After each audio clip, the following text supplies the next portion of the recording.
see, at first they tried to silence us, but we would not be silenced. They threatened us with lies, so we threatened them with violence. Che Guevara, Sangakkara, Joseph Stalin, Douglas Jardine, Robespierre, Darrell Hare, Vladimir Lenin, O'Brien Kevin, guerrilla cricket. It's not about the winning, it's about how many rules you break. Even in cricket commentary, this is the best advice to take. Pick guerrilla cricket, it's the finest choice you'll ever make. There's so much more to cricket than rev counters and a slice of cake. At first they tried to sanitize us and clean up our act, but people like it filthy, and we know that for a fact. Fidel Castro, Lenny Pascoe, Carlos the Jackal, Umar Akmal, Mahatma Gandhi, Grant and Andy, Brendan Behan, Austin Ian, guerrilla cricket. Stick with us, cause you know we're not the kind of thing that you see on the TV and the radio. So vive la revolution. First they tried to buy us, but we would not be bought. Okay, we were, but then we ran away, and we will not be caught. We would not give up the ghost when they left us all for dead. They decapitated us, but we just grew another head. Chairman Mao, Jamie Howe, Ho Chi Minh, Asif Din, Václav Havel, Graham Saville, No Surrender, Percy Fender, Che Guevara, Sangakkara, Joseph Stalin, Douglas Jardine, Robespierre, Darrell Hare, Vladimir Lenin, O'Brien Kevin, guerrilla cricket. It's the beginning of a new era. Can't hear a word I'm saying, but it is a beginning of a new era. Harry Brook takes charge of England's white ball team in ODIs, and he's got a task on his hand, it has to be said. The first of 3 ODIs against the West Indies to come. Good morning, good afternoon, good dawn, good dusk, wherever you are in the world. Welcome to Guerrilla Cricket. I'm Gorilla Hendo, Nigel Henderson, and alongside me is none other than a very, very, very stressed Bear. It wasn't supposed to be stressful. Wasn't supposed to. He's having a well-deserved beer just to get his equilibrium back, but also celebrating today, possibly with a beer, down under.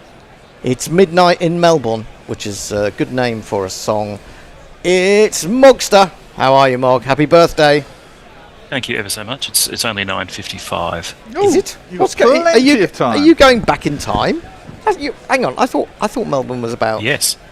You are going back in time. Okay, that's good to know. Right.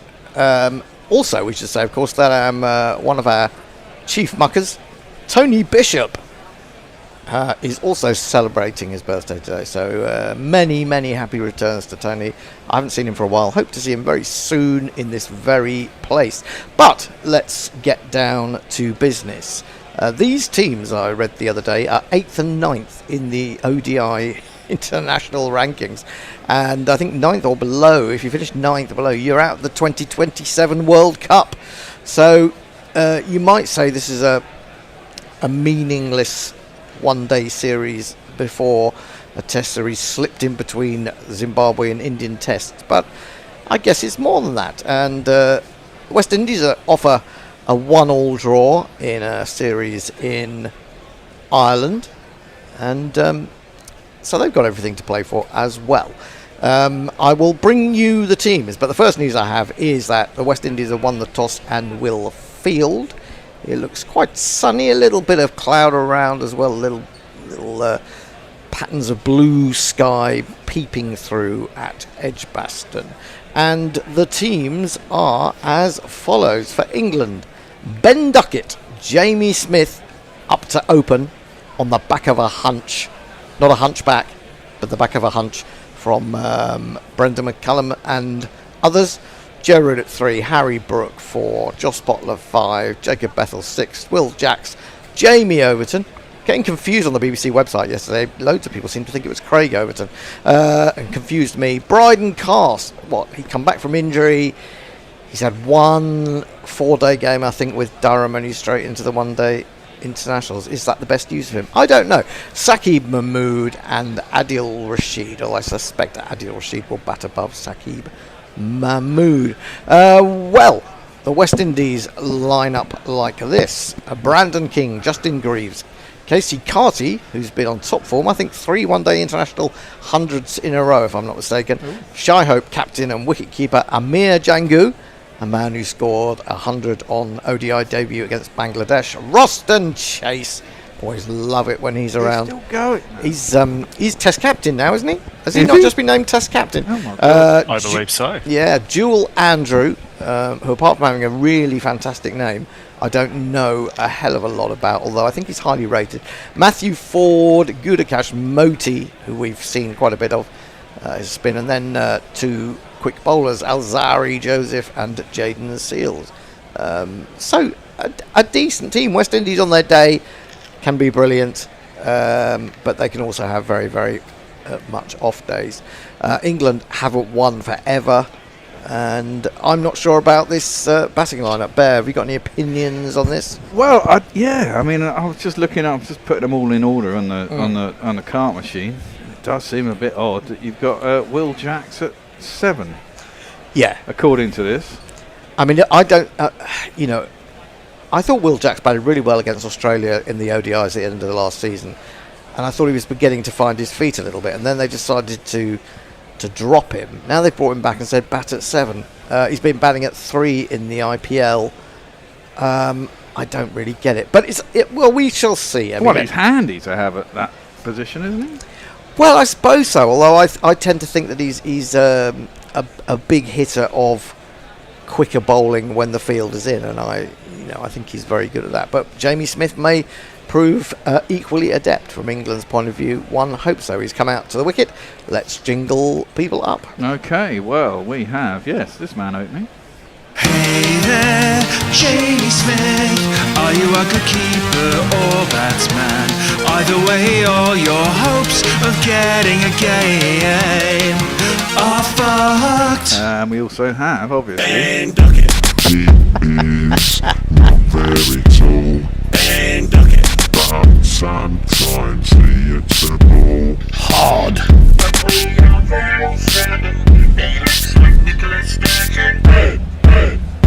Ben Duckett. YouTube Prime Super Chat. there you go, Mark, your first entry. Well, Minsk and Boo's Clip Corner says for $20, enjoying a beer and a spliff early morning here in the United States. Cheers to the Gorilla Crew. I've had my spliff. Can't smoke in this studio, unfortunately, Minsk, because it's not actually my place, so the rules do apply. Although they do say you can't vape, and I've annulled that one, but that's because it doesn't set off fire alarms and doesn't smell. There's video evidence now. Yeah, exactly. Well, there is video evidence, but they've got to prove it's actually in this place. There's a green screen behind that says nothing. You've given the game away, Bear. Criminal So mastermind. Jamie Smith settles down. He's going to play face Matthew Ford. We'll jingle him up in a moment. See what sort of crowd we're getting at 1 o'clock in Edgbaston. One slip and he's in, and this one comes back into Smith in the air. He gets a certain amount of the inside half of the bat on it, works it away through mid-wicket for a single. Looks like there's quite a breeze out there as well. And Smith just goes and had a little word with Duckett to tell him that it may be swinging away from him as opposed to into the right-hander. Ben Duckett, averaging 50 in 22 one-day innings. You'd have to say he's almost an indispensable part of all English teams, can't he? He really is. He really is. And when you consider how he was in was it Bangladesh? Yeah, Bangladesh and was then inept. India. Yeah, well, yeah. Although what was great about him was how he retained his own self-belief. Forward round the wicket to Duckett, wide of the offside, probing around the guidance line for wides, but probably just given the benefit of the doubt. Just 75 miles an hour from Ford. So no great pace. Decent crowd building, it would appear. And the sun is there, but it's not joining in, as it were. It's only getting warmer though, isn't it? I noticed It is getting last warmer. night. Suddenly the temperature was. It's going to be 26 pleasant. on Saturday. Aiming a drive at this one, but the bat swivels a little bit in his hands, and he dragged it down into the ground up to mid-off. There is no run. 3 balls bowled. England 1 for none. Can they break the losing habit? You would think so. In terms of batting talent, it's huge. What, in England? Yeah. Yeah, absolutely. What Not got bad bowling. Yeah. That's a ringing endorsement. Ford again. Duckett aims a drive, plays outside the ball, and it goes through the keeper on the bounce, or really on the half volley. Quite a difficult one to take. There is no run. So Duckett hasn't found his mojo yet. That actually swung away from him, and he still played outside it. So maybe they're playing for a little bit more movement than was actually there. Because last time in the ICC Champions Trophy, we got about 170 and we still lost, didn't we? That was when we lost to Australia. 2 slips. He's in a drivable ball, and driven it is away between extra and mid-off. And Duckett has the first boundary of the afternoon. When he forecasts the results of the last 3 seasons, Ford was chosen as one of the team's mediums. Press the wrong jingle. 4 on the floor, and What one more was that 4 than the jingle? 4 That was Matthew Ford's before. jingle. That's what We 4's got him for. To get funky on the dance floor. In again to Duckett, who aims a drive at that one outside the off stump, slightly on the up, didn't really move his feet, gets beaten by it, could have got an edge, doesn't. End of the first over. England 5 for none. Morg, who's with us? Well, Mark Bellringer, I wonder if he's related to Zeb Bellringer, says, "Thank you for the commentary, guys. Your content is great." Thank you. Jessica, the Transmetal Alchemist, says, "With Bethel and Jacks at 6 and 7, this puts a lot of pressure on Root and Butler to make the bulk of the runs. Maybe, maybe not. They might be good, they might not." Rich Turner Music wonders if Messi will make it into the studio. Oh yeah, he's supposed to be here second innings. Oh, is he? So is he going to be broadcasting from Upper Mountain in the Peak District? No, I think he's coming here. I think He's he's meant come back to to be London. in Yeah. the It can't be. He's in the Peak District. He's looking around the Peak Bit of District traffic today. jam currently, let's believe. I really don't think Messi's going to be here today. do Jaden it from his Seals car. is going to share the opening bowling duties. Do we want to jingle him up? Yeah, we can do that, I suppose. Very disappointing average in ODIs, but he's a much better bowler than that. Much better bowler than I think he showed when he came over for the Test Series last year as well. Well, yeah, he has a jingle that goes like this then. Oh well, wherever you are, Seals Jaden's gonna get ya, no matter how far. See the blow flow watching it, shed upon my head. Seals Jaden wants you for dead.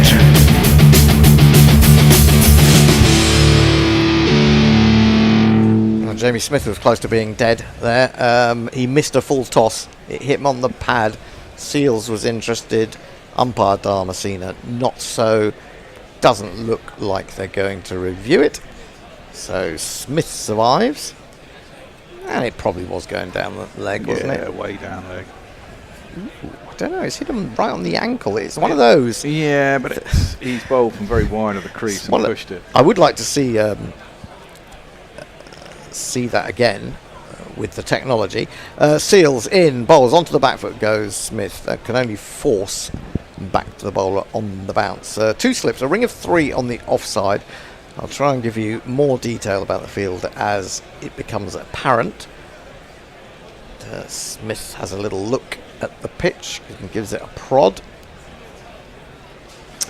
So am I led to believe that Jamie Smith now isn't keeping for Surrey either because Folkes is there? Obviously, he's the best keeper in the country. Yeah, I don't really get it. I don't really get the Jamie Smith hype, I have to say. But we'll see. Seals in, bowls, and he's edged that, and he's dropped. It would have been a good catch, diving away at second slip. Who is that? Greaves, it appears to be. He couldn't haul it in, and it's gone away for 4. Yeah. 1, 2, 3,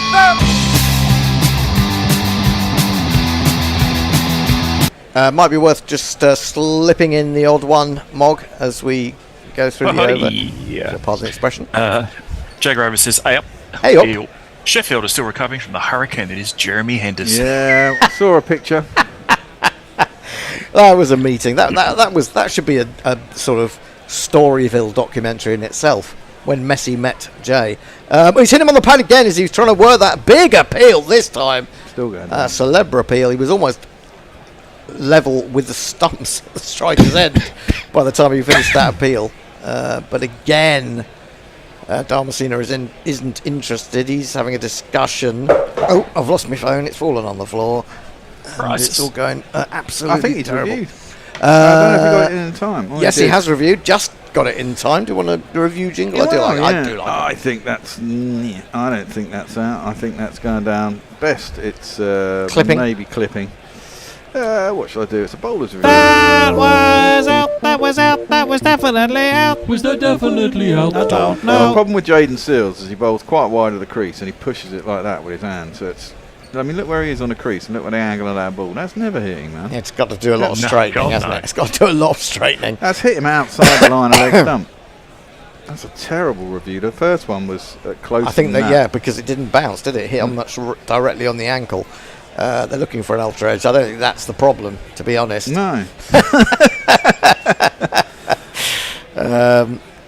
Come on, we can see it. We don't need the technology for this one, really. No. Clearly he hasn't fucking hit it. Can we get on with it, please? What is going on, Mr. Woodstock? Is it Woodstock? who's the umpire? Hardstock? I can't Do they remember have his someone name to do it for them, or do they have to do it themselves? Don't know. They'd have to have someone approved by the ICC, Well, wouldn't they don't seem to have even looked. Oh, right, they are going to now look at it. There you go. Impact umpire's call. It's missing by about 4 inches. 2 stumps worth? Yeah, another stump and a half, I would The say. second middle stump, it would have hit the inside off. Yeah. If only we played games with 7 stumps, that might have been more of a chance. Might be the way to go, actually. I did see someone mentioning that the other day. What, more stumps? 4 stumps. Make it better for the bowlers. Yeah, absolutely. In comes Seals again then to bowl to Smith, and he drives fluently this time. That is a good shot. Pleasant shot. I still think the boundaries are too far in, but it's 4 runs. The T20 boundaries from ODI. I don't like this. I mean, you've got bigger bats, you can hit it harder, bigger middles. Why do we need to bring in the boundaries? I mean, even if you're allowing for a little bit of leeway with regards to health and safety, but I still don't get it. Anyway, you don't watch the IPL for the count of wickets. You watch it for how many falls have been hit. That's what's going on. That's crazy. Seals in again and beautifully tucked away, this time on the other side of the wicket, wide of mid-on. 2 full perhaps from Seals, and consecutive boundaries.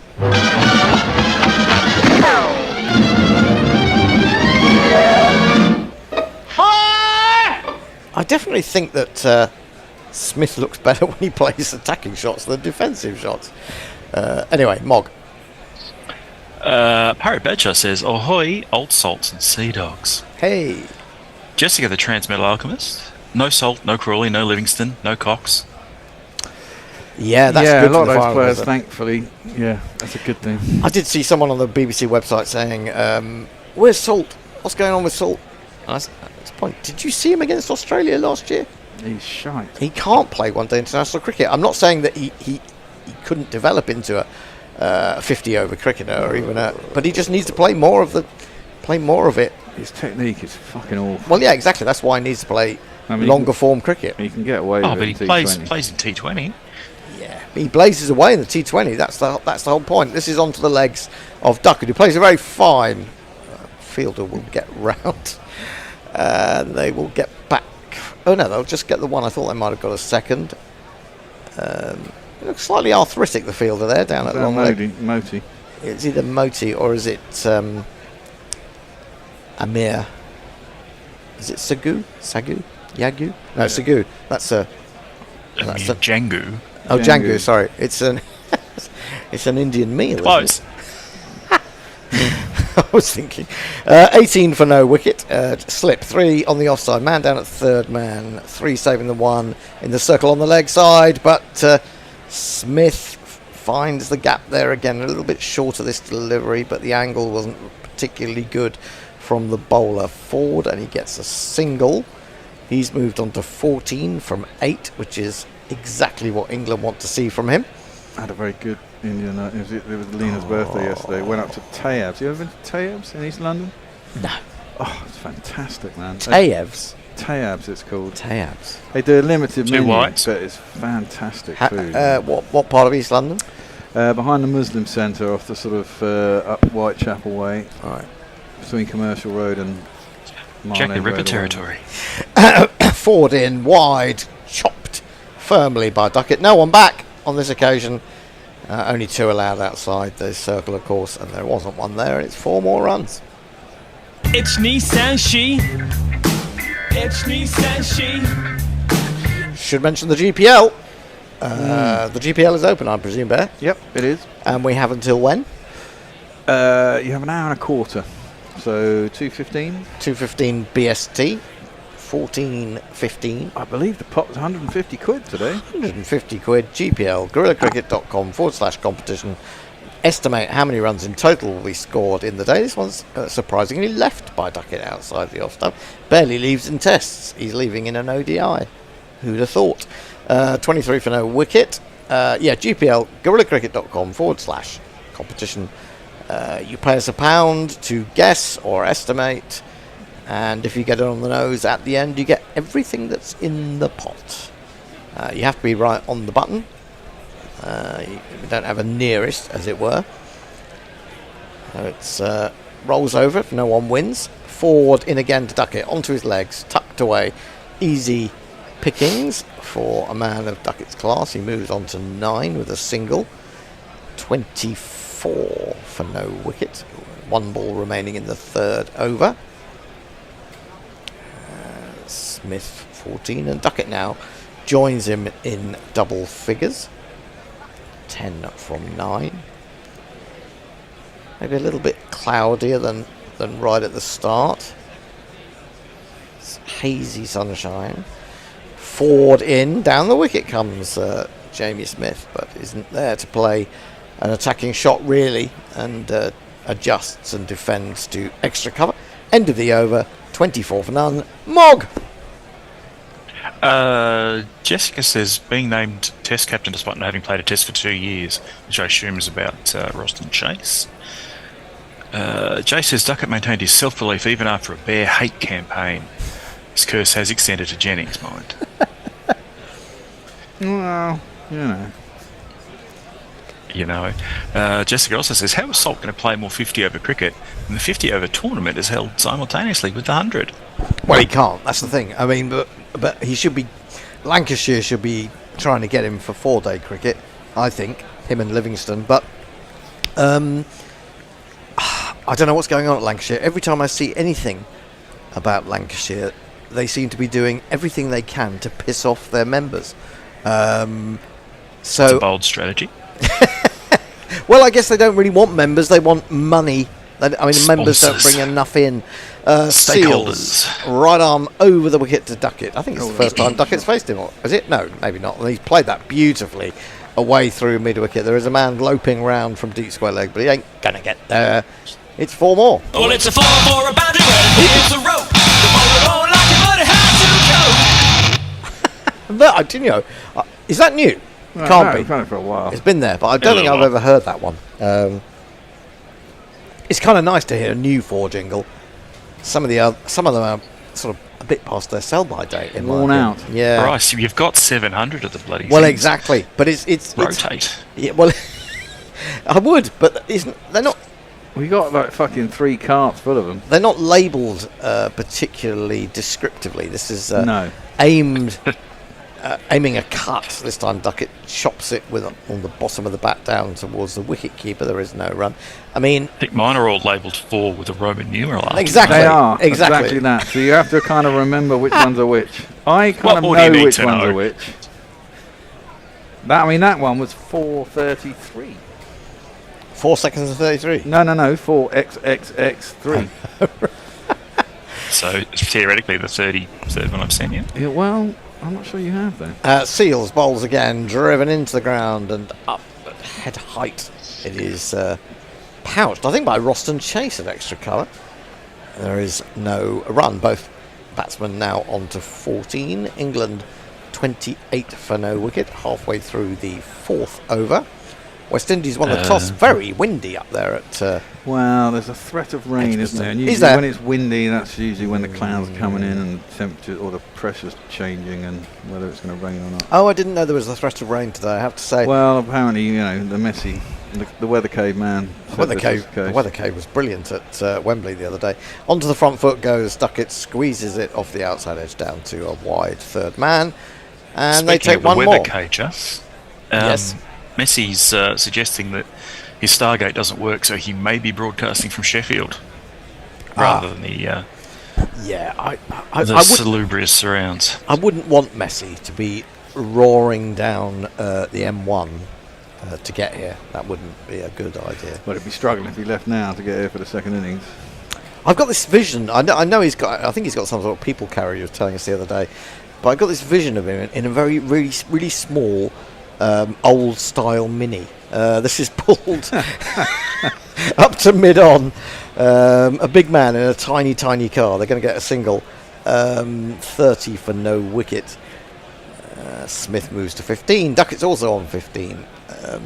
Yeah, I can just imagine him just running in a tiny brown Mini, like something from the original Italian Job. Yeah. Messi at the wheel. 74-year-old man. Crazy, bearded lad with bad knees. It'd be a struggle to get into that Mini with bad knees. Indeed. Seals in, bowls whipped away off middle stump. Lovely shot. That's really excellent. Great effort from the man at deep square leg to get round, but he's not going to. 4 more to Duckett. 4.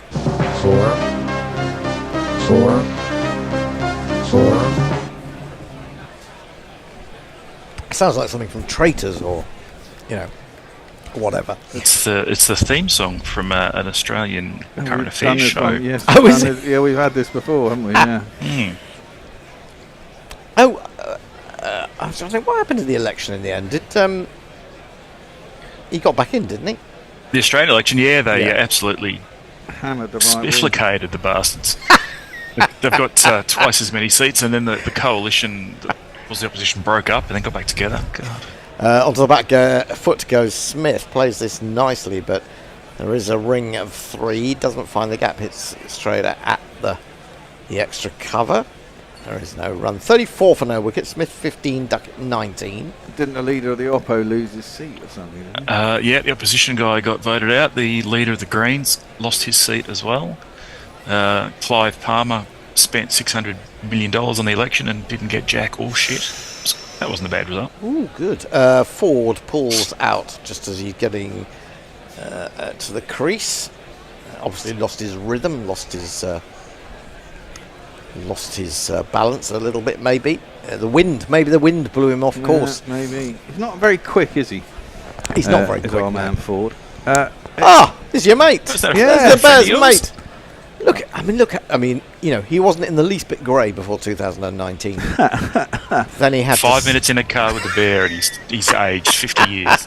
outside your stump. That's when he brings back into Smith, but he works it away quite nicely through the covers. Didn't try to smash it, and will be content on this occasion with just a couple. England moved to 36 without loss. So there's Clive Lloyd. Sitting in front of him is Bumble.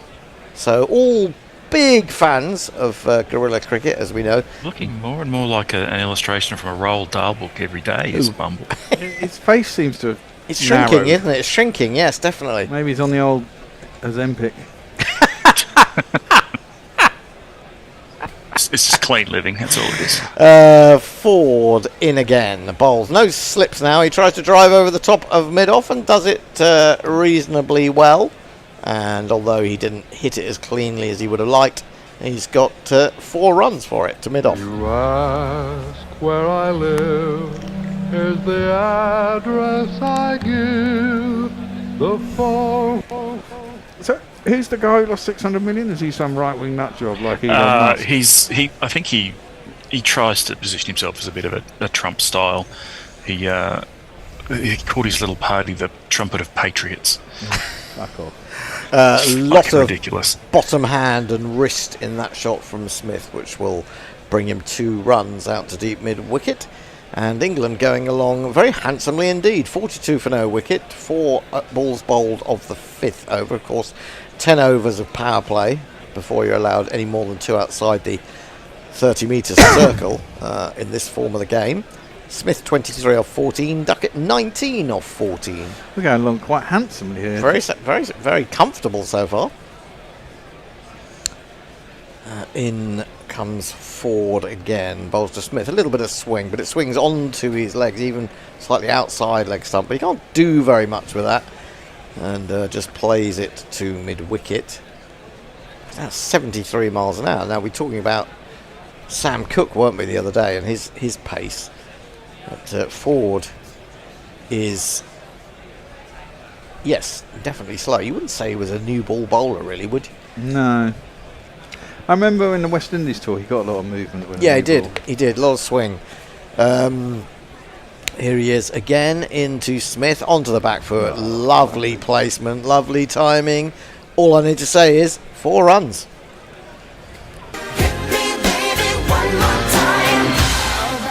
Expertly placed through the covers. England go to 46 for now. We get off 5. Mog. There's a bit of conversation about what a lightweight Messi is in terms of drinking, because he had to bail very early and Jay preloaded before we even got there. So for shame, letting Australia down. Do we know this is a fact, or is this being made up as we go along? No, Messi has admitted to the lightweightedness of it all. Eric J says Jay's consumption has probably increased tenfold since the Wembley debacle. Sorry, mate. Yeah. I don't know what that means. Yeah, we were watching that here on Saturday, weren't we? we The were. test match. And Sheffield looked like they were going through. I was hoping for Jay that it would happen. And then Sunderland fucked them over right at the end. Yeah, and they were 14 points behind them in the regular season. That's when it's really hard to deal with. Chopped away, quite fine. Good piece of field by the man up deep backward point, but he shoveled it in diving all the way along the boundary sponge. Still kept it from going into the boundary sponge, but they've got back for 3, I think, this time. 49 for no wicket. Duckett moves to 22. I did like that video you sent that Wolf Talk fan. Oh yeah, that was funny, wasn't it? I mean, it's, I don't know if you know, but there was this video or clip of a Walsall fan sort of sitting on a bench near Wembley Way at the end of the game. Inconsolable, crying his eyes out. Short onto the back foot, but tucked away to mid-wicket. There is no run. Roston Chase is there. Jay sends you congratulations, by the way, Hendo. Oh, thank you very much. Not that I did that much. I just shouted abuse. Don't be too humble. But this guy, he's crying away, and some people are sort of just mocking him. He says 14 points ahead, which is what Walsall were at the top of the league in January, and they blew it from there. And I thought, this is a bit cruel, because I thought it was our fans who'd taken a picture of him. Driven. Bowler sticks his hand out, can't stop it, but only goes as far as mid-off. There is no run. 49 for no wicket. Would that have been you if the result was reversed? Absolutely, it would have been me. Yeah, probably on a bench somewhere, ranting away. I probably would have been. But what made it a bit like me and a bit much more funny was that he was actually taken by his own mates, who had obviously taken defeat a little bit better than he'd had. And you could just hear them pissing themselves exactly. on the cliff. Chance to go viral. And he comes running out and sort of shouts at them. Short, lifted. Is there a man back there? No, he's perfectly safe. Bounces a couple of times. Carty comes round 30 metres from deep square leg. Now, when they are playing it into the outfield, England are playing it in the right spaces. You have to say that as well. Well, there's only 2 out, isn't it? Well, exactly, because there's only 2 out. So if you're going to play the pull shot, you try and hit it in front of square, don't you? Over mid-wicket rather than towards square leg. And you're going to be perfectly safe. 50's up. England 51 for no wicket. Smith on to 29. The old hunch is going well at the moment for Brendan McCullum. In comes the bowler. Lovely shot. Wow. Absolutely glorious. Belted that. Belted it, but, elegantly. That's the thing. And it's 4 more runs to Smith at square cover. 1, 2, 3, 4. He goes to 33 off 20. It's like the 4th or 5th shot they played through there, isn't it? Yeah, he's keep doing it. I don't know what's happening, but his shirt is riding up, revealing his belly and his back, which is not a bad thing because he's probably got a 6-pack. Unlike What looks like a very unclean chest pad. Yeah, it does. It looks really. It looks like it's never seen a washing machine. It's years of. He got that when he was 14. Exactly, years of sweat on that. Almost as bad as finding a really, really old jockstrap at the bottom of your bag. 55 for no wicket from 5.5. In comes Seals again. Bowls onto his leg. He clips that up and over mid-wicket. Such elegance, I have to say. He is a stroke player of some ability. 37 and 4 more.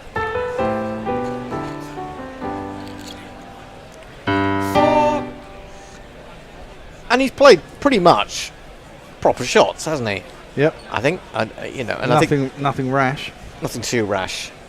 Probably the most. Well, he nearly got caught. He could have got caught, couldn't he? At mid-off. No, and slips. That was him. Oh, of course, yes, that's right. And barely scored at that point, hadn't he? So, this is the way the cookie crumbles. You've got to make the most of your luck. And at the moment, he is. 59 for no wicket. Off to 6. Mog.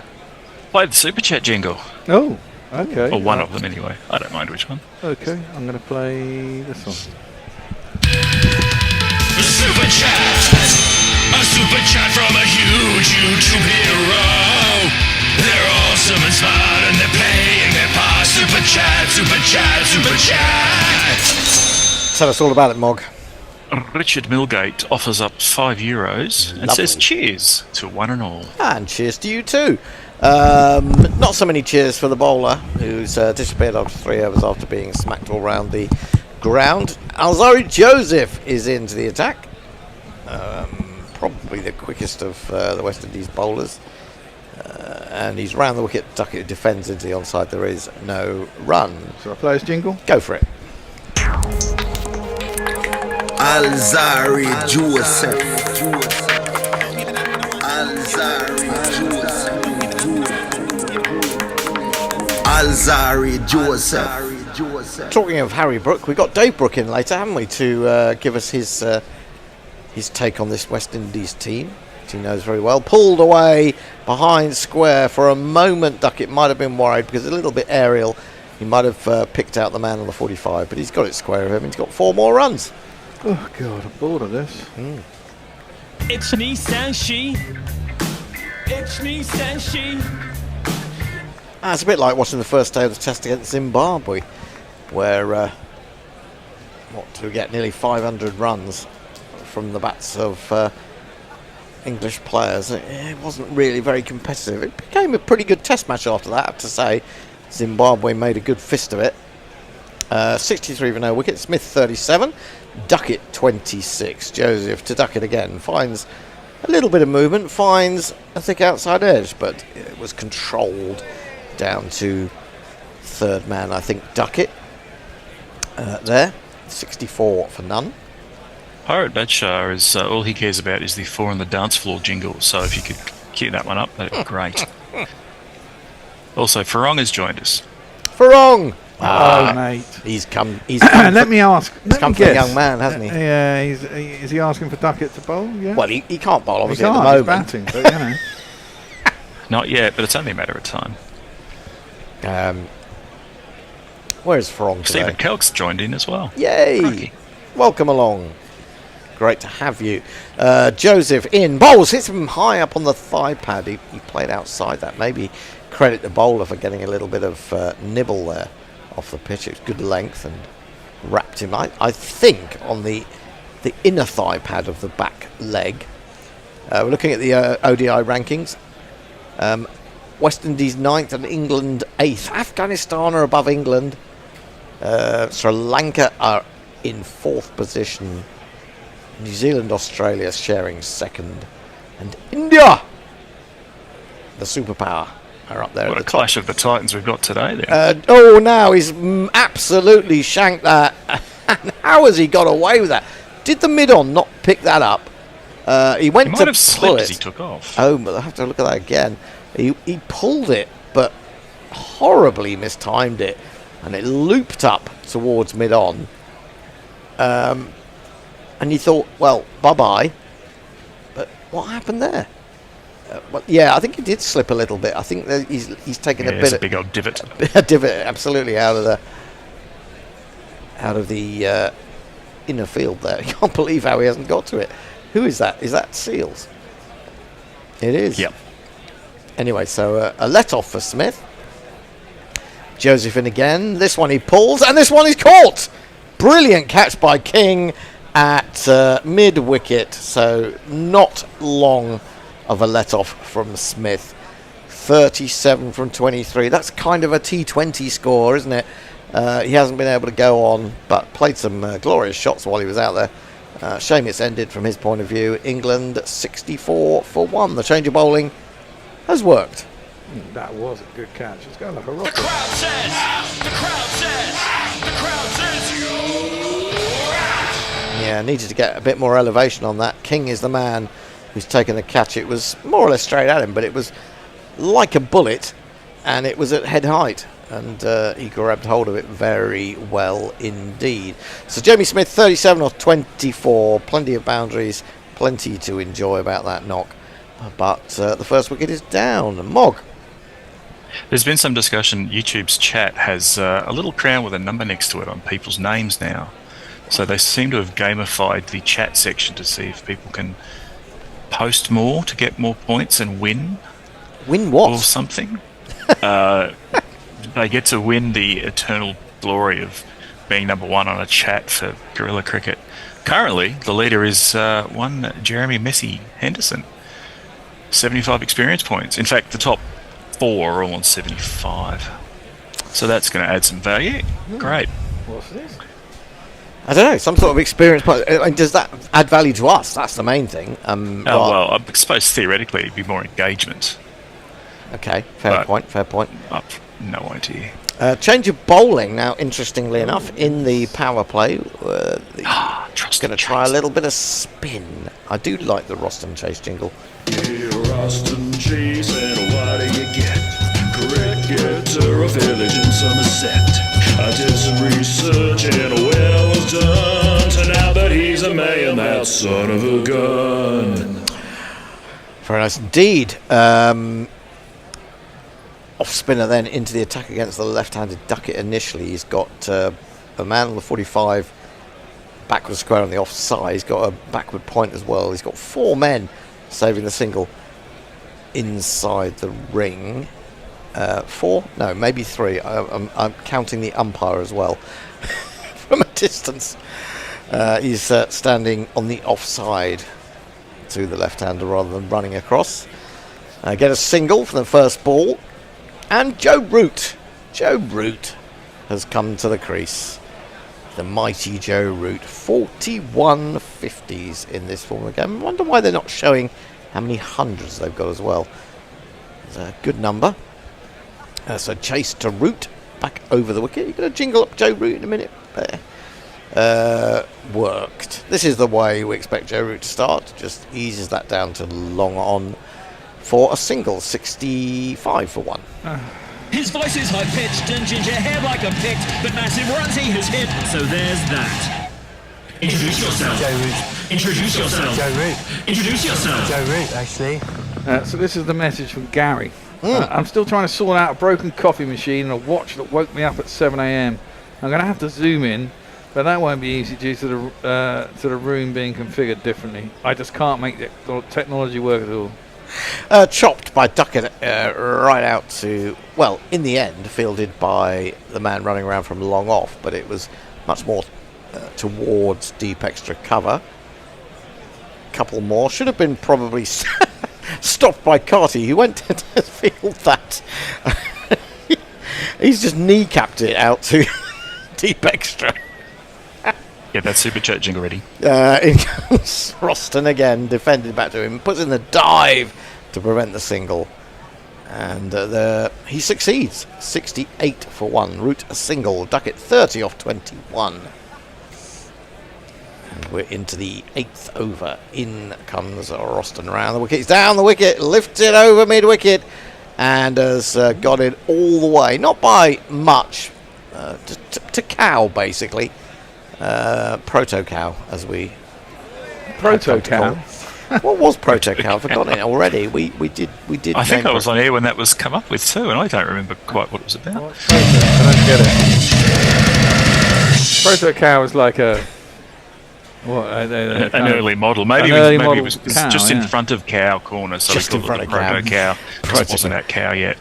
In again, bowls driven up through mid-off. Easy single to fielder running in.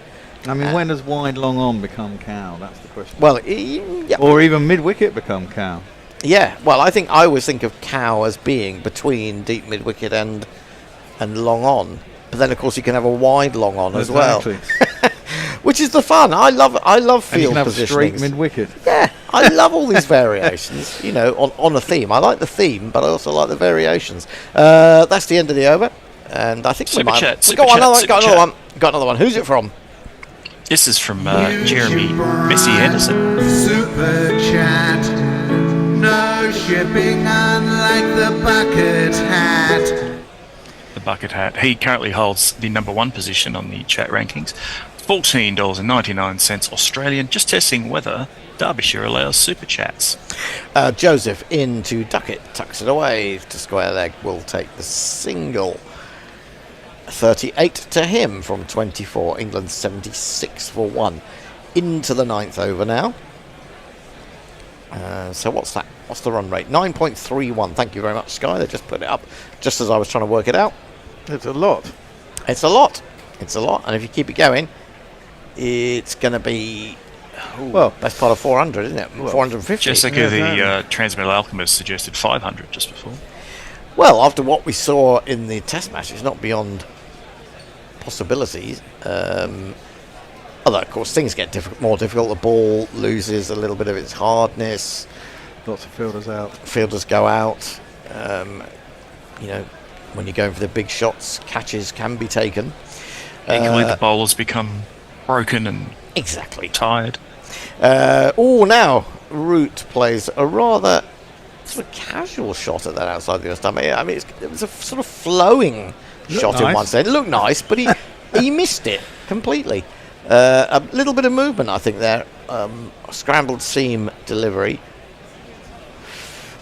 I mean, it's a curious thing, isn't it, this scrambled seam business? Because quite often the ball lands on its unseamed part, but it's still moving, which is curious, because you always think it's the seam that helps that. Tucked away off his leg straight to the man on the 45 inside the circle. So no run for Root. He's got a single from 3 deliveries so far. England 76 for 1. I mean, I'm wondering if you've had such a good start, is Root the best person to have coming in at 3 in the power play, or do you make him flexible, maybe move him to 4 and get someone else who's more comfortable with hitting over the top in these overs? I don't know. He defends this, taking the bottom hand off the bat into the covers it goes. There is no run. He's crueling the run rate at the moment with his pathetic little dabs and Yeah, 25. A rate of 25 per 100 balls at the moment. hit a fucking 6, you loser. Get on with it, mate. You are one of England's highest scorer of test runs. Get on with it. You seen a bit of cricket? No, I'm only joking. I love Rooty. Joseph in bowls. He defends. I mean, he sets off. He has to hurry. But I think he's going to get there comfortably enough in the end. The throw doesn't even come in. Joseph up at 87, so certainly a lot more pace than was being provided by Ford. 77 for 1, Root 2 off 5, Duckett 38 off 24. 1 ball remaining in the 9th over. I think we've got another super chat, have we not? Yeah, I've got a jingle lined up. You've got it lined up. We'll do it at the end of the over.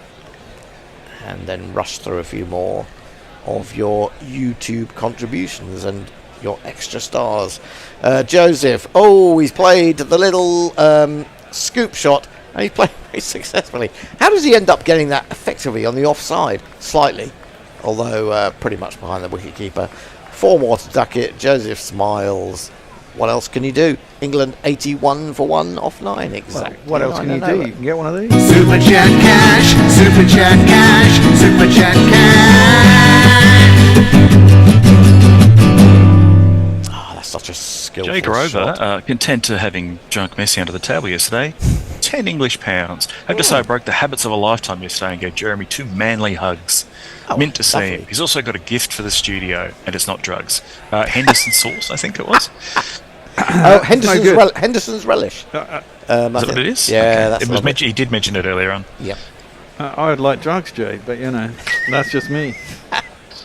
Again, probably don't say that on air. But Probably not. This Probably is YouTube. not. You can say whatever you like. Oh yeah, No, of course you can. you Yeah, that's fucking true. That's true. Yeah.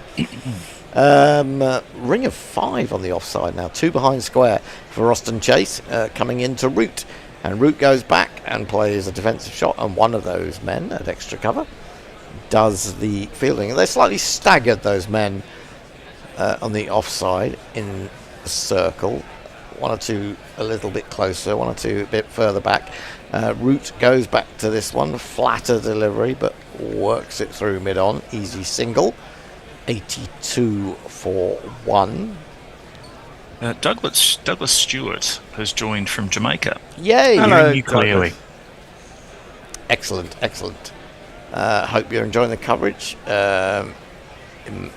Imagine if you're a West Indies fan, you're quite happy to see the back of Jamie Smith. In comes Chase again, bowls. Top edge sweep from Duckett. It's gone way up. He's got lucky there.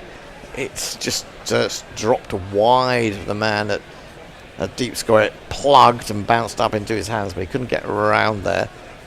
Jimmy bastard. So just a little bit of good fortune for Duckett there. Didn't go on top of it, did he? No.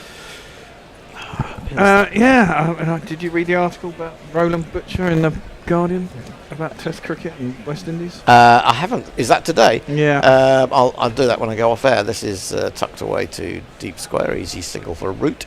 Root advancing in ones. He's 4 of them now to his name. 84 for 1. I might have to go and let Gary in then. He's got a book, hasn't he? He's got a book coming out, Roland Butcher, an autobiography, I think. It's about the preparation of meat. Chase, that's quite funny, Mog. The unexpectedness of it. They've got a single up to wide, long off. Duckett as another to his name. 43 off 26. 80, I think it's up to 85, but doesn't seem to have been added yet. No ball. No ball now. Shameful. Spin bowlers really shouldn't be doing that, should they? No. Free Just hit then. Free hit for Root. I think they prefer Duckett to have the free hit, but it's Root who's going to benefit. And let's see what he can do. Is he going to come marauding down the wicket and go down the ground? I think that's what he should do. It'll be flat, won't it? It's very flat, ends up being a full toss, and he sweeps it. He's got 4 runs for it. Root gets his first boundary. England into the 90s, 90 for 1. There's not one boy for me, I must have 2 or 3. I need 4. Tell me, Bill, what's the lineup for the next 10 overs? Me, you, and Gary. Oh, have I got to stay on for another? I've got a pan of chocolate waiting for me. Oh my God! I haven't eaten so far today. Well, it's it's the expectation will make it taste so much better in 10 overs time. And Roston Chase is in. Oh no, it's you. Still me for 1 ball. Sit back to him by Root. End of the power play. England have advanced a very impressive 9 runs and over. They're 90-1. They lost Jamie Smith, moved up to open, played enough good shots, had a little bit of good fortune, dropped a difficult catch at second slip before he'd really got going at all. But his flashing blade did bring some quite extraordinary boundaries before he hit straight to Brandon King at mid-wicket. So, good stuff from England, and the West Indies need to find a way to get back into this game. Gary! Oh, I should bugger off. The next message is from is Nick Vickers saying hello. I think you're on. Am I on tweets? You're on tweets. Well, you're on tubes. I'm on right, tubes. Gary. I'm sort of all right. I've had a bit of a day. It sounds like I can imagine the world of Gary and technology going completely. Yeah, it's why I'm not with you. But I'm glad to be with you, so to speak. Alvaro Joseph is going to continue. The man who's taken the only wicket so far in his first ball of this third over is defended by Duckett out to the covers, and there's no run. Duckett's 44 off 28, Root 8 off 10, England are 90 for 1 after 10.1, and going along quite serenely, really. Very. I mean, it's not bad for batting this wicket, is it? It's not done a lot. No, there was a little bit of swing early on, wasn't there? Swing. And it's pretty windy, so yeah. Now maybe that's nullified the swing a little bit. Flashed that though by Duckett outside the off stump. Head goes in the air. Could have quite easily got a little nick. Could have smashed it for 4, but neither happened, and there was no run. So I'm missing out on my debut at the new studios. So I'm doubly disappointed with that.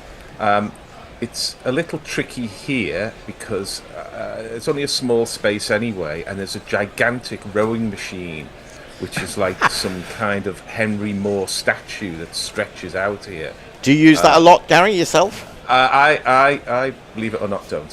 Funny enough. That's worked into the leg side, out towards long leg. There'll be a single. We got a Peloton recently. Bike. Yeah. I don't understand that. I don't understand the Peloton. I mean, if I'm cycling, I need to go at my own pace, not at someone else's. Well, actually, it's quite good because, I mean, I used to, because it's always set up, so you don't have to, I used to have my bike on a turbo trainer, which means I'd have to get my bike from outside, bring it in the lounge, set up the turbo trainer, put the bike on, get that all set up, put on a fucking monitor, da-da-da-da-da-da, and then at the end of the ride, do the other side of it, which is always kind of like, whilst it only takes a few minutes, it's fucking tedious when you want to exercise. Yeah, you just want to jump on something. That's your exercise in itself, getting it that way. Well, yeah, so the Peloton bike's just in a room upstairs, so you can just literally jump on it at 8 in the morning and then you're off. That's defending the leg side and there's no run. And actually the classes are quite good because you get someone, there's so many classes, you can do something different every day. Do you not just get some really fit American woman shouting at you all the time? Well, they're not really shouting at you, they're encouraging you. And some of them are quite fit, I will say, yes. Go on, Gary. My brothers have both got Pelotons and use them all the time. But my experience when I'm there, I'm sure this won't surprise you, actually sitting atop the Peloton, very top. Joseph is in, nicely driven by Root, but can't beat cover and there's no run. Is you get these kind of 80s hits that are booming out while someone's saying, one more K, just one more K. Let's feel it. Let's get that. Yeah, it's that kind of thing. I can't bear that. And it's the equivalent of drinking kind of too much Red Bull. I feel my heart rate going just by the fact it's going on in the other room. Yeah, well, the thing is, you can it works for them. You can choose the music. You can't choose your own music, but you can choose different genres. So, this morning I did a metal ride for 20 minutes. And fuck me, that knackered me. That one is guided by Rooty nicely down towards third man to get himself another single, as he always does. And that's the end of the 11th over, 92 for 1. Hendo, give it some tubes. I think that's pretty good over, actually. A few cutters there, which just slowed the rate at which the ball was coming onto the bat, and especially with Root being there as well, he's going to lay a platform. Nick Vickers, afternoon gorillas, greetings to all. Time to get our kicks on Route 66. Absolutely. GC for all your manly hugs. That was the manly hug from Jay to Messi Jez. We'll give you what is it? A virtual manly hug.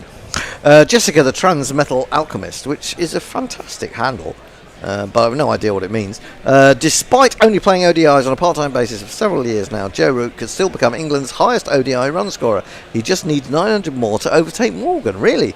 There you go. Doesn't surprise me. Nick Vickers says, as long as he doesn't try and get them all today. I don't think he will. To be honest. Well, Ross and Chase is going to continue. Bowling to Root, who reverse sweeps him nicely. I don't think there's anyone behind backward point, and that's a Rooty 4 if ever you've seen one. 1, 2, 3,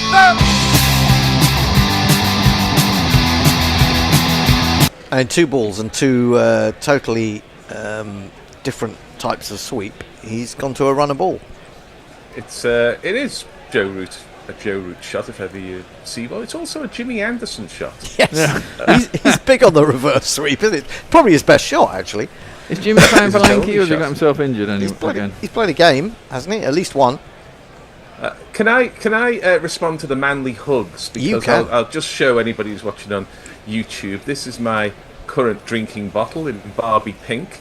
Nice. But the story behind that, oh dear, oh dear, oh dear, oh dear. Looks like Oh I might dear, be oh getting dear, oh ready dear. for some action from a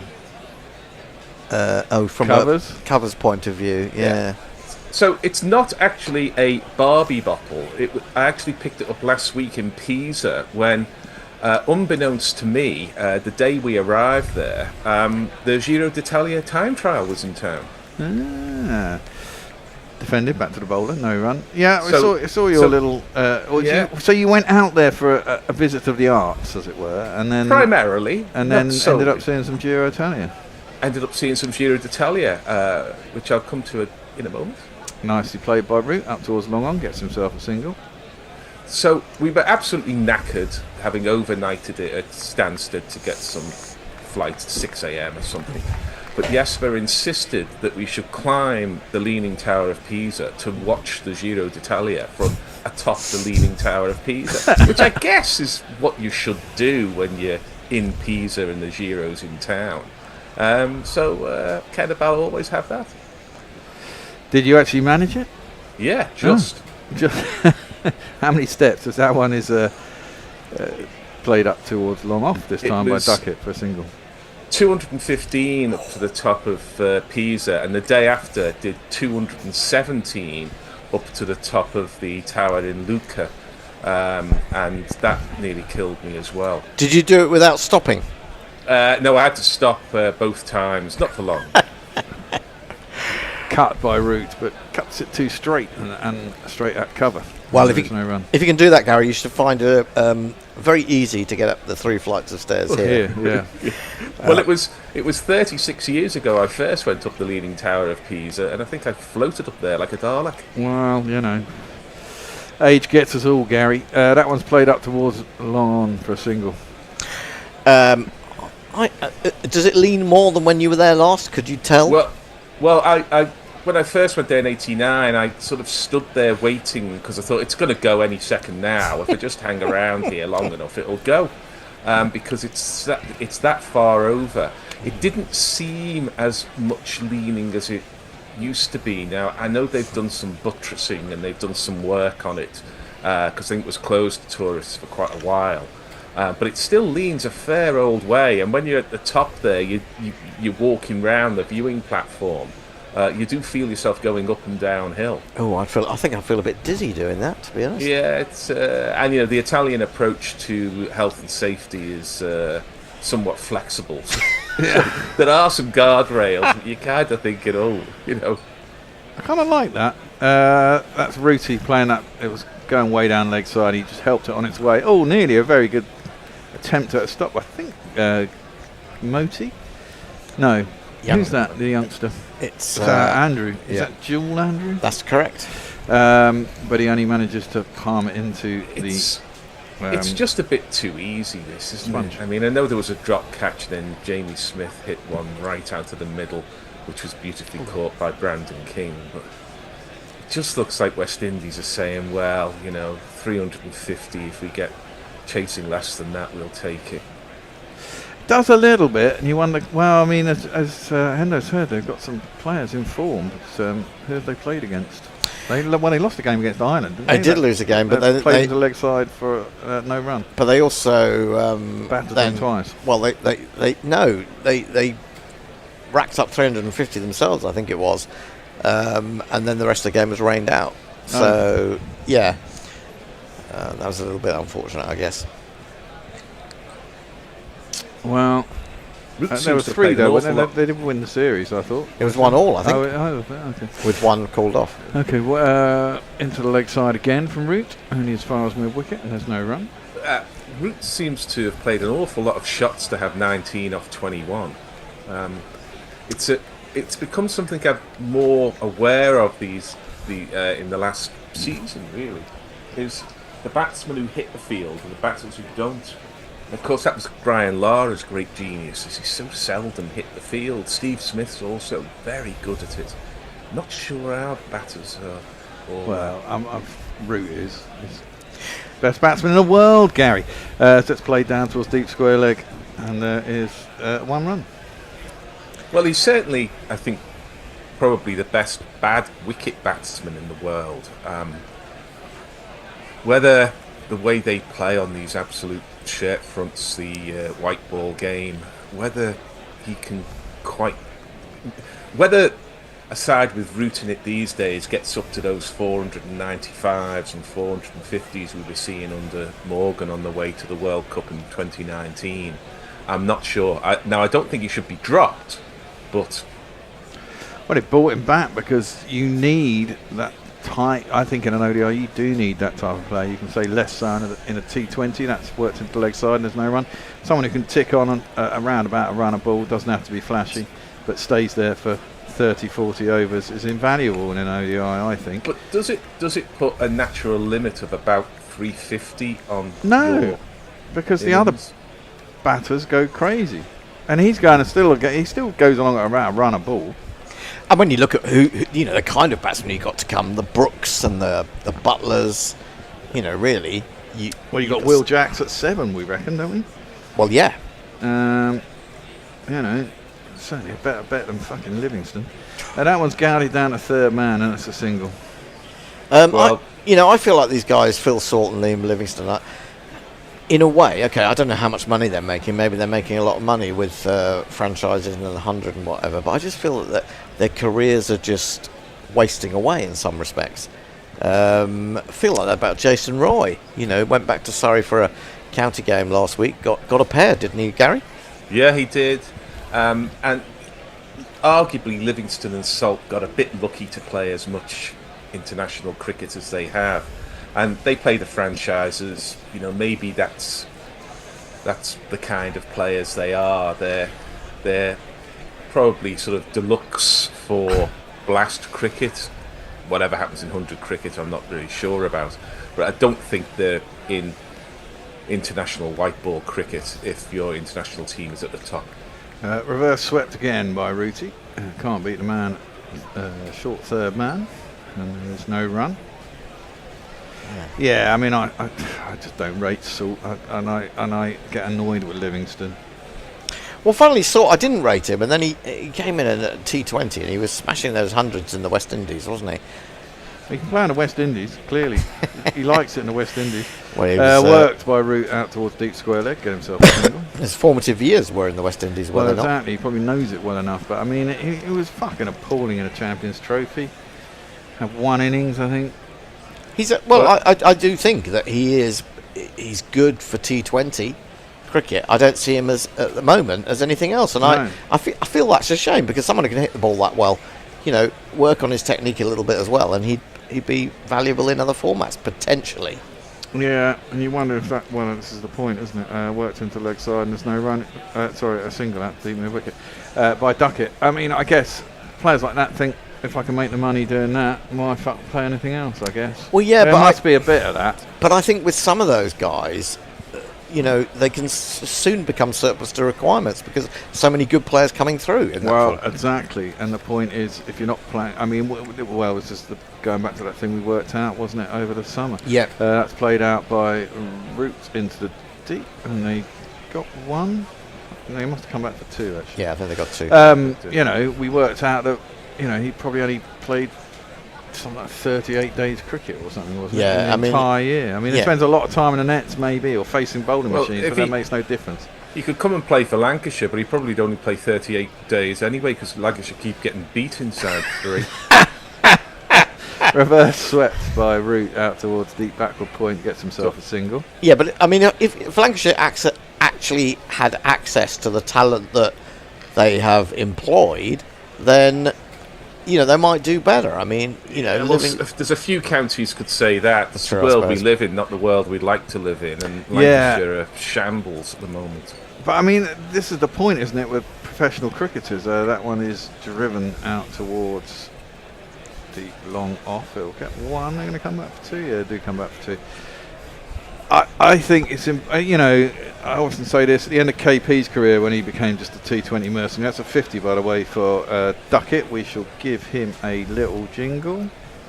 It's 50 and you know that can't be bad. Yeah, it's 50 and you know you should be glad. If all you play is T20 and you get a run of low scores, you're hardly playing any competitive cricket in the middle. Yeah. And then you're not playing any cricket outside of it.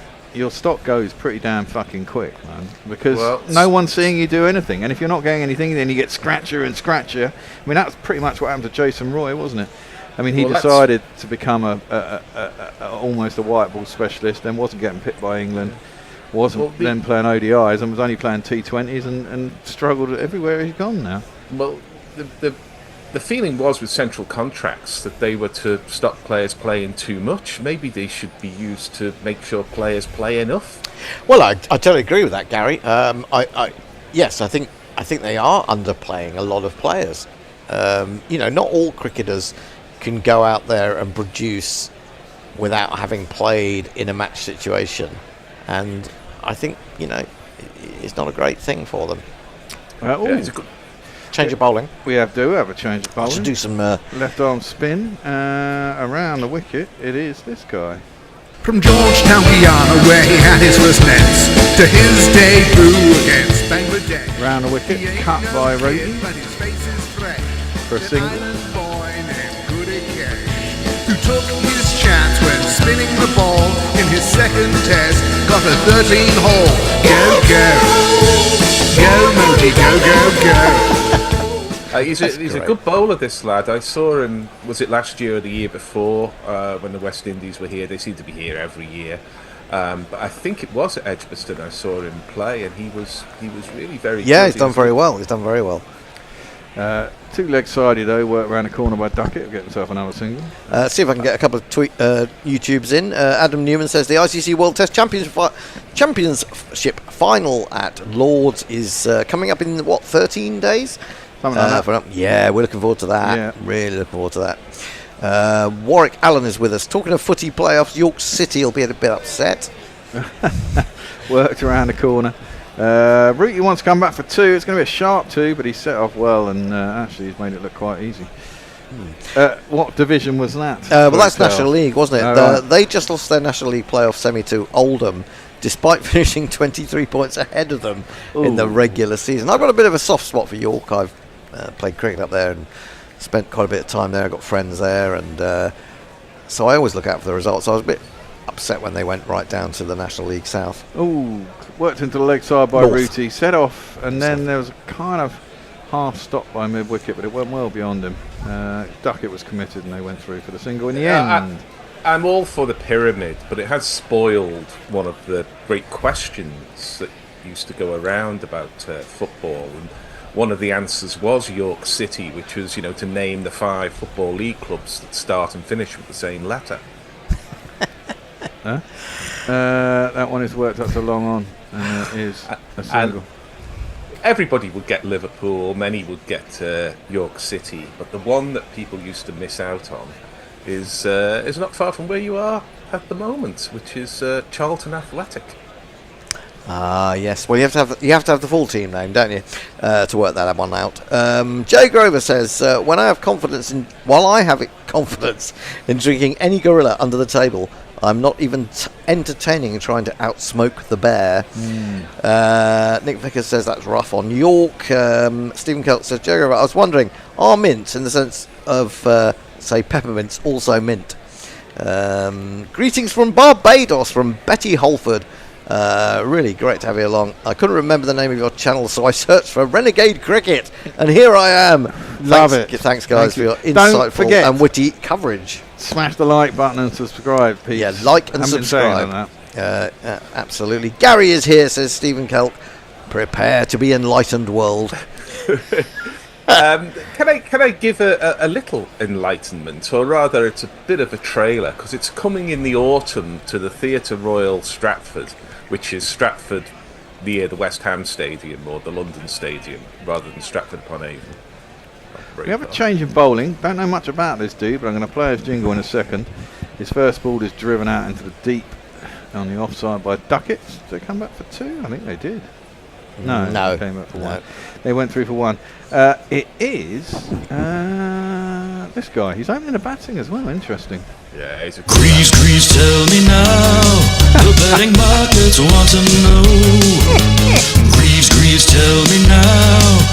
Will my gambling bring me woe?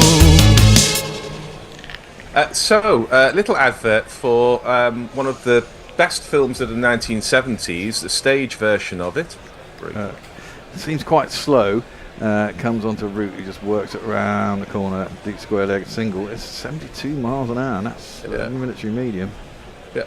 It's the Jamaican film, The Harder They Come. Yes, I've seen that. Stage adaptation, which is fantastic. The soundtrack is just brilliant, but it's a marvellous story, and the film is, I think, much underrated. Jimmy Cliff is absolutely fantastic in the film as the gangster Ivanhoe, or would-be gangster. Greaves in, throws it up really wide and full, and Duckett just drives it out to that man on the cover boundary for a single. He's kind of forced into it by the corruption of the record producers. He's trying to get his song on the radio and make a living as a singer when he comes from the country to Kingston, and gets shafted right, left and centre before the shootout with the iconic photograph with the guns. Yeah, I've seen that. Greaves in, driven straight back down to him by Root. Can't beat him though, and there is no run. Run rate's dropped to 7.79. I suppose not to be unsurprised by that. There's 4 fielders out in the next one, and then 5 fielders out. Or is it 5 and 4? 4 and 5. 4 and 5. Yeah. I think that's inevitable, the field changes, isn't it? I mean, you can keep going, but it's much more difficult. And I think again, the ball becoming softer. Worked into the leg side by Root. And this time we're going to single out the deep square leg. That man out there is busy. We're in the not quite as boring as they used to be middle overs. Well, they're still as boring to me, but you know. You're a hard man there. You just want sort of non-stop hits. Well, in your movies, it's all shoot, and in the cricket, it's all 4-6-4. You were complaining when they were smashing it all over the place, and you were bored then. Yeah. Well, I'm a bowler. I like to see wickets, and I like bowlers to have a chance. That one is hit out to the man again on the cover boundary. Right, again another single. Looked to me like Greaves' bowler cutter there, 69 miles an hour, a bit slow. It's drinks. It's drinks time, so I can get through a few more of your messages. Warwick Allen says to Nick Vickers, it could get worse. Southend could win the playoff and get promoted, and they finished a whopping 28 points behind York. Wow. Oh Lord, Gary has started whinging already, says Jay, but he also says, hooray, Gary. Madan Mohan Sharma says, good afternoon again, feeling happy joining you all after a short break. Well, it's great to have you. I think I could be a Peloton cheerleader, says Joe. Just a photo captioned, this could happen to you. Ashley Partridge is with us, says, hello, hi everybody. Call me mad. All right, Pirate Badge, sure we will. But I think a normal exercise bike might be slightly more cost effective than paying a king's ransom for a peloton. I kind of agree with that. I do agree with that. This was the wife's choice. It was not mine. I kind of, I tried to put her off the idea because I didn't think it would actually get used and would become an expensive clothes hanger. So how much do you pay for a peloton ride? Well, we got ours on eBay for £475, but brand new they're £1,300. Oh, blimey, that's a lot. That's a big outlay. And then how much do you pay for the class? 39 quid a month, but you can have 5 users on that. 5 users, and you can use it as often as you like. Yeah. I ought to say the reason we've got a rowing machine here is that Jesper is still recovering, having smashed his ankle to pieces. Oh, yes, that was and he can't do too much in the way of running or any activity of that kind. But so the rowing is low impact. You still move your legs though quite a bit in that, don't you? Yeah, but it's not banging the ankle. Yeah, down it's not putting pressure. Yeah, I was going to say that or cycling would be the thing, wouldn't it? Swimming he's maybe. Thinking about getting on the cycling and getting on the swimming, but he needs to be able to sort of just do a 20 minutes here and there rather than sort of walk for 25 minutes to get to the leisure centre and mash his foot up a bit doing that. My point being, an exercise bike is probably smaller than a rowing machine. Well, look, anything smaller. It really is like a Henry Moore here. It's about 7 foot long, which covers big. most of the room. But the other thing about it is that it's not too loud for the people downstairs because it's not banging. It's all lateral. Yeah, so fair enough. That helps. This is 124 for one. There was a time we'd be saying this is a rocketing start. We've never seen anything like it, but we have become sated by very high run rates, particularly in the power play overs. And 124 for one. The England crowd looked quite quiet there. Is that the infamous Hollis stand we're looking at? I think it is. Yeah. I do have to say that this particular England side looks a lot better balanced than the last England ODI side. Yeah, it does. And I know we had a bit of backwards and forwards yesterday on the WhatsApp, Hendo. I think having an 8 and 9 in Overton and Cars means you can just keep going the whole way. You don't need to worry about sort of having a number 8 who averages sort of 12 or something, because you've got to start easing back when you're 5 down now. Well, I wasn't. I know. I wasn't trying to disagree with that. I was just confused because they were saying I was reading that Craig Overton was back in the team, and I, although he's a decent batsman, I don't think he's as good a bowler as Jamie. Well, the question is, if you're picking a late order Surrey bat who can bowl, would you pick Jamie Overton ahead of Sam Curran? Very few, I think, regulars at the Oval would pick Overton ahead of Sam Curran. That's worked into the leg side by Duckett. Can't beat a fielder though, and there is no run. Yeah, but Overton in the Champions Trophy, we were trying to get Overton in at 7, which is just total nonsense. Yeah, it's a bit too high, I think. Yeah, I agree.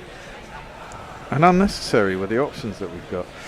Worked into the leg side for a single. I guess the only bowling option in the top order now that you got rid of Livingston actually is Ruti as a second spinner. Bethel bowls as well, actually, doesn't it? Yeah, that's true. So you got the extra 2. Both spinners, though. That's worked up towards long on for a single. Just getting a tweet from Kieran Roseblade. Says, "I'm here. Hello. Sorry I'm late. I was re-watching the Zimbabwe test. I thought you lot were very mean to poor Hendo.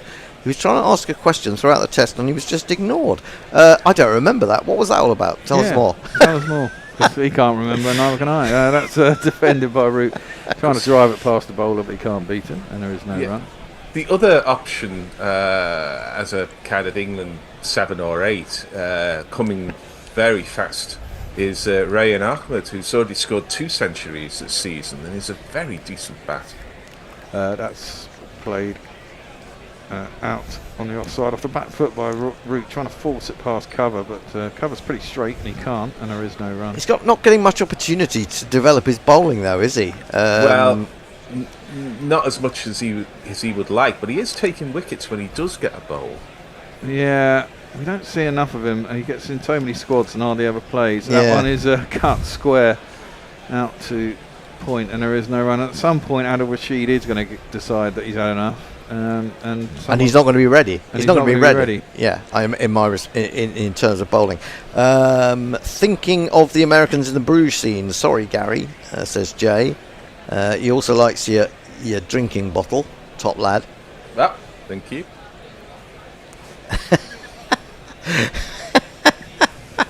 I think this is about the Leaning Tower Pizza. Shouldn't. This is cruel and unkind from Eric J. He says Gary increased the lean by 2%. Yeah. It was obvious, had to be said. Boom. I thought it, but I mean, I didn't say it because I'm a kind man, and I would probably do the same actually. I think quite a fair few gorillas would actually. Yeah. Is this Greaves back in? Yes. Well, yeah, it is, and Root has driven it into the ground and bounced it over the bowler's head straight back down the ground. Well, that was... It's going to get 4 runs. Go on, Gary. I'm not going to play that was interesting because he took guard well outside his crease and then he walked towards the bowler as he came in. So he's actually hitting what's pretty much a length ball there on the half volley. And that's the kind of thing I'd like Root to do more of. Well, the guy is bowling at sort of... Well, that was 78, but that's one of his quicker deliveries, I think. He tries to cut that past point, can't, and there's no runs. I think it's something that Root does quite a bit in Test cricket, funnily enough. He does more at in that Test sort of cricket. pace. I mean, he has to walk, and then he has to be sort of at a solid base. He has to ultimately stop and not be on the move as he's playing that shot. At this pace, he can afford even to be on the move, I guess. That one's really slow. Works it into the mid-wicket area. Can't beat mid-wicket, and there's no run. Not got a lot of pace to work with here. 69 miles an hour, that one. That's it may not be a bad idea. Well, that's barely fast on a flat spinning delivery from someone like Jadeja. Or Axar Patel. Yeah. But that does put the onus on Root to make the pace. And unlike Duckett, Root is unlikely to swat it over cow corner. So may not be a bad tactic pace off to Root. Well, he's come down the track. Oh, there's an appeal there. That's not bad. He's gone right across his stumps. He's a long way down the track, though. And umpire won't be able to give it. I wouldn't have thought. No, I think that's the thing. He's got so far down. I mean, that's pretty straight, though, to be fair. Wasn't it? They're going to have a think about it, aren't they? Well, they've only got one left, and they've burned one. Oh, the one they burned was shocker, awful. Wasn't it? That was an absolute shocker. Yeah. They decided not to. I think that's closer than you think, though. The question is whether it's short enough and it's going to go over the top of the stumps. But, I mean, you could see his leg stump quite clearly, and he was a long way down. Can have a look. Another look. No. It's well going down. Arguably, again, it's one of those that's hit on the outside of the pad. It could actually have impacted slightly outside the leg stump. Indeed, it has. Yeah. It's almost identical trajectory to the previous Hoare review. Also, Woi Pom, he leans in. He says, Gary goes to the top of the Leaning Tower of Pisa, and it's still standing. It's all true. Oh, it survived. It's 700 years until I got there. It is indeed. We need to get one of these up. I'll play it now whilst they're YouTube right, super chat. £2 from Jay for fat shaming, guilt at fat shaming gorillas in general, but particularly Gary. Another single, I think that was. Yeah, it was to the leg side. Terrible throw into the keeper. But they've only got the single. Steve Chilton says 426 for 6. I mean, have you had a go at the GPL with that? Don't just tell us. Get into the GPL. Although it may be too late now. Yeah, it is. We've just gone past the hour and 20 minute mark. Have we had any entries?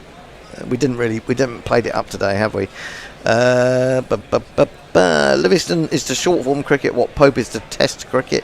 Controversial, says Stephen Cole. No, I think I'll come back to that. driven nicely by Root, but can't beat cover again.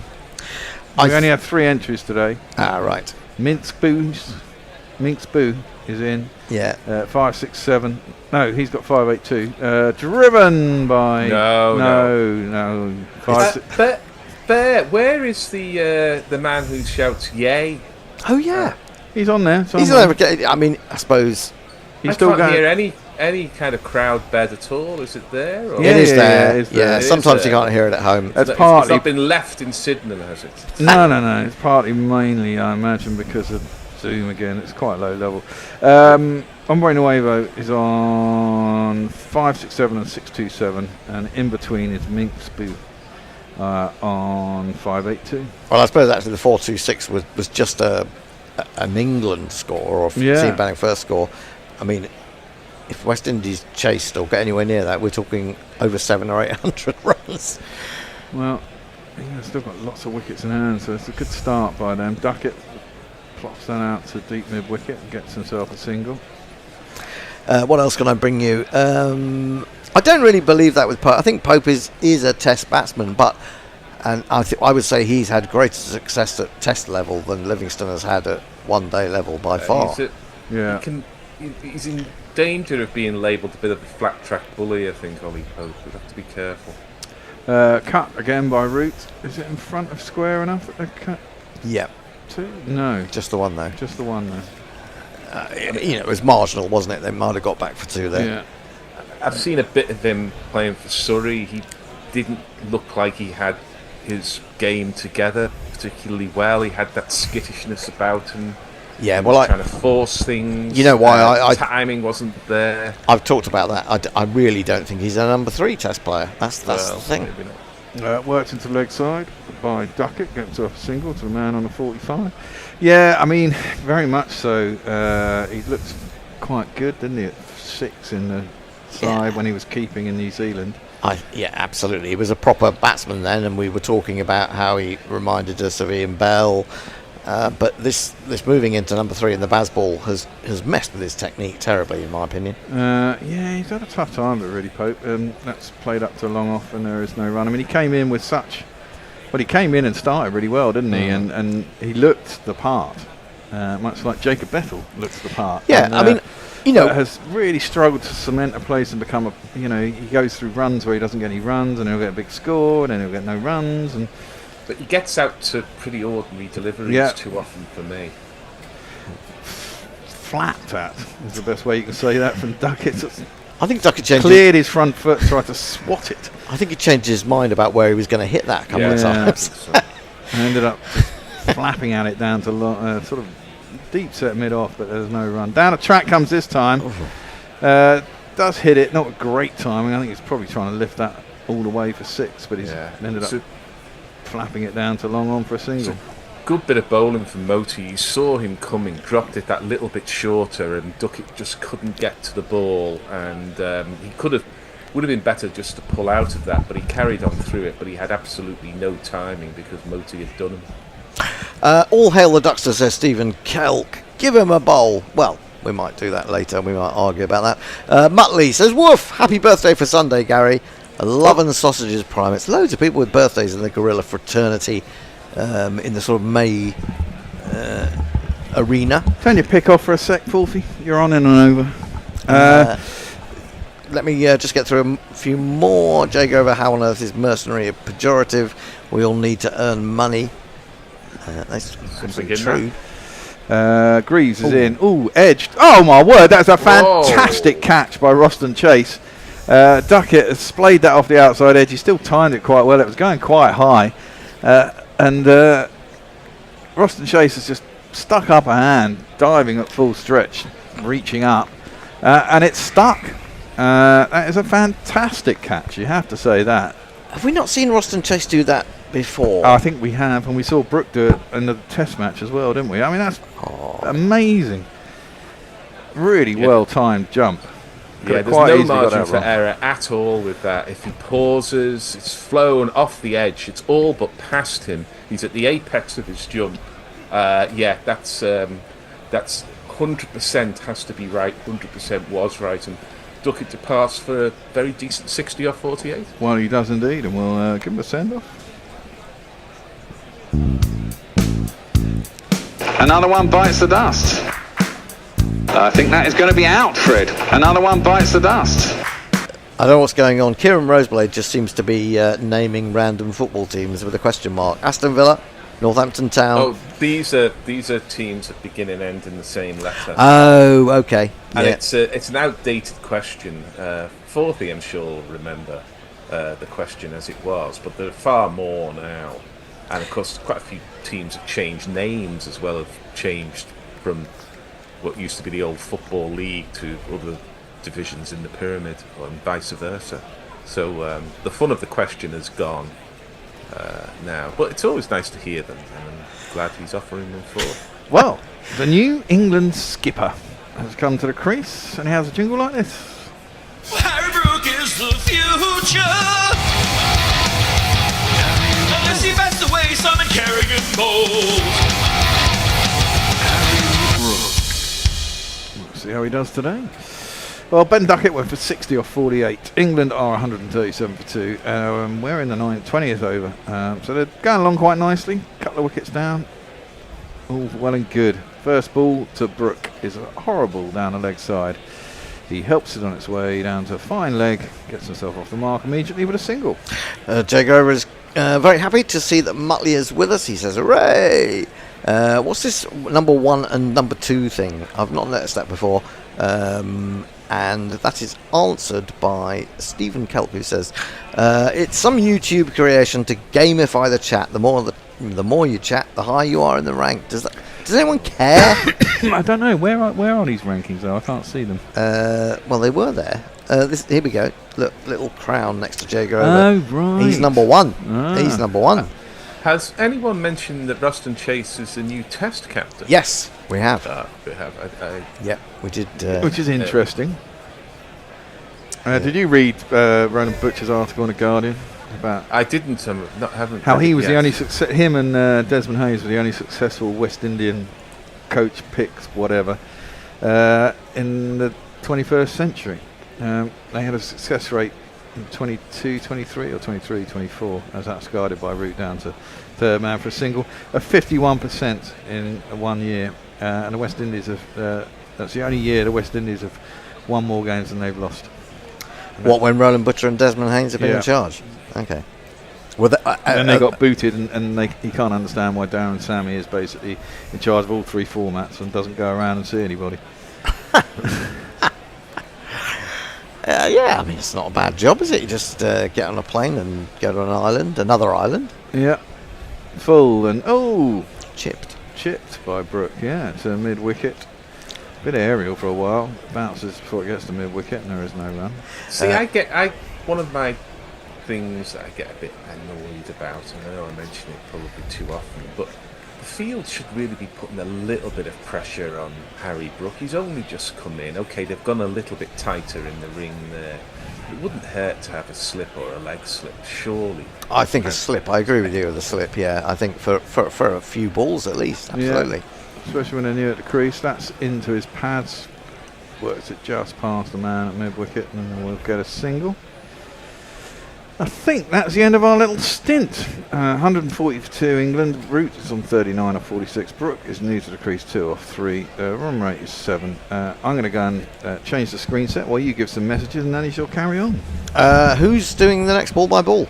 Me. Oh, it's Gary, and we're also joined by Mog. Am I still on? No. Oh, good. No. So we got 3 remote people, though. Well, someone's going to have to do the jingles. I prefer the term aloof than remote. to be Yeah. honest. I mean, we're physically remote, but emotionally very close. Very close. Okay, let me Oh, just speak for race yourself. through. Let me race through before I go. Who's taking over? It'll be Mog taking over on here, won't it? Oh, that'll be me. I can't do Roman anything else. David says 10-6 under all. Don't know what that means. Windy Fanatic. You're windy? I'm glad I'm not in the same room. I was able to see Ireland versus West Indies live on YouTube for free. Now I'm forced to listen to you guys. No live stream, nowhere to be found. Well, here's Remoty into bowl, and he's just pushed to the man who's surely should be inside the ring, but isn't. at mid-on, and they jog the easiest of singles. 20 overs and 1 ball gone. England are 141 for 2. They've lost both openers for decent scores at very decent rates. And it's Joe Root on strike who goes back and just pushes this to the left hand of cover point, and the sweep comes in, and they jog another single. Right. Have you seen much, Forthy, of what's? Let me go. What's up? Yes, I missed the first few overs, but I've been following it. Then I just came in from a rather nice curry in the Tandoori Den in Camberwell, so that was nice. Very nice. As left arm round the wicket is Moti, and Brook just finds the man in a Jonty Rhodes position at backward point. And there is no run. That's Camberwell, Melbourne, rather than Camberwell, South London. Camberwell, Melbourne, yes. Yeah. It's very... I think I've been to that joint too, actually. Oh, you might well. It's a leafy gentrified suburb. It's old Melbourne. Another easy single taken to long on. It should be at mid on, and they go through for 1. Yeah, Camberwell in South London has some rather nice squares. It's quite pleasant. As this one is punched by Root to the man conceding the single at mid-off. Really can't understand. Moti's bowling well, and if they want to take him over the top, then that brings risk. 144 for 2. Yes, I agree with you, Gary. Now would be very handy. Moti's in again, and just the tiniest bit of slow turn. He rocks back as Harry Brook and punches it to the sweeper. It's the end of the over. England 145 for 2. Have we got things coming through on the tube? We do. I'm not sure where we're up to, but there was a lot of discussion about Hendo's hand and the bandage looking a bit weathered, or happy ending hand, I think someone called it. Tony Bishop says, Gary, unusually, is rather quiet. I'm quiet? Oh dear. Sounds okay to me, but who knows. Des Reynolds wants to know who the English bowlers are. Not Duckett. That's for damn sure.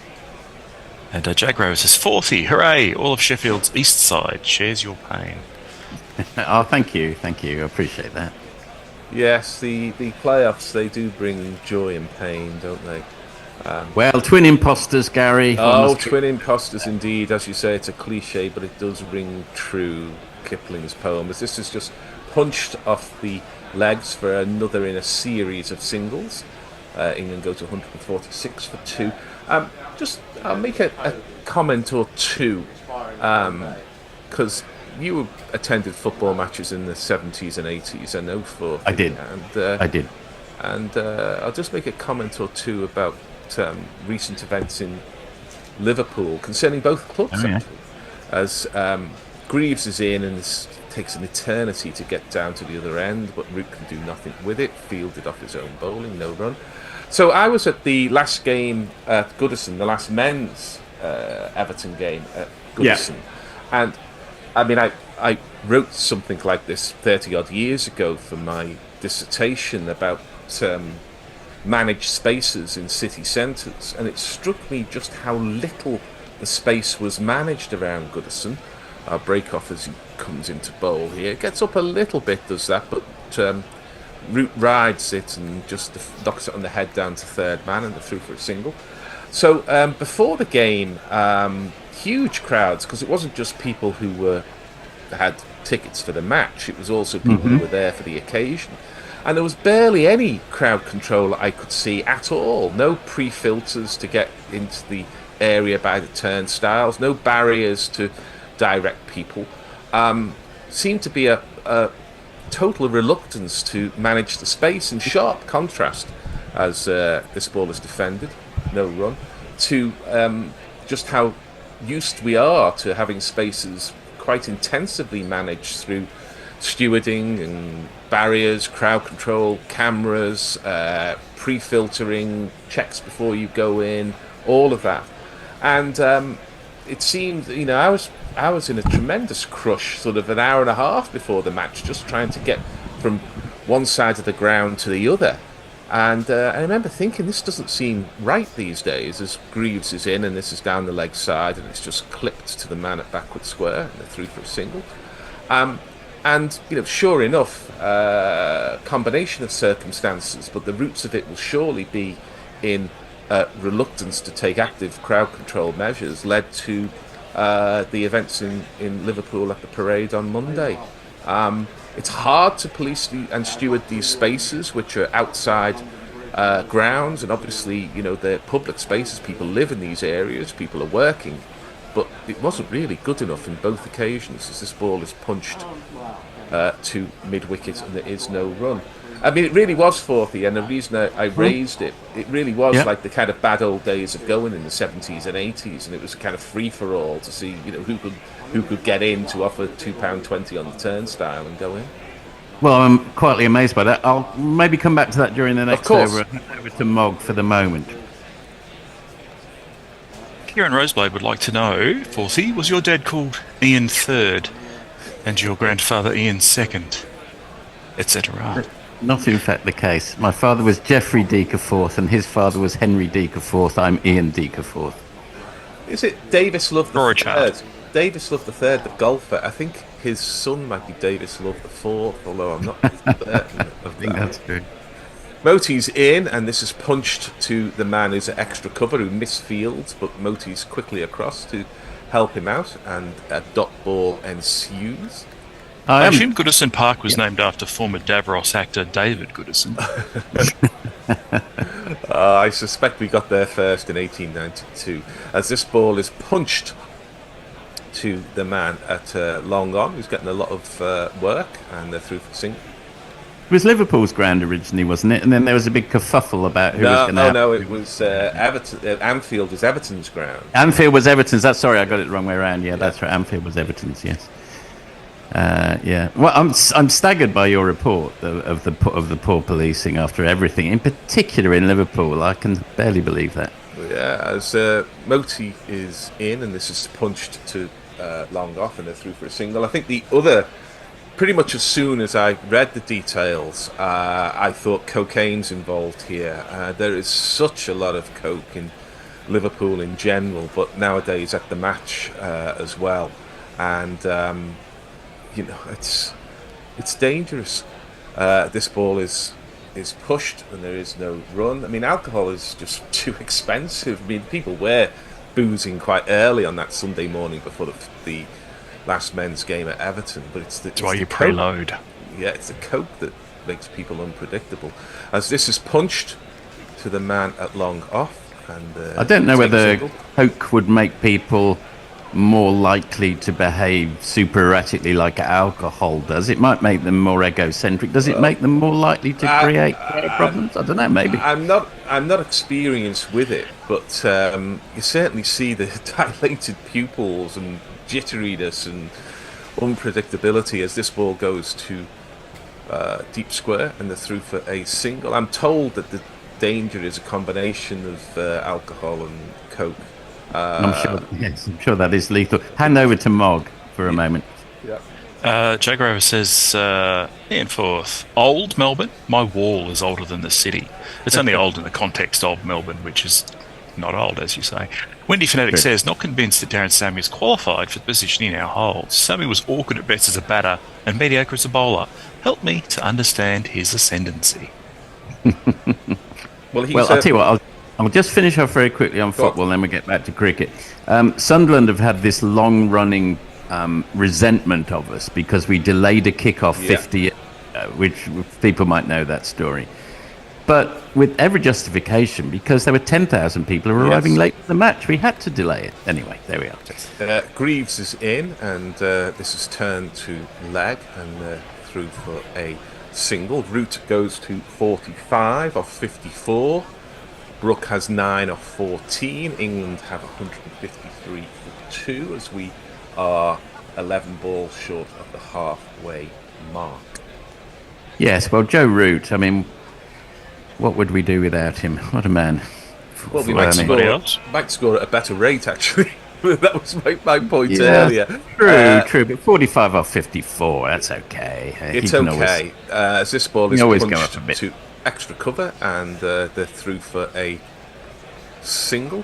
I mean, it's okay if they're going at the equivalent of 7 or 8 and over at the other end. What you don't want is 2 batters on a pitch like this against Division 2 attack, maybe not even that if we're talking English domestic cricket, and you've got 2 of them going at 45 or 54. So well, it's the old boycott problem, isn't it? You get 100, but there's pressure at the other end. You don't want Brayley at the other end now. No, Greaves is in, and that's one of those.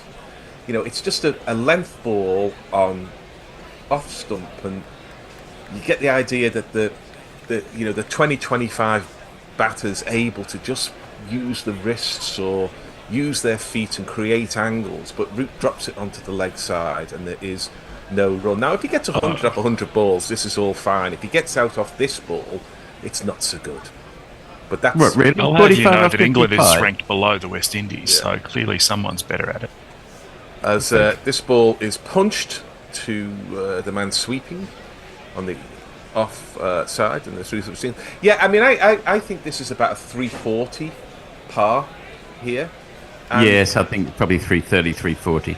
So on the other hand, I don't know about you, Gary, but I fall into the trap of watching, it was a great diet of T20 cricket, and you think, come on, but 6.5 coming up to the halfway stage, I think that's okay. They can accelerate from here. Yeah, it is okay, but I also saw what England did in the lead up to their World Cup, as Greaves is in again, just knocked on the head by Brook. It goes down to a very fine third man, and they're through for a single. And that's when they were racking up 400s and stuff like that, which means that on a bad day you get 320. So, the launch pad for England's one and only ODI World Cup was racking up 400 plus on a fairly regular basis. And, but you're all for processes, Gary. That's just an object. It'd be nice to score 400, but it's the methodology for getting there. It's true, but the question is, have you got a methodology for getting there if your number 3 is going at 46? It's all about process, not outcome. Yeah. As this ball is pushed to the man at long on, and they jog an easy single. So 24 unless you're in the playoffs. Unless you're in the playoffs, Mark, in which it's all outcomes and process goes out the window. You should already have a firm foundation at that point. You should. Over to you. Richard Milgate says, about 7 minutes ago, 124 people watching, but only 14 likes. Come on, YouTubers. Looking at it now, it's 246 watching and 40 likes. So something's improved there. 246 people are watching us. Don't get stage fright. And Diana Patterson has made an appearance saying someone should let the bear know that we can hear him talking in the background. Hendo, tell the bear to shut up. Yeah, I think the largest lecture hall talk to them is 250, so I've kind of got that in mind. There's yet another single is pushed to, this time, the left-hander cover point, and the man comes in from sweeping, and England advanced to 158 for 2. What was the subject you were talking on to 240 people? Oh, God knows. This ball is pushed to cover, and there is no run. I remember I did a lecture on the lives of Lee Miller, which was the book written by his son. Because it was kind of cross-curricular thing for media students, so there was some art, there was some photography, there was some journalism in that, and that went down very well. Most students didn't know who Lee Miller was. As this ball is clipped to deep square, and there is no run. I had 1 or 2 came up to me at the end saying, is that all true? They thought it might have been some kind of elaborate internet hoax that somebody could have lived big that strong life. Men with tears in their eyes. As this ball is punched on the offside to the man on sweeping on the boundary, and another single is taken. Lots and lots of singles. We were hearing earlier today, Gary, that Cameron Diaz is a friend? Could we guess? My close friend Cameron Diaz. No, I bosom buddy. I was on a very small plane, hopping from Denver to Vegas.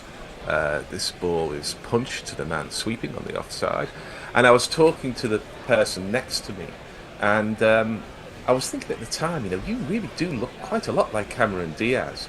And it was only after I got off, as Root's 50, so let's salute that. He's 42nd in ODIs to go with 1,700, so he certainly delivers the volume of runs. It's off 60 balls. And it was only when I got off that I realised there was no kind of business class or first class. And You got off with her? What? Oh, I should be so lucky. As Moti's in, and this is pushed to not beating the man at short mid wicket. And It was only when we went for breakfast the following morning. Yeah, that I indeed. thought, maybe. And It was the first time I'd seen the front of her face for several Yeah. years. Anyway. It dawned on me that it might have actually been 50 the runs. Your 50 runs. Well done, well done, well done, well done. I mean, I'm not good at this stuff. I mean, I 50 did. runs. The job is only just begun. I was speaking to Derv LeCurwin for about 45 minutes before I realised it was Derv LeCurwin. I'm not very good at this kind of stuff. And the name dropping will stop now. There you are. There'll be some younger people wondering who Cameron Diaz is. As this is down the leg side, surely that'll be given as a wide. And Root looks back at the umpire with an element of disdain. Because if you're bowling really at 72 miles an hour, you shouldn't be bowling down the leg side. But that's We think it says Cameron Diaz got off that plane and thought, crikey, that was Gary from Gorilla Cricket. Exactly. It was at the mouth of the Mersey I was talking. Indeed. She was too scared to ask you questions. England did get that wide. I think just one run. Well, it is one run. As Root gets one slightly short of a length and turns it off the pads down to deep square. Ever since we saw Root take guard well outside his crease and advance a couple of steps to block drive a length ball to the long off boundary, he stayed very much in his crease, despite the fact that the keeper, who really should be standing up to Justin Greaves, is standing back. England are leaving a few runs on the field here. As Greaves is in again and advances down the track as Harry Brook. That's what I was calling for. And Harry Brook has hit it 10 rows back over long off. Super shatter, super shatter, super shatter, super shatter, super shatter, rocka, rocka, super shatter. Now, I'm glad he played that shot, but it does slightly back up my point earlier, because you can't have the two of them nudging 4 singles and over. So Brook, as the captain's taken it upon himself to say, well, I'm hitting this ball for 6. Now, if he got out from that, we'd all be saying, why is he playing that shot? It's too early to go for that. But the reason is because there aren't that many coming at the other end. Fickle fucking commentators, that's what it is. Yeah, it's definitely Brooks, incumbent on Brook, both as captain, but as the more aggressive batsman. Joe Root's doing the right thing at the other end. I mean, he needs to accelerate a bit, but someone's got to stick around. This is just pushed into the leg side, and there is no run. Sometimes gets a little bit square. I mean, he's the second best batsman in the world, certainly in Test cricket. Sometimes gets a tiny bit squared up, doesn't he, Harry Brook? Well, he's got so many options and can hit the ball in so many different parts of the ground. Yeah, inevitably, his body shape is going to reflect some of those options at times. But yeah, I mean, he hasn't got an immaculate technique by any means. Yes, that's correct. Boy, he gets into some good positions along with the bad positions. Boy, does he hit the ball hard. Well, there's an extraordinary shot. If he'd been done LBW there, we'd said he got into a bad position, but he got down on one knee. A perfectly respectable ball outside off stump has been lifted over his shoulder, over the head of the non-existent deep fine leg for another one of these. Well, just while we're waiting for the jingle. I think the jingle might not be on its way. I don't see a lot of movement. Not a lot of movement, yeah, that's okay. That was an extraordinary shot. There's no way that should have ended up where it ended up from where it was bowled, but he just trusted his hand-to-eye coordination. These are the 360-degree players that we keep hearing about, isn't it? Well, we used to keep hearing about them. It seems to have gone quiet because so many players are 360 degrees. But if you've got Ben Duckett at 1 and Harry Brook at 4, you've got some job set in the field for those two. As this is just clipped to the man at backward square, and they're through for a single, and all of a sudden Brook has 26 off 23. And England well, it looks on paper like a really good batting lineup. I think obviously the bowling lineup is much more immature or whatever you want to call it, but it's a little bit of a mystery how England have managed to find themselves 9th in the ODI table, and yet there they are. Well, I think they lacked a bit of clarity and thought, and I think the captaincy has been pretty poor up until this change, and I'm hoping to see better things from Harry Brook as Root takes a single. And it's the end of the over, 178 for 226 gone. And what's on the tubes? The tubes. Wendy van Eyck isn't happy with this bowling Division 2 attack that West Indies have. Seems you guys have no respect. Well, Gary has no respect. I respect them deeply. Yeah, so do I, yes. And he also says, your conversation seems more interested in what's happening is more interesting than what's happening on the pitch currently. Well, it was about Cameron Diaz, so of course it was. Well, I mean, I am saying it's a Division 2 attack, but it does look a bit like a Division 2 attack. I've never really rated Alzari Joseph. In fact, I still think he might be a better batter than he is a bowler in some ways. I think Moti's good. Jason Seals here is coming on to bowl, and he can be good, but he was a bit ordinary earlier. I think it might be interesting.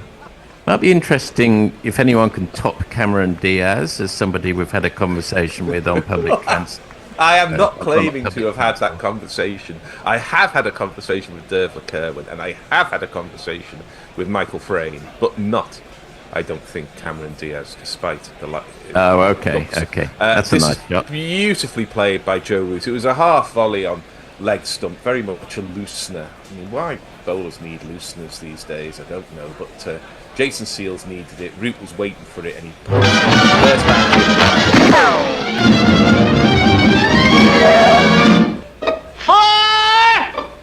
I can't give you Cameron Diaz, but I can, for half-hour conversations in my life, I can give you Michael Palin, Robert Smith of The Cure, and William Golding. That's not a bad threesome there, is it? Best I can manage is Ian Forth and Indo. Not bad, though. Root gets one outside off stump, knocks it on the head, it goes down to third man, and they're through for a single. So Root has 57, which was always good. A dear old jealous of the Heinz varieties. 57 for what? Heinz varieties, 57. That was it, was it? You're the ad man, Ian. Well, I was just overwhelmed by the impression. It was very big. Yeah, 57. That's right. Yes, that was Brian Johnson, was it? It was, yeah.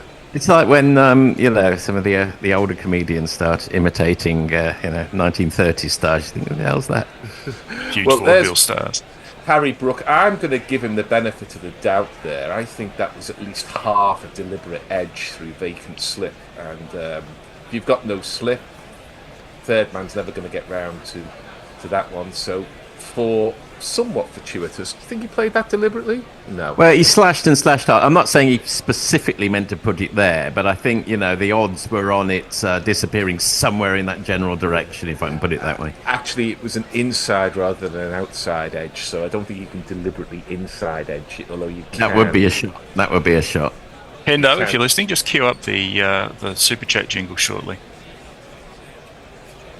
No. We love a super chat. 187 for 2 now, England, as this is defended by Brook, as Jason Seals finds his lie. So a brief respite from the Seals clubbing that's been going on. Super chat. Well, Jay Grover's coughed up 2 of your English pounds and just says, play the Gary jingle. Oh, yes. £2. Come on. Hendo remains Easter Island-like in his lack of movement. We're getting no change there. I'm going off for the next batch of 10 overs, but I'm back for my. Are you? I thought I was on with it then. No, I'm on for the last 10. Okay. I've got to get to Clapham Omnibus tonight, as this ball is clipped to square leg, and they're through for a single. And when I said I couldn't do the second innings, I thought I was going to Clapham from Ladywell, and wanted to give myself plenty of time. As it happens, I could probably do the first session. But you've got David Brooke, and why would you have? Oh, indeed. Well, if you're the man on the Clapham omnibus, you'll be voting reform. It'll be you. Now, Clapham Omnibus is a rather nice art centre with a little theatre attached to it in Clapham. One for the international listeners there. As this is beautifully hit. Oh no, it's not. Oh no, it's not. So Root flashed outside the off stump. It was a beautiful looking shot, but if the ball doesn't hit the middle of the bat, it takes the edge and it goes through to the keeper. So Root is out for Heinz Varieties of 57 off 64. England not exactly in trouble at 188 for 3, but if they are going to get 320, 340, there's a lot more to be required.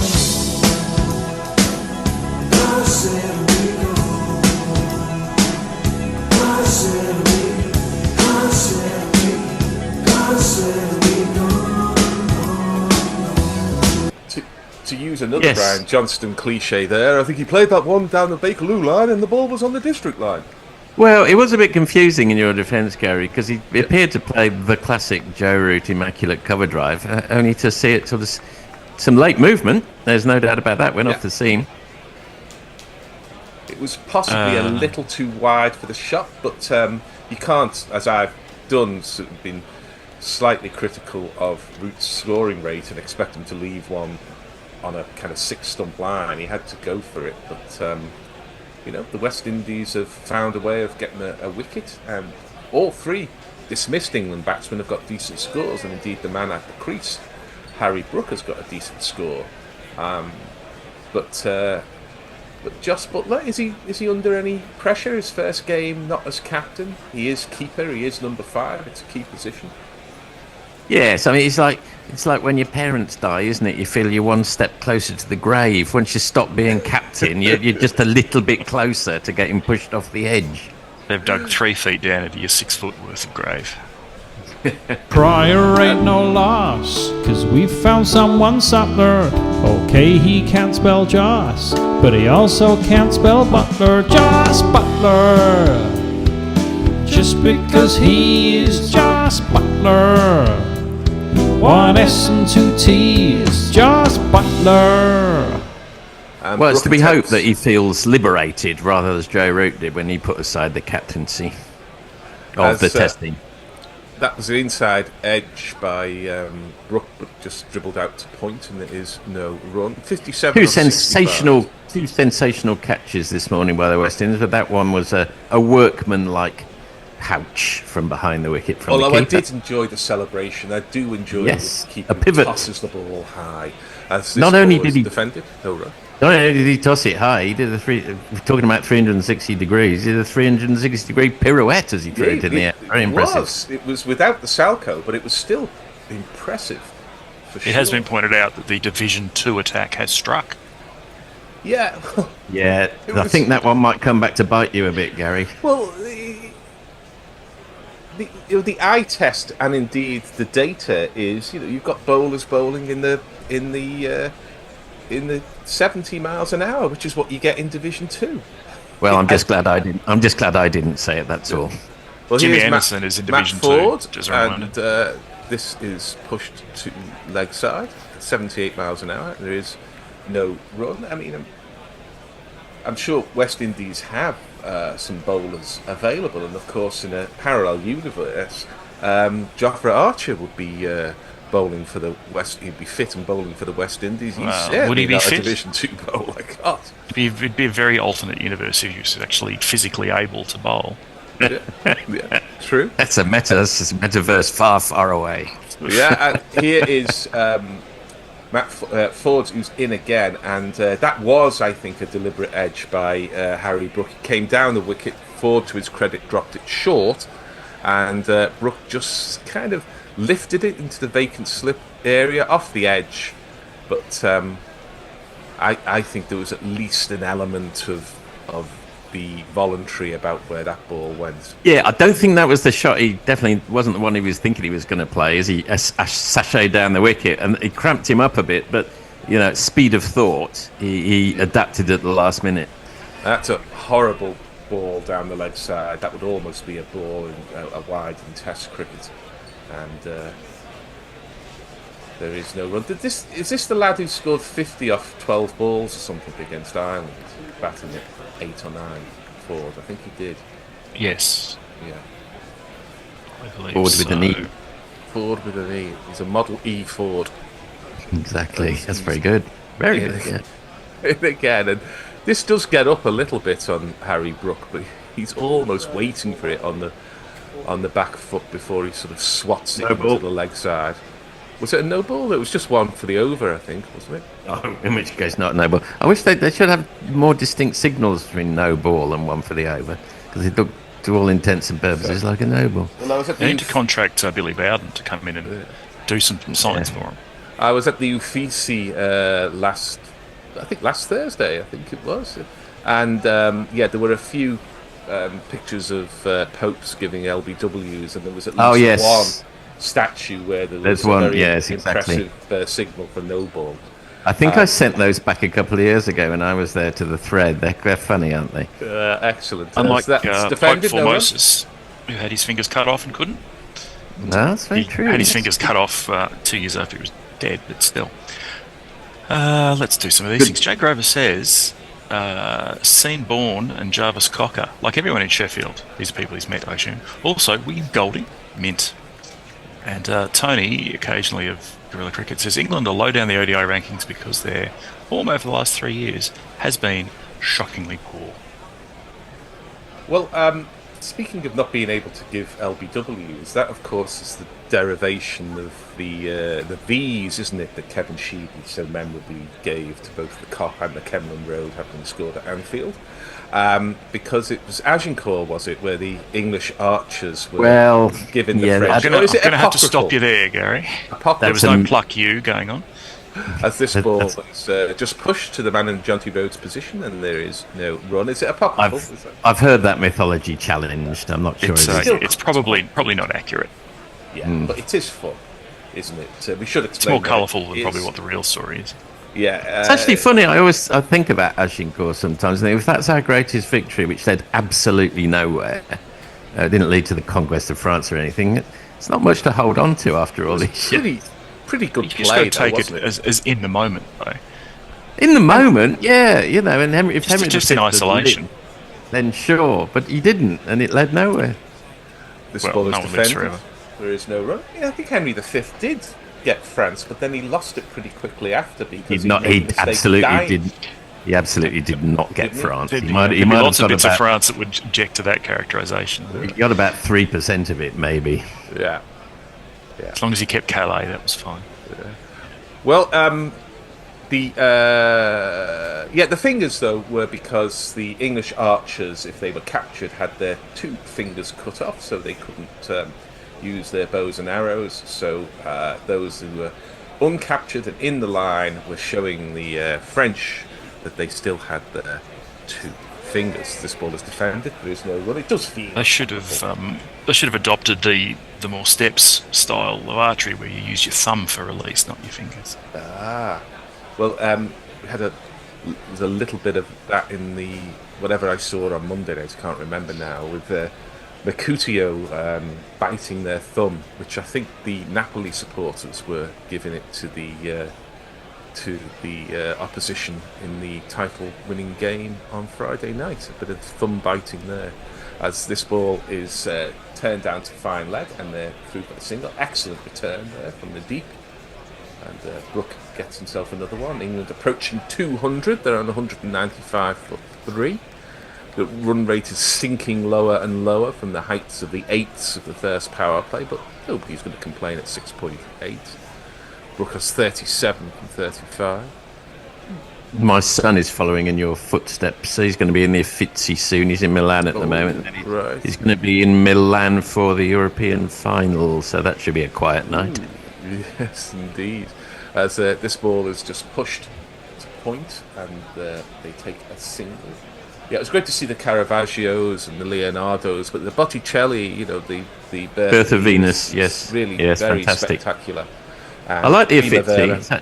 It's actually quite easy to get round. It is, and I like the icons right at the start, those kind of 12th and 13th century stuff. There's an awful lot of rich people and an awful lot of Madonnas looking into the middle distance and some very un-Assyrian-looking representations of Jesus Christ, but you'd always get that. Were you upset there wasn't enough Warhol or Francis Bacon? A little bit of that as the ball is hit on the head down to third man. There is no run. No, a surprising and disappointing lack of Modigliani's in there for sure. Well, there's plenty elsewhere in Florence. Over to you, Mog. Righty-ho. Farong says, remember, some of the West Indian lads are still playing in the IPL. 2 of them are, I think. Shafane. There's another one too, whose name I can't remember. Messi says he had breakfast with Prince, although he didn't know until someone told him afterwards. Okay. Was it just him and Messi? I'd love to have been, a fly on the wall. For that breakfast. Was Prince had a no eye contact rule. Was Prince eating yogurt for breakfast and Messi leant across and somebody like some raspberry bread? There was something about marmalade. Oh dear. Pass the marmalade, please. There you go. The marmalade formerly known as orange,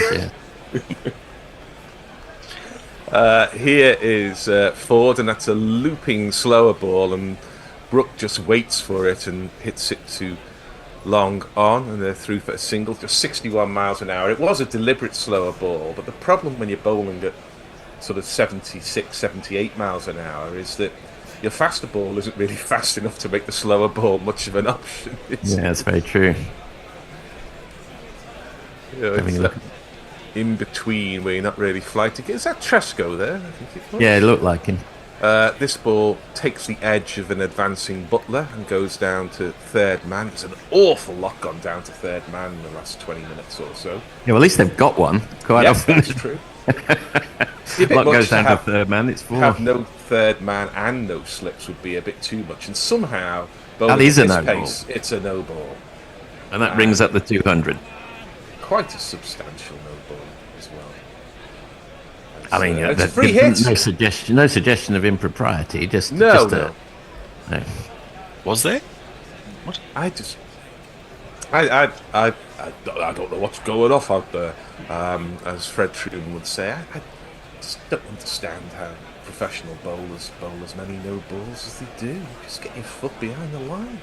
Oh, I think I can understand. And this is hit by a retreating Harry Brook to give himself room. He was followed a bit by the ball, but he got his hands through it, those very fast hands, and got it through extra cover for a boundary. Four. F-O-R. F-O-U-R. There's a lovely finish to this shot. Just see the bat is all the way round. It's like a kind of Rory McIlroy drive there. And it shows the commitment to the stroke. As Brook has advanced to 43. As this is another fantastic shot. It was a hideous delivery. Short and on the leg stump. And Brook knew there was a man at fine leg, but he knew he could hit it 20 yards further back, and he sure did, over his shoulder. The second time we've seen the shot, although this time he wasn't quite so low in his stance.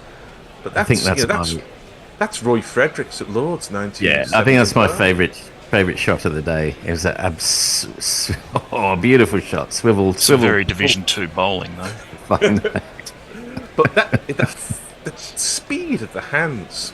Yeah, exactly. He's on 49 now, Brook, and he misses out on an uppercut there. Perhaps the adrenaline being a little too high, but Ford's bowling absolute pies here. He can just hit them where he likes. The old JCR president at my college was Martin Ford with an E. He went on to be a very respectable lawyer who did the Grenfell inquiry and so on. Oh, right. Yeah, well, they're still dropping more names. They're still walking around free, aren't they? As this ball is punched to the man sweeping on the point boundary, and that will be 50 for Harry Brook of 41 deliveries. It's been innings of innovation, of power, and of supreme confidence on his debut as captain. That's a fantastic start.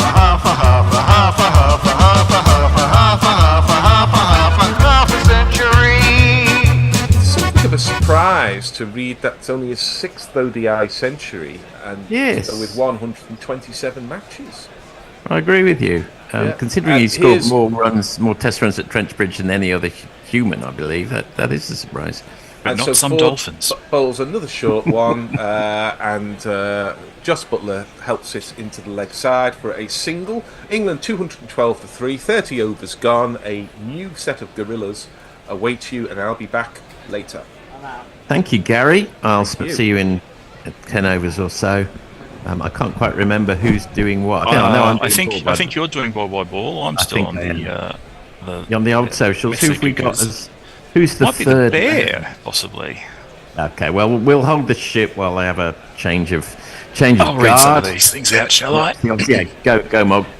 Windy Fanatic says the glory days of West Indies producing fierce fast bowlers like Holding and Ambrose apparently done and dusted. I'm here. It says it looks like England's going to make 350 because the bowling is weak. Well, they might make more than 350 at this rate. Well, I went over 390 and a half, which I thought Bloody hell. was a bit That's petulant, but possible. In comes Seals, who so far has gone for 1 for 48 off his allotment of 5 overs, and that's a dot ball through to Butler. How are you, Bear? I'm very well, 40. Yourself? Yeah, good, thank you. Good. All well. So your son's coming over to go and see the Champions League final? Well, he won't actually be in Bilbao, but he's going to right. be in Milan on the night of it when Milan are playing, so that's almost as good in a way, because the atmosphere obviously will be incredible. I think you'll see it in the central square there. So he's looking forward to that. He saw the Fulham Man City game, last game of the season, and that's flipped over from square leg down to the man at deep square by Butler. Just come through for a single. He moves on to 4. So he's making his way around Europe. He is. He had 6 hours in Berlin. He's more than enough time to see it all. He saw the Goering building and the Goebbels building, and then he was off again. Why so little time in Berlin? Berlin's a fun city. I don't know, really. I'm going to Berlin on Monday, so I'm looking forward to 3 days there. That'll be good. Get a photo at the Brandenburg Gate for me. Sure, no problem. In comes Seals again, goes a little wider on the crease. Ooh, slightly uppish from Brook, but he manages to bisect those 2 fielders on the offside, wide of mid-off for one of these. It's me, says she. It's me, says she. I'm just having a look at it again. Was he in full control of that one? Yeah, it was a little uppish, but 4's 4. It's in the scorebook. In the score, have a look at the scorebook. Cliche. No, we're full of them this morning. We love a good cliche on Gorilla, man. What are you on about? We absolutely do. We do. Brooke looking intent. And he just pokes that towards the man at point, who manages to block it rather than field it, I would say. It's funny, like when you're made captain, does that make you a more intent batsman? Do you feel there's more riding on it? Do you get more responsibility? Get more nervous? I'm not sure. More distracted because you've got to ponder what's happening in the context of the whole game rather than just your performance. Yeah, I think there's that, and also I think there's all that press stuff you've got to do. So if you remember Andrew Strauss first match of the Ashes once, he was doing pressers up until 10 to 11, then he got out first over. Not surprising in some ways. Ooh, now that did not go where Harry Brook intended it to. He was intending another flip over long leg, and it's ended up going wide of the keeper through the vacant first slip over area, but the result is this. 4 on the floor, and 1 more 4 than the 4 before. That's what 4s are for, to get funky on the dance floor. He lost control of that one, took one hand off the bat, and he was fortunate to get away with it, to be honest.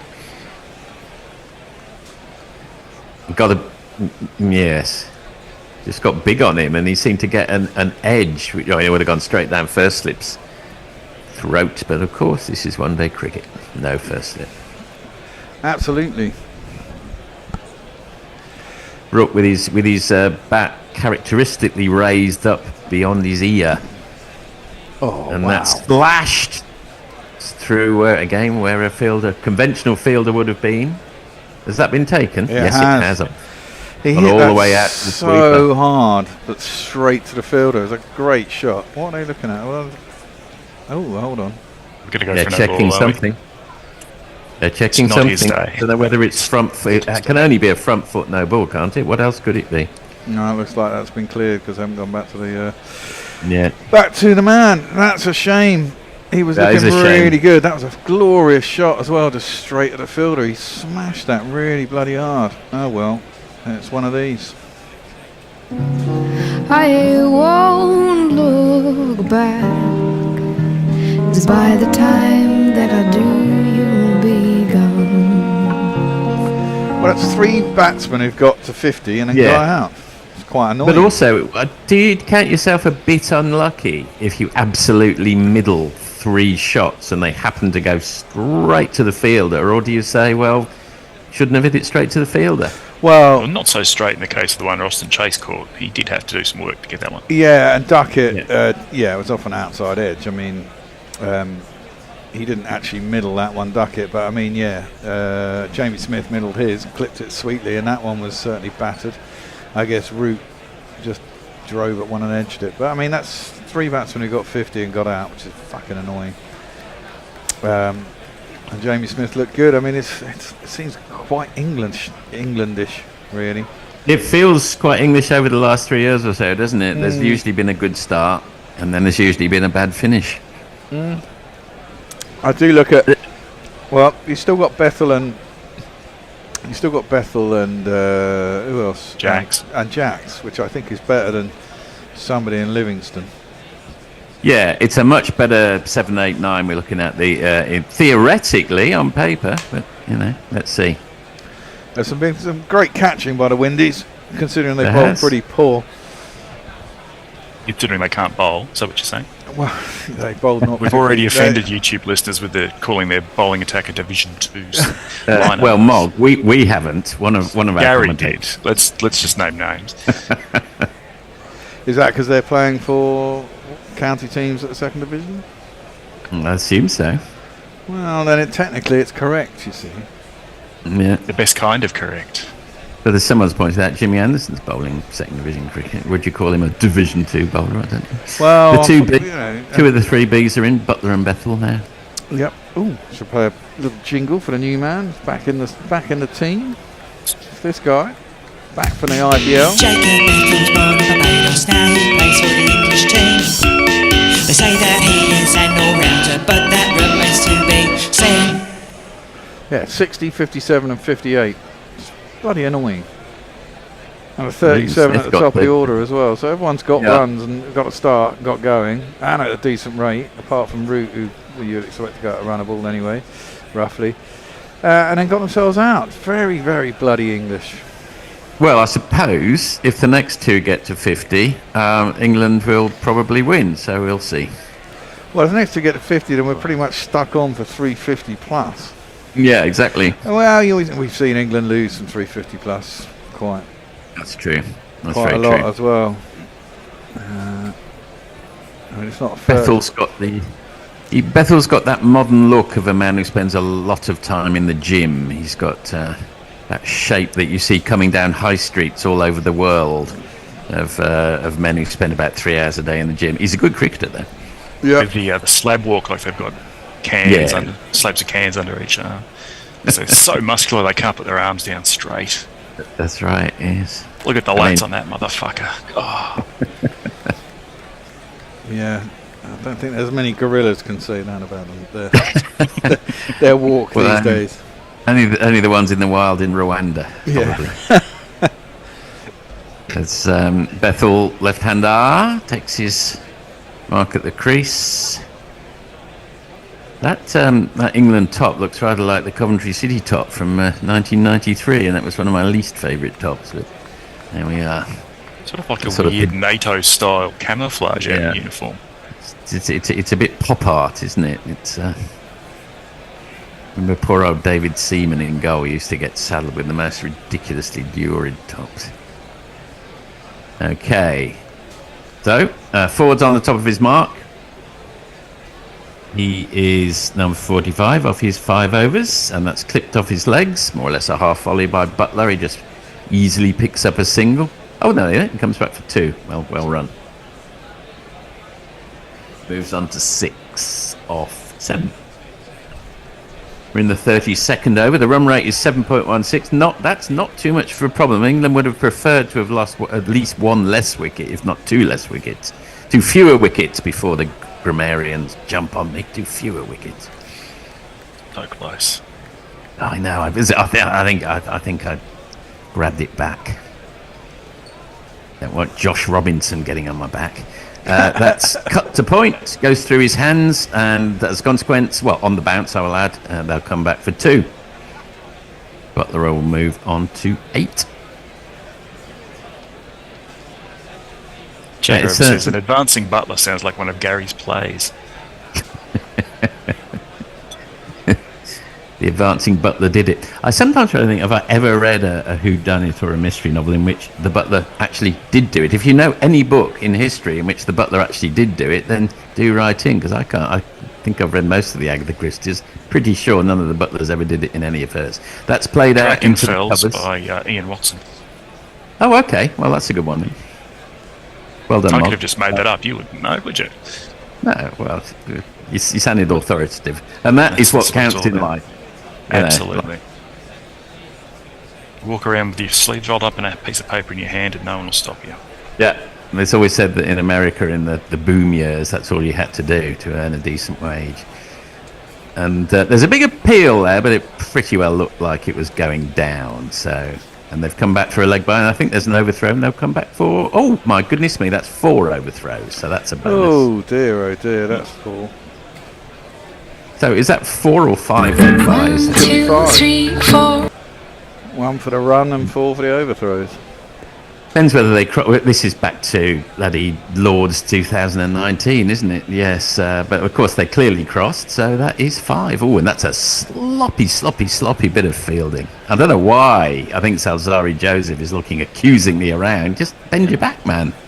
Well, it probably shouldn't have lifted at the stumps quite that hard when it was not really going to get him out. Well, that's true, but, you know, anyway. Bit of passion in the players. Bit of argy-bargy between teammates. That's what we want. That's what we want. Bit of roughhouse. Random stabbing later on. That's great. Just ask Jimmy Adams about knives in the West Indian cricket team. Oh, golly. Bethel yet to get off the mark. In fact, yet to face a ball for one reason or another. So he's facing up to Ford, who's come round to the wicket to the left-hander. Tempts him slightly with the wider one. Not to be tempted. Lets it go past. I imagine the blue... we're having a look at that. Actually, it's slightly closer, that LBW, than one might have thought, but still clearly missing. LBW appeal from a couple of balls ago. Blue wristbands. Blue for Bob Day. Bob Willis Charity Foundation, whatever. And that's guided, not by voices, but guided down to deep square leg, I suppose, for a single.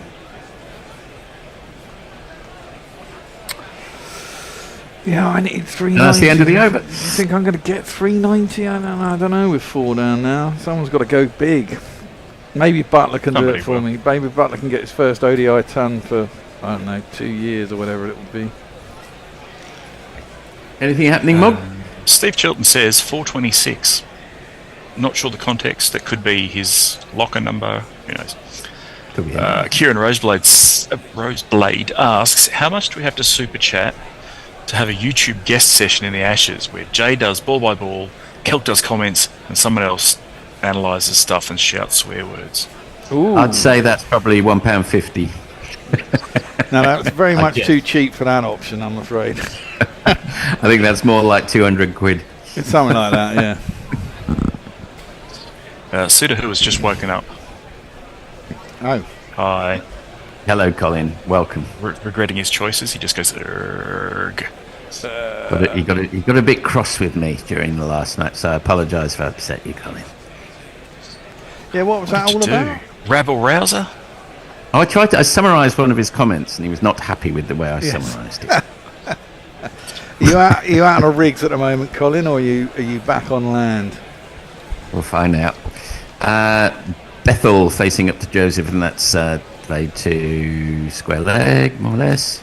Mid wicket perhaps. Dot ball.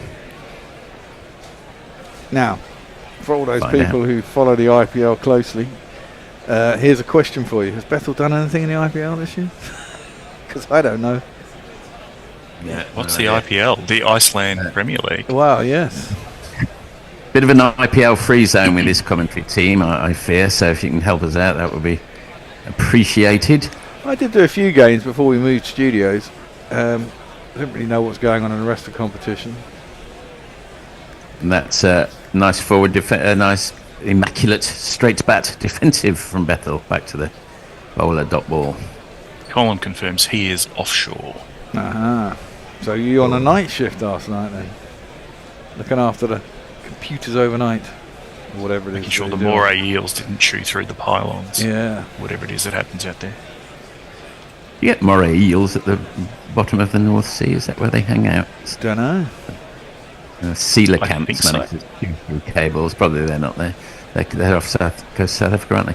Oh, that's a nice flick off his legs, and that will go for one of these. He's off the mark, Bethel. With the super shatter, super shatter, super shatter, super shatter, super shatter, rocka, super shatter. Just a very fine glance off the hips. Lovely shot. Proper Yeah, genuine leg glance. Yes, yes. It's a very aesthetic pleasing one of along with the on drive, the late cut. You'd say the leg glance is one of the more aesthetically pleasing shots in cricket. The cover drive, if it's done nicely by a left-hander, looks glorious. Yeah, the left-handed cover drive. And that's not an absolutely top drawer aesthetic shot, that one, but it gets a single down to long leg for Bethel. He's moved on to 5. Windy Fanatic confirms that Bethel did diddly squat in the IPL. Wow, excellent. So he's in wonderful form coming into this ODI tournament. Primed and ready to go off. Is he Like a favourite World War II mine. to start against India in the test, or is he first reserve? Probably first reserve, First isn't he? reserve, I'd have thought. He probably might have been in the running, as we were discussing during the test match, but when all the people who he might have replaced, i.e. Crawley and Pope, go on and score big tons, it's a bit difficult, even if the opposition was Zimbabwe. Yeah, what can you do? Yeah, that's right. It's like when the reserve comes in and scores a goal. You think it's like Jeff Hurst in 1966, isn't it? You're going to put Jimmy Greaves back on when he's got you into the final. Okay, that's just defended by Butler. Dot ball. That's the second time I've heard Jimmy Greaves mentioned this week. Oh, okay. What was the first time? Yeah. Tony mentioned him in the context of the Greaves playing for the West Indies, wasn't Jimmy Greaves? Some would say England's best ever striker. Others would disagree. Of course. Powerful Union man, was he? Oh, wow. Good. Ooh, that came back, I think got the inside edge, went past the keeper's left hand, and Butler gets away with a rather fortuitous 4. 1, 2, 3,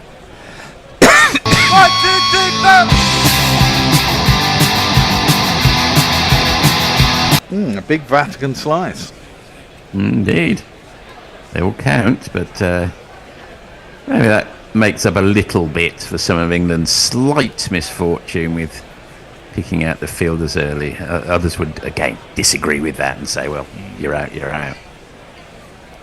Jake Graves says, I think there was a Woodhouse book which played on the trope, but I can't think of a crime novel about the butlers knocking off doing stuff.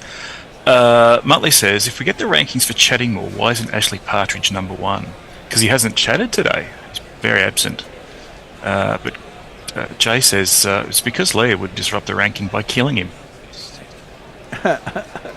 So, possibly true. He gets a warning every time he shows up. But how many people actually get ranked on the chat? Is there only like top 10? The 10, I believe. Let me check the list. Roston Chase? It's everybody. Look at that, 34 rankings.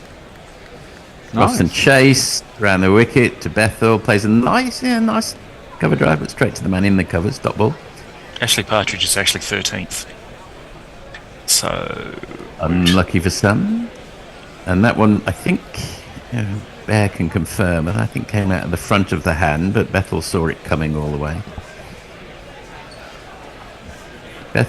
Chase is just chasing back to his mark, if you'll excuse the pun. I don't know whether they're behind the over 8 or not. But he certainly will help. He only has about 3 steps back and 3 steps forward. That's man 45 on the leg side. Bethel picks him out. He bothered cross with himself because it was there to be hit past him, but wasn't. They did pointedly show the clock before, so maybe that was something to do. Maybe they are behind the rate, yes. And that shovels down to long on for a single. Ford with an E does the E-type Ford does the fielding. But though presumably has not faced up to Chase for a while, he's retaking his guard. Having a good look around the field. Got that classic a kookaburra bat. Not a kookaburra ball, he's got the big bird on the back of it. Squats right down, Owen Morgan style, and then defends it back to Ruston Chase. I always did like a kookaburra bat. I had a couple of them and they were very nice. Yeah, please don't forget to smash the like button and subscribe if you're listening out there, please. It always helps. Indeed, we're it up to does. 64 likes. Played through to deep square leg by Butler, who will keep the batting, keep the strike, I think. Yes, he does. At the end of the 34th, was that the last ball of the over? Yes. England 242 for 4. Colin is wondering what this nonsense is. I assume he's talking about the ranking system, because Jay tells him, no idea, Colin, but it's idiotic, which I now want on my tombstone. Yeah, I mean, I can only see 1 and 2, and Jay seems to fluctuate between number 1 and number 2, but everyone else on my screen, because on the iPad anyway, which is the public view, is only... According to this, Eric J is number 1, Joe Grover number 2, Stephen Kelk number 3. Very good. It's been rather exciting following Messi's trip around England, because we've got to meet in person on our thread on short video form a couple of stalwarts of guerrilla cricket, and that's right up in the block hole, but dug out by Butler to mid on for a single. So had a nice little clip of Brian in Brisbane, who's actually in Northampton a couple of days ago, and yesterday we had who did we have? We had Jay Grover dropping a C-bomb on me. Of course we did, yes. So confronting. Yeah, so confronting, but so on brand. Well, yeah, was that a note he held up? Thank you, whatever it was. The what? It was good to hear. On a WhatsApp, there was a post-it note. Oh, that's swished high in the air. I don't know where it's going to land. It's landed in no man's land, which is very fortunate for Bethel, because he mistimed that one. Yeah, he didn't get that at all, but fortunately there's no one out towards Cal. There's someone behind square, but no one else out on the leg side, actually. Actually, England, to compensate for some of the catches, have been rather fortunate with some of those today. Duckett got away with one when I think Alzari Joseph slipped in the early stages. It's Alzari Joseph, talk of the devil, who's in again round the wickets to Bethel, and it's a very straight ball and a very straight bat. Dot ball. This inning seems to have gone quite quickly, actually, for an yes. ODI. I presume the last 10 overs it slows down dramatically, doesn't it? The ball either goes to all parts or people appear. Who would you say is happier? Who would you say is happier at 245 for 4 halfway through the 30th? Well, I think England would be very happy at 245 for 4.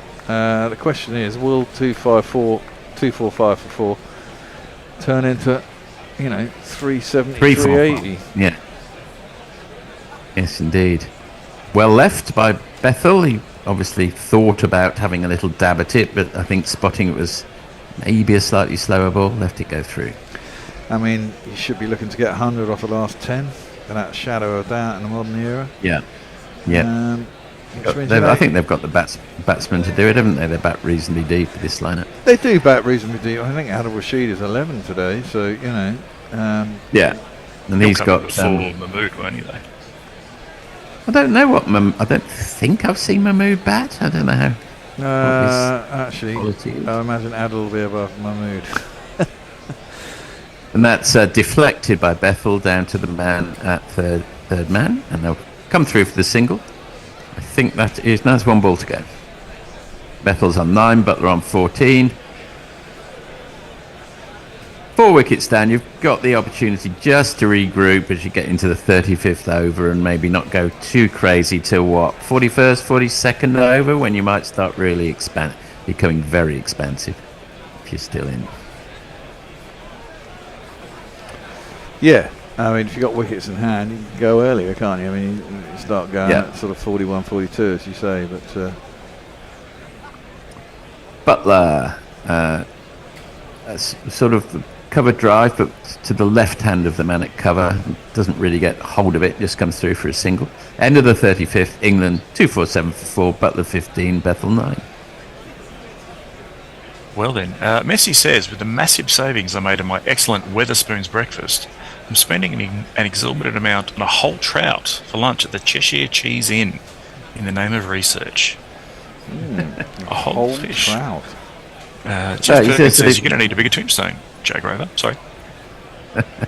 No, so he's not having lunch with any of the fraternity, the gorilla fraternity. He's just having lunch with the trout. Just the trout. I don't actually like trout. It's not my favourite fish. I quite like all fish pretty well. My wife doesn't like calamari, and my son only likes tuna. There we are. That's fish in the fourth family. Right, so that's down to long on for a single from Butler. I generally like all fish. Yeah. Freshwater fish, I kind of like smoked a bit. I love a kipper. I had a I do like a fish curry. I had a Malabari fish curry this very evening in the Tandoori Den, Camberwell. Jacob Bethel facing up to Roston Chase around the wickets. A nice forward defensive. Yeah, I like a Goan fish curry. That's a goodie. Yeah, lovely. Sri Lanka, where we were, is more or less beautiful, beautiful curries down there. I was there 6 months ago. I like southern Indian food very much, Kerala and so on. Okay, so that's played to deep square leg by Bethel. He'll get into double figures, moves into 10. Run rate's just over 7. Need that up towards 8. Got a very his top looks like it's been in the wash a few too many times. It's a bit shapeless and short, Roston Chase's top. So also there's quite a breeze today. You can see billowing through the players' shirts. And that's shoveled down to long on by Butler for a single. Yeah, it's kind of a change in the weather. I think we got, I don't know, I mean, suddenly the air temperature has got warmer in England, just like last night.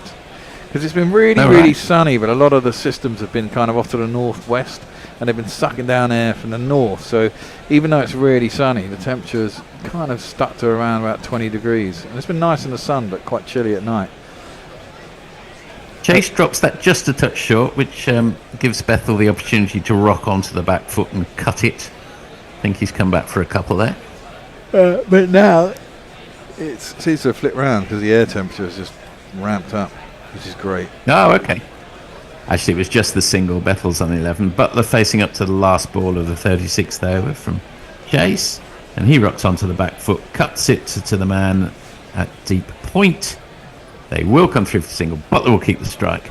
Chase is number 41 off his 6 overs. England 252-4-4. Mark? Brian Brisbane says that Messi has even scored a quick look at the county cricket ground in Northampton. So he probably was so stunned by that he couldn't speak for mere seconds. Jack Rara says, Jeremy told me he wasn't recording. I did give Mog the V's, and unbound from my draconian self-censorship, I might have called him a Bradman. He did. I saw it. Wow. No, it's good to see him on. Good to see you on film, Jay. Really enjoyed that one. As eloquent as expected. Well, absolutely.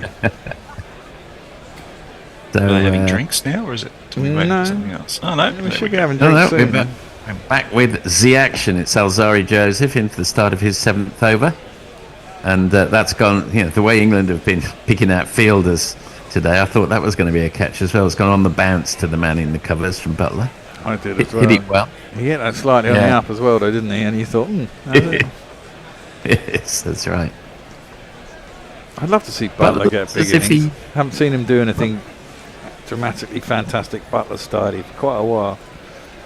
No, he's 18 off 20. He just looks like he's a bit of a caged lion. He's walking up and down the crease. He just feels as if maybe not quite got the timing that he had 3 or 4 years ago. In comes Joseph again, and it's a decent shot for a single wide of the man at mid-off there from Butler. He's sort of wincing, doesn't look entirely happy with himself. He's moved on to 19. Well, he's had a reasonable IPL. He got a ton, didn't he? And he's had a couple of big scores, and he's no longer encumbered by the captaincy, so there should be no stress on his shoulders. They're not going to get that's singles around. I think that's a big deal because, unfortunately for England, Butler and Root, irrespectively, have turned out to be inadequate captains in the recent past, and it's a shame they've had to rely on the best batsman being the obvious captain because it hasn't really worked out. Bethel, who gets himself into a bit of a muddle because he tried to pull it and missed out on it, and just trickles down at his feet. Missed out on that one, dot ball. He's struggling a bit as well, isn't he? 11 off 18. A little bit. Yeah, a little bit. It's a bit of a quiet passage of play we're experiencing here, which slightly unexpected given the aggressive intent traditionally of these two batsmen. Well, I guess they kind of also want to be there for the last 10, don't they, as well? So you can kind of give them a little bit of a rest. There's only 3 overs to go until they get to the last, 3 and a bit overs to go until they get to the last 10. If you've got six wickets in hand for the last 10 overs, you can really blast it, can't you? So they're giving themselves a launch pad, and maybe they've even talked about this and said, we get into these situations and then we don't have enough wickets in hand going into the last 7 or 8, so let's correct that. Anyway, that's deflected wide, two bounces to the keeper, who's struggling a bit there. I don't know whether it sort of jumped up and hit him on the chin or something. I can't quite see. No, it looks like it's got him nastily on the hand, on the end of a finger or something. Oh, okay. Whipped his gloves off. There's a cutter. No, He seemed to take it okay. Maybe he landed awkwardly on his hand. He seemed to take it in the middle of his palm. Youch. He's immediately whipped the glove off, as Mark says. He's holding on to his hand. We do not want a keeper with dodgy hands. No, maybe he scraped his finger awkwardly along the floor or something when he took it. But I was a bit surprised when they've got such 2 pairs of massive gloves on, keepers. I was a little bit surprised when they get injured in the fingers. Well, I think it's still at this pace, if it catches you on the end of the finger. Yeah. A swivel pull, which goes a bit finer than I think he was anticipating, Bethel, but it's gone all the way down to fine leg for one of these. Now my innings going, great guns. I hit the ball, 4 runs. I hit the ball and it went for 4 runs. I sensed he was trying to hit that square of the wicket and ended up going to fine leg. Yeah. Could be wrong. I think he certainly wasn't aiming there. Is what you That's can right, say with pretty much good certainty. But with it, because it went off helmet, off his bloody helmet. That's right. We thought he sort of smeared it off the top edge, but no, it is helmet. Well, I certainly. It's gone down as 4 runs to him. Yeah. And now he's claiming he got top edge onto his helmet. Well, presumably that's what happened because it, as you say, it has gone down as 4. I was a bit confused when the England physio and people come on with their sort of West Indian tops on. They've got these maroon training kits now, which seems very un-English. Play the Super Chat jingle. Hold on. I'm just doing something in the middle of something. Okay, let me do that now. Here we go. He says really slowly. I'm going to play a longer one. Super Chat! A Super Chat from a huge YouTube hero! They're awesome and smart and they're playing their part. Super Chat, Super Chat, Super Chat! Jeremy the Trout Eater Messi Henderson gives $7.99 Australian just because Jay gave me such good presents. Oh, nice. Oh, isn't that lovely? What a romance you two have brewed up there. Which was followed up by another one from Jay, I see. Does that come through your end? It's not arrived on mine. Okay. It's disappointing. And I'll say that tea towel were lame. Alas, no t-shirts. That was for £2. Well, There was an Ultra Edge. Oh no, maybe that was just off the helmet. I don't know. Anyway. I think it was just off the helmet. I think he's been given the 4, and I think he shouldn't have been given the 4. But there we are. There you go. I mean, no one cares that much. Or the bowler will, because it wouldn't. Leg byes don't go against the bowler, do they? No. Or do they? No, they don't. No, they don't. In comes Joseph again, and that's a replay. No. Okay. Tony time. It's Tony time. Yes. He's bowling pretty quick though here, isn't he? I mean, this over 86, 83, 90, 79, and then 89. So certainly. And that 83 was a conscious slower ball, which he bowls as well. Bowls it quite well, actually. In comes Joseph. Oh, and that took off a bit. That looked quite rapid. Yeah, and it Bethel was. definitely played at it and missed it. 89. He's clearly their best bowler, but now he's waved and it looks like he's going straight off the field. So maybe. Was he? Okay. End of the 37th, England 257 for 4 more. Well then, Muttley says, love seafood, me. Colin says, Kippers give me childhood PTSD. Kippers great.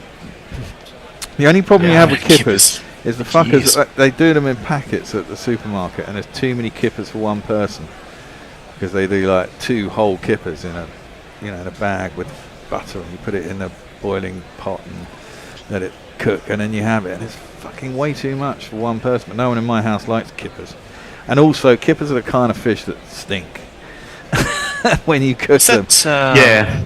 Was that sous vide? Is that what they call cooking it in a bag? Sous vide. Yes, it's kind of like that, but I mean, you can also do them in a microwave. Last time I did them in a microwave, actually. This is a sealed bag with a blob of butter, and they're very tasty. They're very good for you, kippers. Yeah. They're full of omega-3, and they're smoked mackerel, aren't they, I suppose? Right at the top scale. Tuna are okay, but mackerel really good for you. Salmon not far behind in terms of omega-3. That's why the Japanese live so long. Yeah. I love fish. Indeed. Butler facing up to Greaves, not Jimmy, who's 1 for 38 off his 6. Slashed wide of the man at point, but straight to the man at deep point. One run.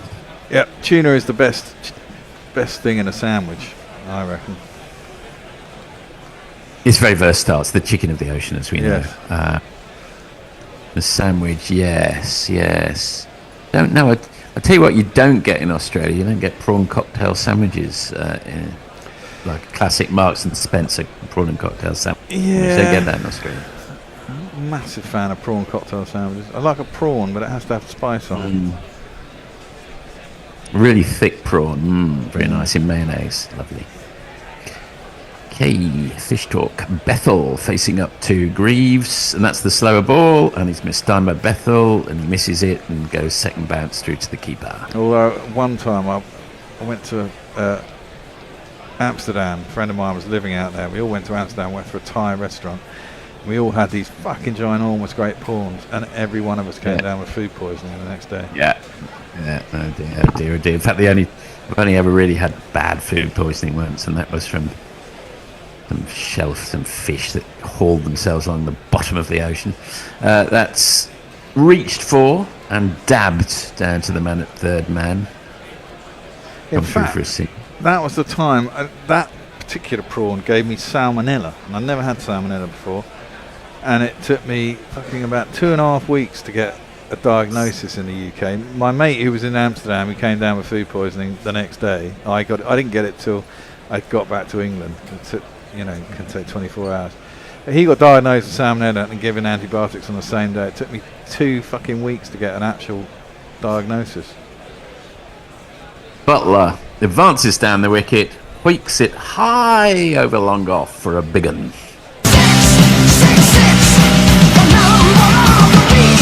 First really aggressive shot there from That's the Butler. That's the Butler we know and love.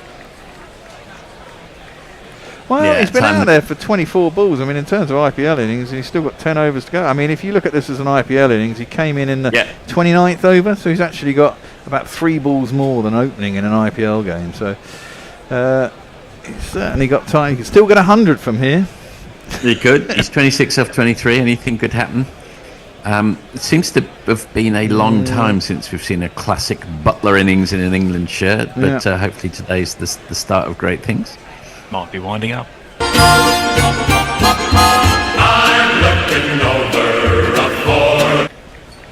Because that, as we were talking, sorry, I had my eye distracted by my TV screen, was another 4, which was bunted slightly less elegantly in the same direction as the previous shot for 4. Yeah, the cameraman thought it was going up in the air, but it didn't go that high. And actually, I thought he might have been out, but clearly he knows where the fielders are, and there isn't anyone very straight, so he can go down that line. It's almost like a tennis shot where the guy has played a backhand, a forehand, and is disappearing off the side of the court. So all he has to do is control it into the area of the court where the player is no longer present, if I can put it that way. Anyway, dot ball. Butler's moved on to 30 off 25. And that's the end of the 38th over. England 270 for 4. Jake Grover says, Kipper's in the microwave. The bear is evil. Yeah, I don't like doing that for other reasons as well. I don't like doing it that way. I prefer boiling them, but sometimes, expediency is the best way to eat them. There's been a flood of people reminding you that Kipper's a smoked herring, and smoked mackerel is a smoked mackerel. I like mackerel in a tin as well, with mayonnaise. I honestly think that is something that it's taken me, however old I am now, to know. I did not know that. I thought they were. Today I learned, as the kids say.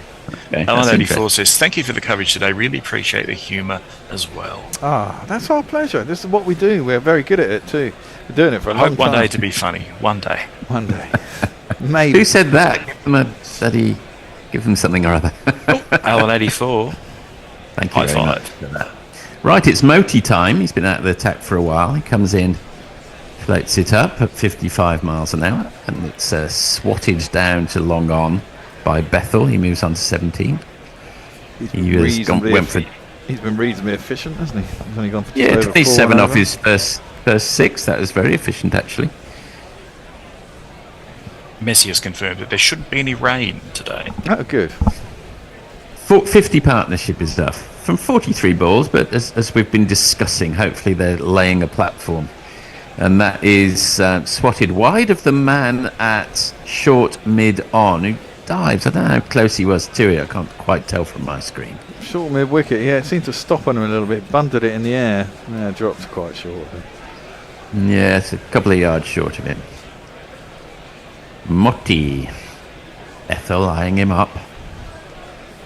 And that's because he got that wide of the man at 45 on the leg side. I think he has. Is it going to go all the way? Yes, I think it has. No, it hasn't. It's been picked up. Sorry, my screen went a bit jerky there. Apologies for that. It's a bit of a... And back for 2. A bit of a mishit reverse sweep for a minute, and I thought he was going to get caught.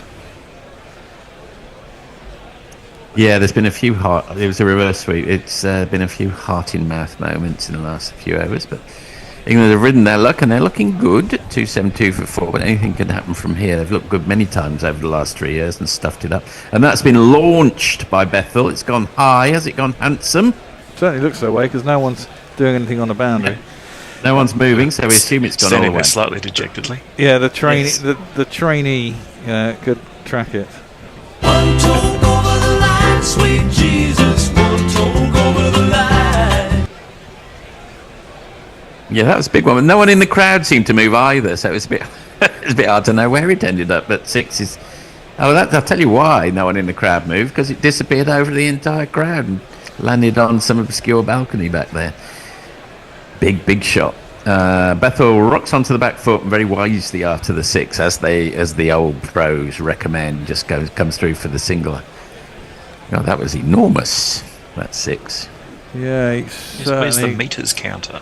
No, I thought it had gone much higher. Sorry, I got confused. Anyway, 6 is 6. I thought it had gone much further than that, but in fact it dolloped onto the front row in the end.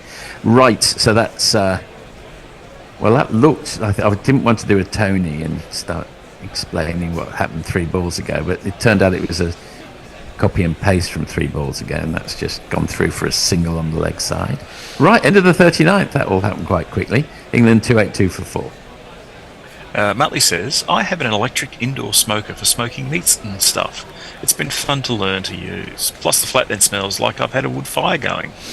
And Jay Grove responds, not a seafood fan as a rule, but I googled seafood sausage in your honour, and the recipes look delicious.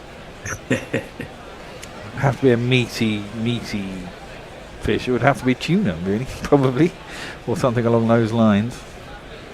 Tuna's definitely the meaty one, isn't it? Yeah. Sometimes I'm not sure whether I'm eating tuna or chicken. It's been cooked for a while. I think that means I find tuna. Find tuna a little bit boring. So ubiquitous as well. Well, yeah, but it just tastes good in a sandwich. Fresh tuna, that's different. Tin tuna, not so much. No, okay, that's cut down to points. Dot balls are precious from now on. Tuna mayo, can't beat it really. Yeah, it's a very good option. Having a look at David Lloyd, the old Lancashire think tank, David Lloyd and Michael Atherton on the balcony there, talking it through. He would have been, I mean, they were coach to captain in the late 90s. Not a glorious era for English cricket, but 2 old stalwarts there. Butler, dot ball. Yeah, like in Zimbabwe. When we really won that test, even though we didn't for some reason. We flipping murdered them. Yeah. I can't remember why that was. What happened? They slowed it down or something? We ended up 1 run short or something stupid like that, didn't we? No, in fact, the scores were level, but England weren't all out, so it wasn't a tie. It was a draw, but with the scores level, peculiarly. Right, Butler in again. So it was all for nothing, really. They might as well not have bothered. Yeah. That's a single. Speaking of all for nothing, Colin says, modern Butler, playing well when it doesn't matter. Ooh. Well, it does. We need to lift ourselves up in the rankings so we can get to the next World Cup and don't have to qualify. I mean, why bother? You're just going to lose anyway. Oh, in England won in 2019, Mark. It has happened. And then we won a T20 2 years later, so 3 years. They won at Asian Corps, but what happened after that? Nothing. We were double world champion 3 years ago. England were double world champions. Not that long ago. It's not like 60 All years. empires must fall. See America. And that's pushed wider, and Bethel has a slash at it and misses. I love the fact that some court has basically told Trumpy, you can't do the tariff thing. And he's like, what? Not because we think it's a bad idea, but legally you just can't do it. You don't have the authority. You fucking basted orange piece of shit. Yeah, exactly. I'm pretty sure that's exactly what they said in the decision too. Yeah, I think someone's going to tell us now, don't talk Trump. But I love talking Trump. That's comes down the wicket and defends it, Bethel. I was never really that clear about executive orders, and there weren't that many after an initial flurry from most presidents, but it seems to have been a regime entirely constructed around executive orders and nothing else. Well, exactly. So there was a stat that in his first 90 days he'd done fewer executive orders than Biden had in his first 90 or something, which seems unusual given all we hear about is the executive orders being signed. And that fucking ECG, the signature. I feel with America, in comes Greaves, and that's a genuine play and a miss. That's a nice ball from Greaves. I feel with America that it's a series that has jumped the shark. You know, you think, I used to watch that series and it was quite interesting. And now I just feel as if it's just got silly. Anyway, that's the end of the 40th over. We're having a change. Hendo, you're back. We're going to have a change. It's 283 for 4. I'm moving on.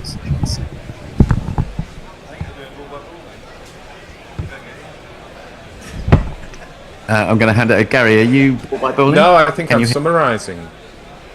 Who is bored by bowling? Because I know I'm socialising. Why don't you? Do you want to riff? Yeah, I'm happy to riff. I mean, what do you think England are going to get here? I'm going to go with 375. Oh, I'll go for quite a bit less than that. I can see a little flurry of wickets unexpected. I'll go 348. I think that it won't work out. I think it'll end up sadly. 348. Oh, Bear, it's not working again. Can't hear myself. What? Why can't... Alright. Are you okay to do ball by ball, Hendo? Just do this first ball for me. Oh, I'm okay. I can hear myself again now. Flipped over his shoulder. He ran way outside of stump Butler. And despite the man on the 45, it cleared him by some distance and has gone for 4. Butler is beginning to turn on the afterburners. I'll tell you what, he does look, it's early days yet, but he does look to be liberalised by the freedom offered in the rank and file rather than taking on the captaincy burden. I mean, if this is... if we get a better captain and a better butler out of it, then it's a very smart move. Well, Seals has gone for 61 from his 6.1 overs. Picked up 2 wickets, but... it was a George Dobell line about Seals clubbing, but we've seen plenty of Seals clubbing today, haven't we? Very good, very good. Here he is again into Butler, who waits for this one and cross-bats this... And he's going to be caught. He's going to be caught at mid-wicket. I think Forthy has read this one right. He's read the runes. And I'm afraid that is the end of Joss Butler.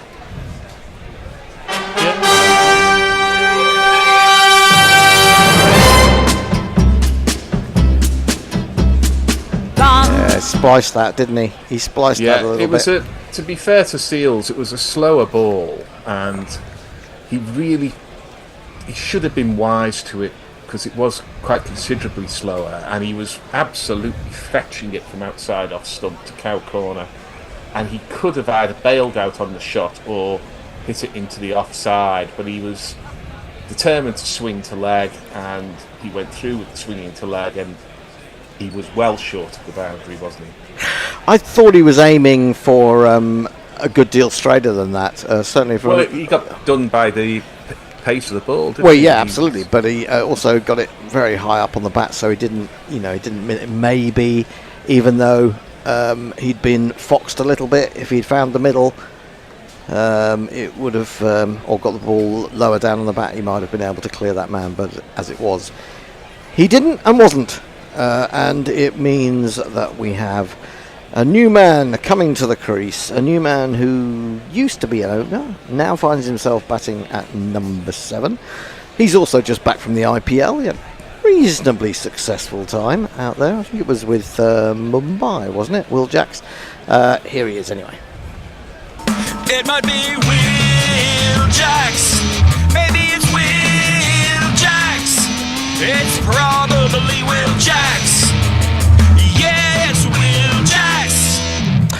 It's a curious thing, but kind of opener and number 7 have a lot of kind of parallels in ODI cricket, because in both positions you've got to come in and start hitting the ball pretty quickly.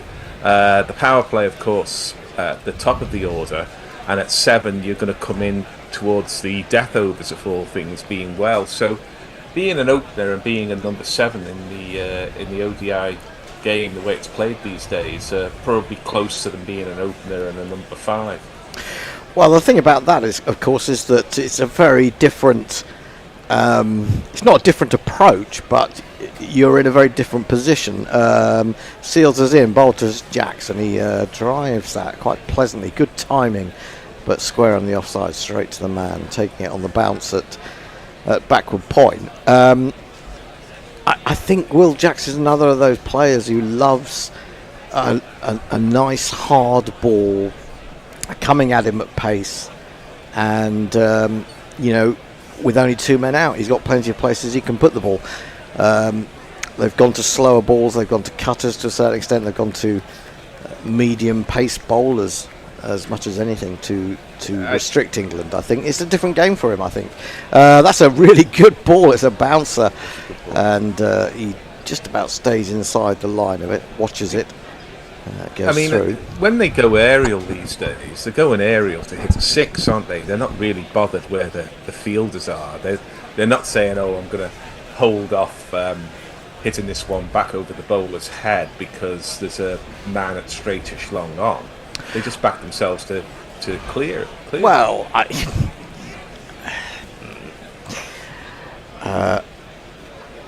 I suppose they do, but I think it's a more difficult thing to do in a sense, as he defends on the front foot, because you've got a softer ball and you've got less pace on it, generally speaking, and you've got more area. I mean, if you've got 5 men out, as we have now, the chances are that you've got one at long leg, one at long on, one at deep mid wicket. You know, there aren't that many places you can put it if you don't get hold of it. I mean, you have to get hold of it. I mean, that may be a risk they're prepared to take, and as you say, they're looking to hit that, but it's not always possible. Seals in another short one, but that's well picked up by Jacks. He's hit that really along the ground. A good pull shot out to deep mid wicket. He's off the mark. He will keep the strike. 288 for 5 after 41 run rate, just over 7 now. And Forthy's got some messages. But one thing I definitely have is, I think, a second attempt by Gary with a super chat of £2 to ask for the Gary jingle. So we probably won't be able to reach for that straight away, but if we can find it, that would be very helpul. Just to correct you, Forthy, it definitely wasn't me who was asking for the Gary jingle. It was No, I know it wasn't you. No. Jay also says best seafood he's ever had was in South India. Swordfish steak of a morning is proper, and he's off to butt scampi, bear, bold wise. Quite a lot from Jay today, but he is our all-time number 2, probably our all-time number 1. Ravi is defending Donald Trump. Really? Yep. I don't know whether he does say if you can put his racist personality aside, and Jay Grover's not entirely agreeing with that perspective. I'm kind of anyway, in comes Greaves, who is one of those men taking pace off the ball, and Jacks plays that very pleasantly through the offside, but straight to the man on the boundary for a single. An observation, and you two gentlemen are two who will remember this, is that they have a new, or relatively new, electronic scoreboard at Edgbaston, as is the case with most grounds now. But if you recall the old scoreboard, the one that displayed Lara's 501, for example, I think they used the same font for the electronic scoreboard that they used for the old school sort of mechanical pulleys and everything else scoreboard. And I think that I've never had it confirmed, but it always gives me a kind of inner sense of self-satisfaction when I look up at that and say, yes, I remember your father. Onto the back foot goes Bethel. Yeah. Scoreboard father. This is again another single out to the cover boundary. I do think font, and you'll know about this, Hendo, with your Times knowledge and Times New Roman and so on. I do think fonts are an under-commented upon factor in life. When you see a sort of pre-Helvetica world from the 1950s, it looks so different. You flick through a magazine from 1955 before Helvetica came along, and you've just got a completely different vibe. Pulled by Jacks, again out to that deep mid-wicket. Again, nothing more than a single. You've never worked with graphic design professors then, Forthy? I have, unfortunately. Have you? Yeah. Well, I have, and believe me, they'll spend more time talking about the font of the course handbook than what's actually in the course handbook. Of course. Well, I've worked with many. There's some talk about fonts and graphic design schools. I'll tell you that. But it is. There's a good documentary on Helvetica, and it's sort of changed the world because all signage, all airports, all everything suddenly became Helvetica, and it's funny to imagine a serifed world pre-Helvetica. Who shot the serif? That's what I want to know. Very nice. Single for Bethel up to long off Greaves. When email came in and talking kind of Netscape days, I mean, universities are never quick adopters. Email had been used, I think, long before, but we started in about, I would guess, about 1992 or 93. Very cool. Jax will take another single. This one is clipped off the back foot, really, up towards King at long on. And in the first training course, they were showing how to do all this exotic stuff, like, attach photos and things like this. And what I wanted to do was have a particular font, but it wasn't one of the ones available, because I wanted to write my emails in the same font as used in The Village, in The Prisoner, because I thought that would be the ideal message I wanted to send out. But I think it's called Palantine, but we weren't allowed to download it, and then I kind of lost interest. Greaves in again, final ball of his 9th over. And, good piece of fielding there from him. I think Bethel was of the opinion he was going to get another single down to long on, but the bowler did well. And that is the end of the over. 40. Yeah, Messi says the best thing about the American system is the cost of a pardon's clearly been set at $1 million, so just steal more than that, you're home free. Minsk and Boo's Clip Corner says 40's take on American politics is very good. Oh, thank you, appreciate that. Got me busting a gut. Jay Grove says I fucking hate Will Jacks for no reason. Eric J says lol. Is it the first 2 names? Asked Sue to who. Leary Williams, that's a lot of runs being scored by England. Brenda Williams enigmatically says S. And we're probably back with the cricket by now. Are we? Is this match being broadcast on the BBC, or are they at the French Open? What do you mean on the radio? Yeah, on the radio. Oh, yes, on the radio. Yeah, sure. Are you sure? Well, it'll be on one like 5 Extra if it's not on the. No, because 5 Live is 5 Live, and 5 Live Sports Extra is, I think, doing the French Open. I thought they could do several things at once. Maybe I'm wrong. I mean, I'm sure you can get BBC commentary online, but coming out of your radio in the kitchen, I'm not sure it's available. But I'm not sure there's going to. I'm not sure there's too much more radio in the kitchen left, though. Is there? I mean, wireless. Everyone. Well, you do. Should have gone wireless.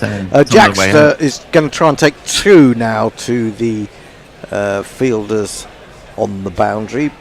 And even though it doesn't get beyond the circle at mid-wicket, there was a misfield and they perhaps could have got the second. As it is, they don't. They didn't risk it in the end.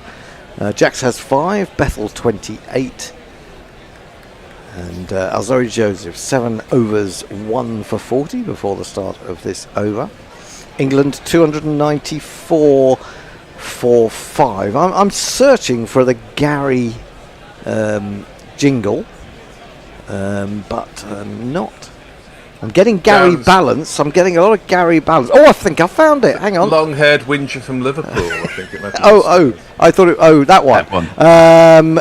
Connected with really well by Bethel, and he's pulled that just over the head of the man at deep backward square. He made a good effort to get hand up, and that is a spectacular way to bring up the England 300. Super shatta, super shatta, super shatta, super shatta, super shatta, rocka, rocka, super shatta. It was a kind of short arm pull, reminded me of Robin Smith, that shot, albeit a left-handed Robin Smith. He didn't really seem to play that shot for 6. He didn't really seem to have the room to play that shot, but he did. Well, that's what reminded me of Robin Smith, because he often didn't either. Seemed a little bit those cramped. forearms would propel the ball over the boundary. Maybe it's only because I've only got 2 arms. I couldn't do that. Joseph bowls and he whips this one away. Doesn't time it. Drops to sort of square leg, where an orthodox square leg would have taken a simple catch. But there's no one in the infield there. They come through for another single. Bethel moves to 35 now at exactly a runner ball. 301 for 5. Pop quiz from Jay Grover. Which are the only 2 county grounds which still have a manual scoreboard? Ooh, that's a very good question. Hove? I don't know the answer. No, I don't know. Hove, and I reckon Canterbury. I reckon Canterbury's a long way I away think back. Worcestershire might be one of them, because I'm sure it's covered by all kinds of covenants. Now this is thrown wide by Joseph, mistimed by Jackson, his attempt to reach it really, and he'll just get through for a single as the ball runs into the covers. The aforementioned Wantage Road was always a bit sort of undercooked when it came to facilities. I liked Wantage Road. It had quite an elongated press box when I used to go in there. I don't know if it's still got the same thing. It did feel slightly wooden, but it probably could have gone up in flames at any point. But it was a nice view. I think Canterbury's electronic scoreboard should be black on white. Cutaway out to deep point. It was a really nice shot. It went with speed, but directly at the fielder. So just the one, 303 for 5.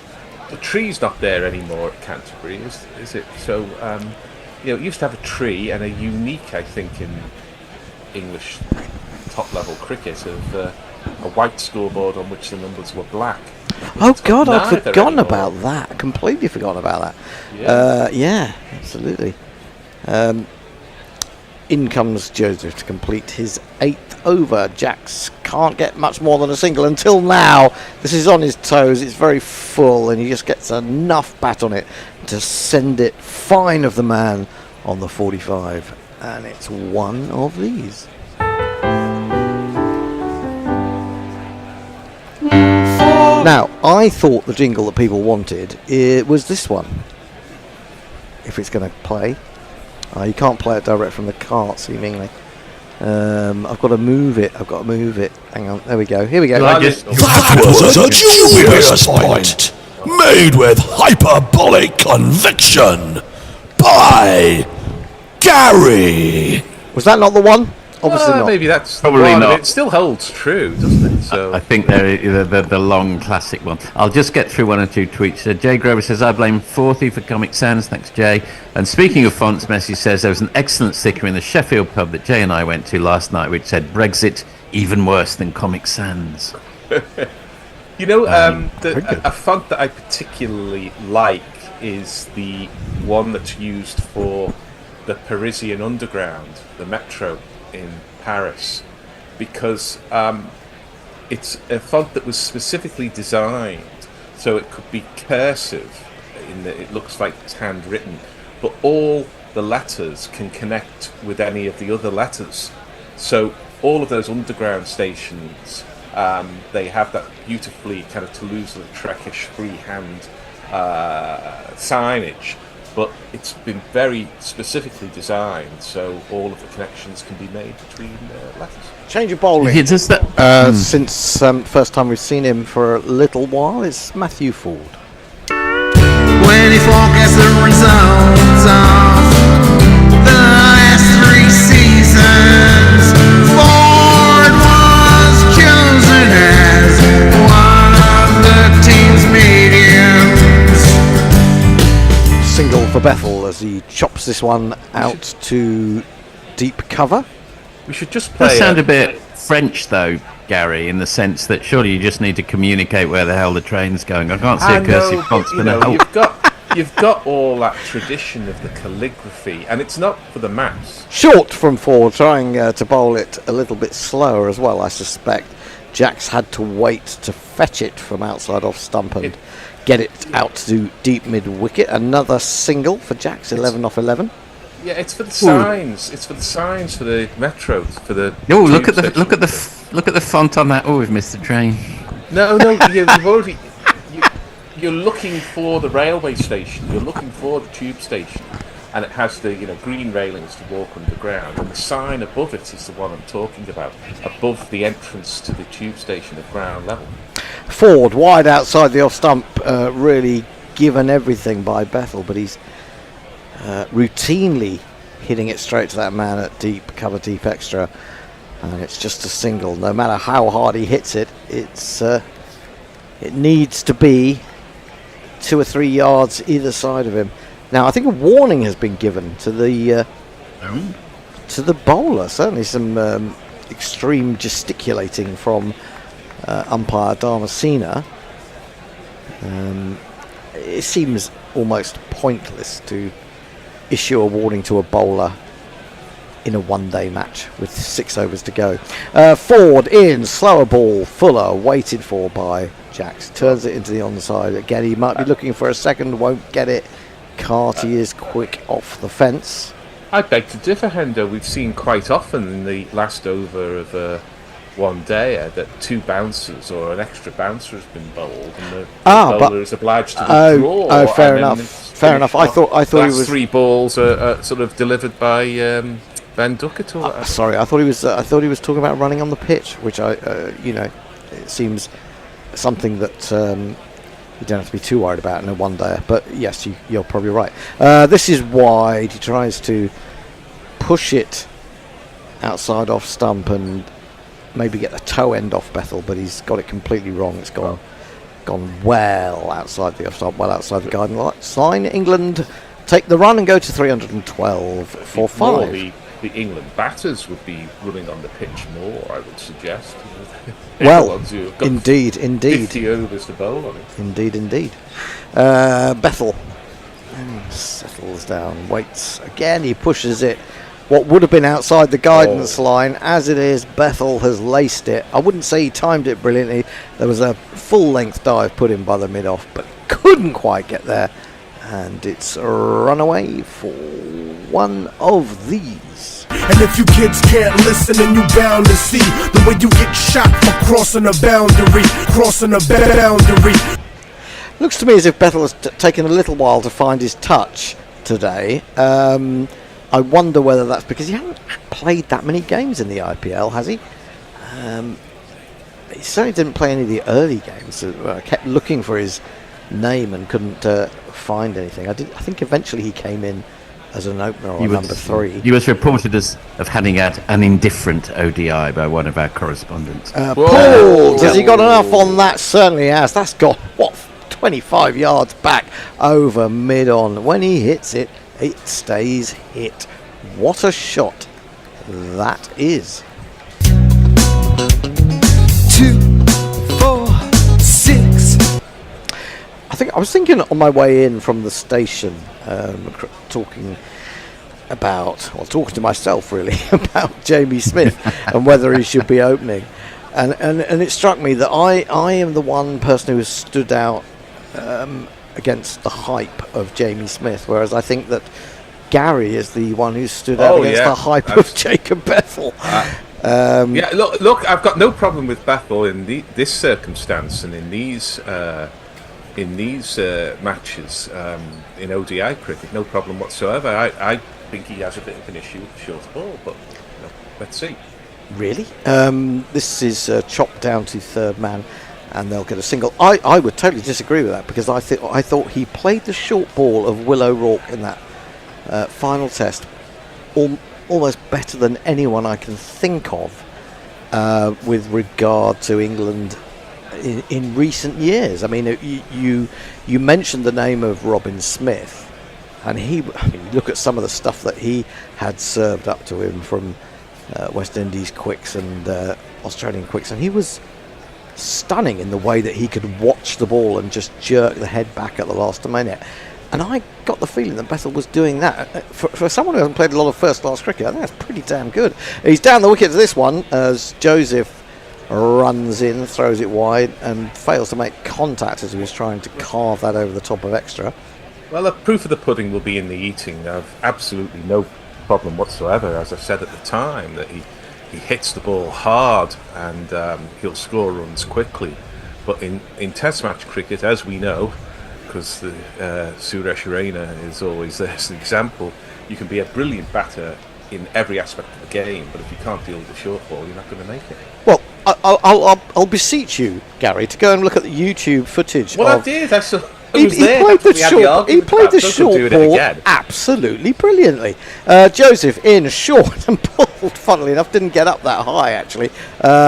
Tumbling stop on the 45. The ball then escapes from the fielder a little way, but they won't get more than a single. Bethel goes to 48 off 49 or 41. What I would say is I do think there is a danger in being overhyped in the same way that I think Jamie Smith has been. Everybody's overhyped these days. Well, yeah. Sounds like there's facts and alternative facts. Well, the other thing is, I mean, you know, our old friend Dan has described Jamie Smith as a once in a generational talent, and I really don't see it personally. I reserve judgment, put it that way. Joseph, wide of crease, trying to bowl it with a little bit of cut, but it gets a cut shot from Jax, who picks up another single out to deep cover. Now, there's no doubt, as we saw this morning, that he's a very fine shot maker. I'm not sure about his technique yet. I don't think he's been tested by a strong enough attack yet, in my opinion. And all this talk of suddenly putting him up to number 3, I mean, I just can't understand it. What is the obsession with putting players at number 3 who aren't necessarily suitable for that position? It's ruined Ollie Pope, in my opinion. It's ruined Ollie Pope. It's going to make exactly that point. Joseph bowls, and it's picked up again by Bethel. That will be 50. He returns to the England team with a half century, and he's really begun to pick up the pace in the last 3 or 4 overs. It's his third ODI 50 in his 10th match, and goodness me, how many 50s have we had from this England team today? I feel like I've been playing this song all day.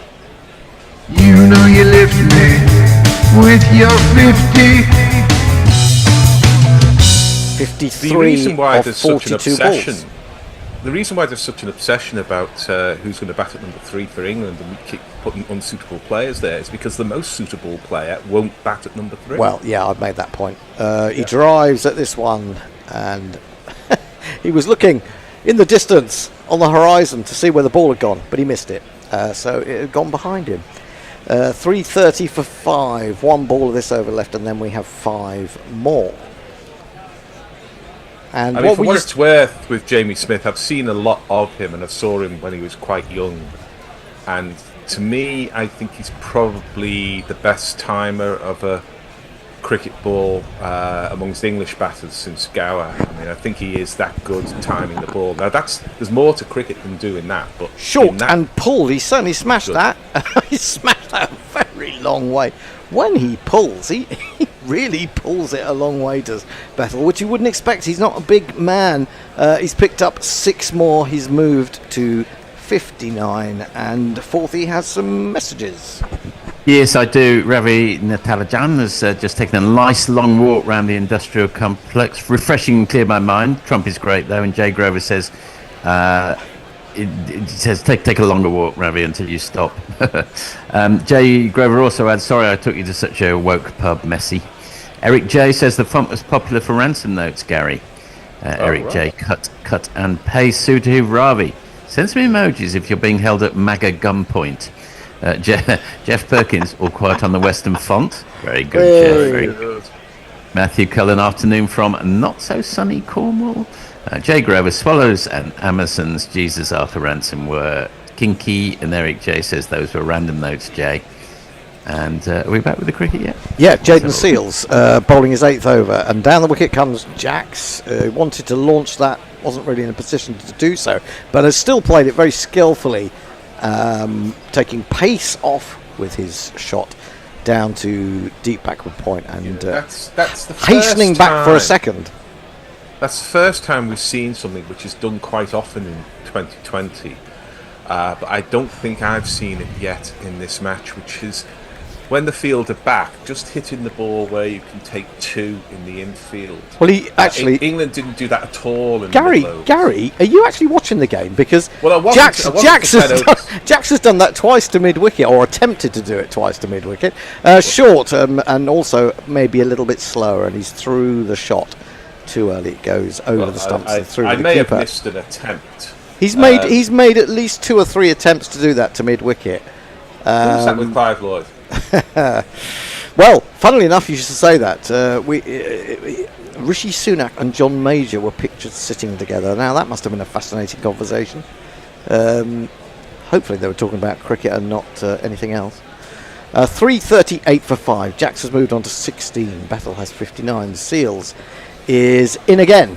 Bowls, looking for the full one, but he's put it outside leg stump on the toes of Jax. Jax will be disappointed in a sense, because although he struck it well, If he'd got it, a couple of yards finer, it would have sped away for 4. But a good piece of fielding down there at long leg, and just a single sore leg as well, because he attempted the knee slide and took a bit of Birmingham with it. Well, we haven't seen it injure anyone since Simon Jones, have we? Really, not seriously, but you do see it from time to time, and you think, don't do that. I'm always concerned when strikers, once they've scored a goal, do that massive slide to the corner flag. I think, is it worth it? Do any cricket grounds use the kind of hybrid stuff that most football grounds do now? Are you talking grass? Yeah. Oh, he's toe-ended that a little bit as Bethel, but it's a cut drive, really, quite straight through extra covers, found the gap, and it's gone for 4. Was the placement more than the timing of now that shot? my innings going, great guns, I hit the ball, 4 runs, I hit the ball and it went for 4 runs. Yeah, look at that. You've got to be on your on your toes when you're with Gary. So far we've had public safety management in city centres. We've had fonts. Now we're getting on to the content of what was the last one? Well, it's content kind of of hybrid grasses. Hybrid grass, yeah. In again, Seals, and this is driven handsomely. Whoa. Well, that has cleared the boundary by a very long way indeed at long off. That said, I can't help feeling that boundary's a long way further in than it needs to be. Anyway, it's one of these.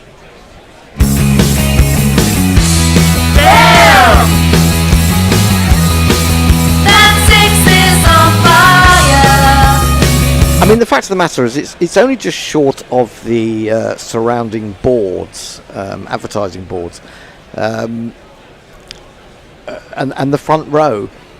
So on the basis that he can hit it that well anyway, I don't know why we need it in quite so far. This is falling apart a little bit for Seals. It's a horrible wide outside the off stump. He's now conceded 76. Yeah, he's a good bowler, this lad, but he's been terrible today. 350 up for England with that wide, 350 for 5. So they've gone past your 348, Forthy. With I'm glad I put the reverse hex on it. Very pleased.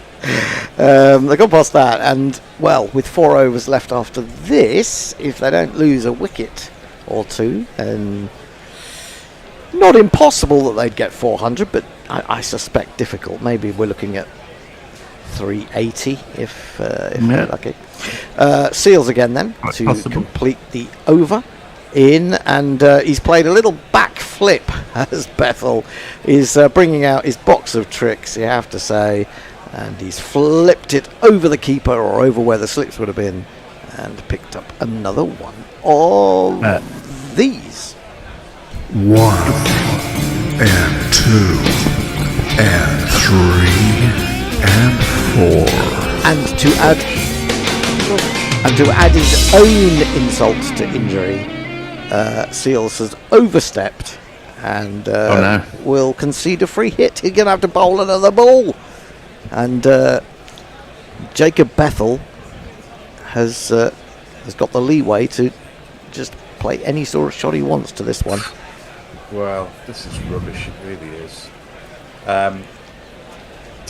Not from England. England can only play what's in front of them. But, Jacob Seals is a fine bowler. What's he doing? Yeah, I think he's been... he didn't get off to a good start this morning, did he? I mean, they were striking it really well. That's why he's got away with it, actually. It was wide and it was full, and Bethel missed it. And that is the end of his 8th over. 3 for 81. He's taken 3 of the 5 wickets. England 355 on the board with 4 overs to go. Fourthy. Yes, thank you. Jay Grover, sunny in Sheffield. World's gone mad. Zurich, UK. It's now tablet phone in the kitchen. Yes, not radio. Rich Turner. Hello, Rich. Listener to my podcast. Thank you, Rich. Says, fonts, you can't beat a bit of Gaudi old style. Gaudy old style. Eric J. Font, such a riveting subject for audio. Well, we've kept it going. Richard Milgate says, oh, font off. Zurich, UK. Chelmsford has an electronic and a smaller manual scoreboard, so confirmation that Chelmsford is one of the two. Russell Hibbert couldn't give two fonts about the Metro signage. Jay Grover, Eric J, I don't think thou knew here. Punks in the beer light. Robin Smith was God. For wrong. Ooh, it just jumped down a second. I will take a bit to get to 400. Punjab AO 101 Kohli Cam to bat soon. In comes Ford. Bowls. No, he doesn't. He doesn't let go of it. He puts in the action, but the ball sticks in his palm, and now he looks quizzically at the crease. So maybe that was where he landed. Threw him off a little bit, so he held on to the ball deliberately so as not to bowl something horrific. And he's back to do it again. We're talking about Jamie and Craig Overton yesterday on the Gorilla WhatsApp, were we not, Gary? And Yes, I think we you were. were referring to Jamie as Joverton. Smashed! Jax has finally got hold of one. That has cleared long on by a very long way indeed. Fabulous shot, because he had to dig that one out a little bit. It's another of these.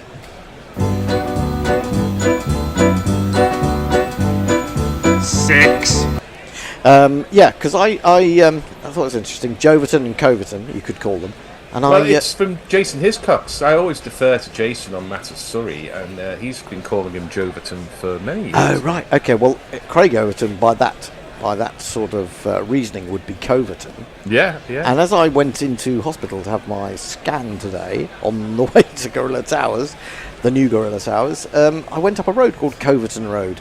How Oh, strange. Coincidences abound. That's going to be 4 more for Jax. It was a full toss. He whipped it away, and he got it square of the man at deep mid-wicket. He made a great effort, but couldn't get there. Jack's on to 27 now from 19. People in the crowd are beginning to dance. And when that happens, it's kind of worrying. I have a friend who lives in Coverton Road. Do you? My friend Scott. It's George's, isn't it? Yeah, that's right. I do like the fact that the road that you actually walk up to get into the hospital is called Effort Street. Yes, it is. I said, I've already made the effort to get here. Ford in, round the wicket now, and tries to bowl a Yorker, but brilliant stuff from Jax. He split the fielders at long on and deep mid-wicket. He's now inspecting the bottom of the bat. How did he get it there? Maybe that's the key, because he slightly mishit it, but he's got 4 more.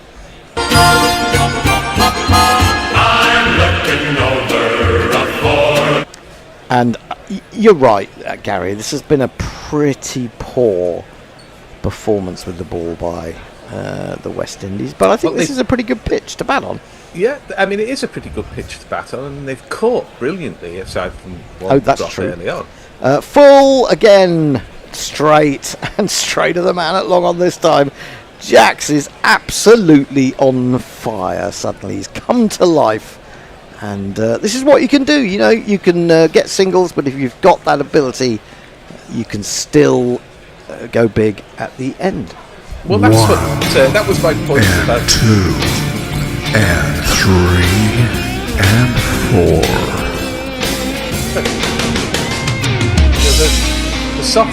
The soft ball you were talking about earlier on doesn't seem to be making much difference because they hit it so hard these days. It barely matters. But I think, you know, the skills to a certain extent of these bowlers has been lacking. I mean, it has, and they've bowled both sides of the wicket. They bowled all kinds of different lengths. That's so wide outside the off stump, it's unbelievable. I'm not quite sure what sort of shot Jax was trying to play to that. It was almost like he was trying to play a sweep from 3 yards outside the off stump. I just think he didn't really know what to do with it and what to make of it. It was too wide. Another single. There's been no plans for batters. No. There's been no sense of saying we're going to attack this guy on their legs, or we're going to go wide of off stump, or we're going to go Yorkers, or they just run up and bowl. And it's not really good enough for international cricket. I think that's right. I mean, that's awful. There's another one well wide of the guidance line, second wide in a row. This is utter trash. I mean, you know, if you talk about the fact that especially when they were one man down. Zimbabwe didn't really have a terribly threatening attack, but this okay, it's a different sort of game, but this just looks ragged. It's at least Still higher on the ODI table than England, of course. No, I don't think they are. They're one beneath, aren't they? Whipped away. Oh, okay. Yeah, One beneath. that's gone. There's no one now at deep backward square, and Jax has whipped that away for another of these, keeping him busy.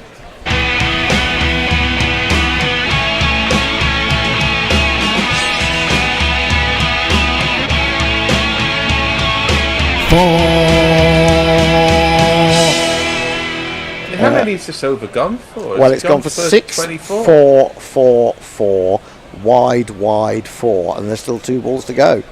As far as I can see, he's going to bring up his own 100, isn't he? So it's gone for 16, 22, 24. Absolutely 24 right. so far. And one ball to go. So the 36 is on. No, only 1 ball to go now. Okay. Fourthy. I miscalculated. He's decided after that disastrous attack from round the wicket to come back over it, and he bowls another wide, which is a slower ball.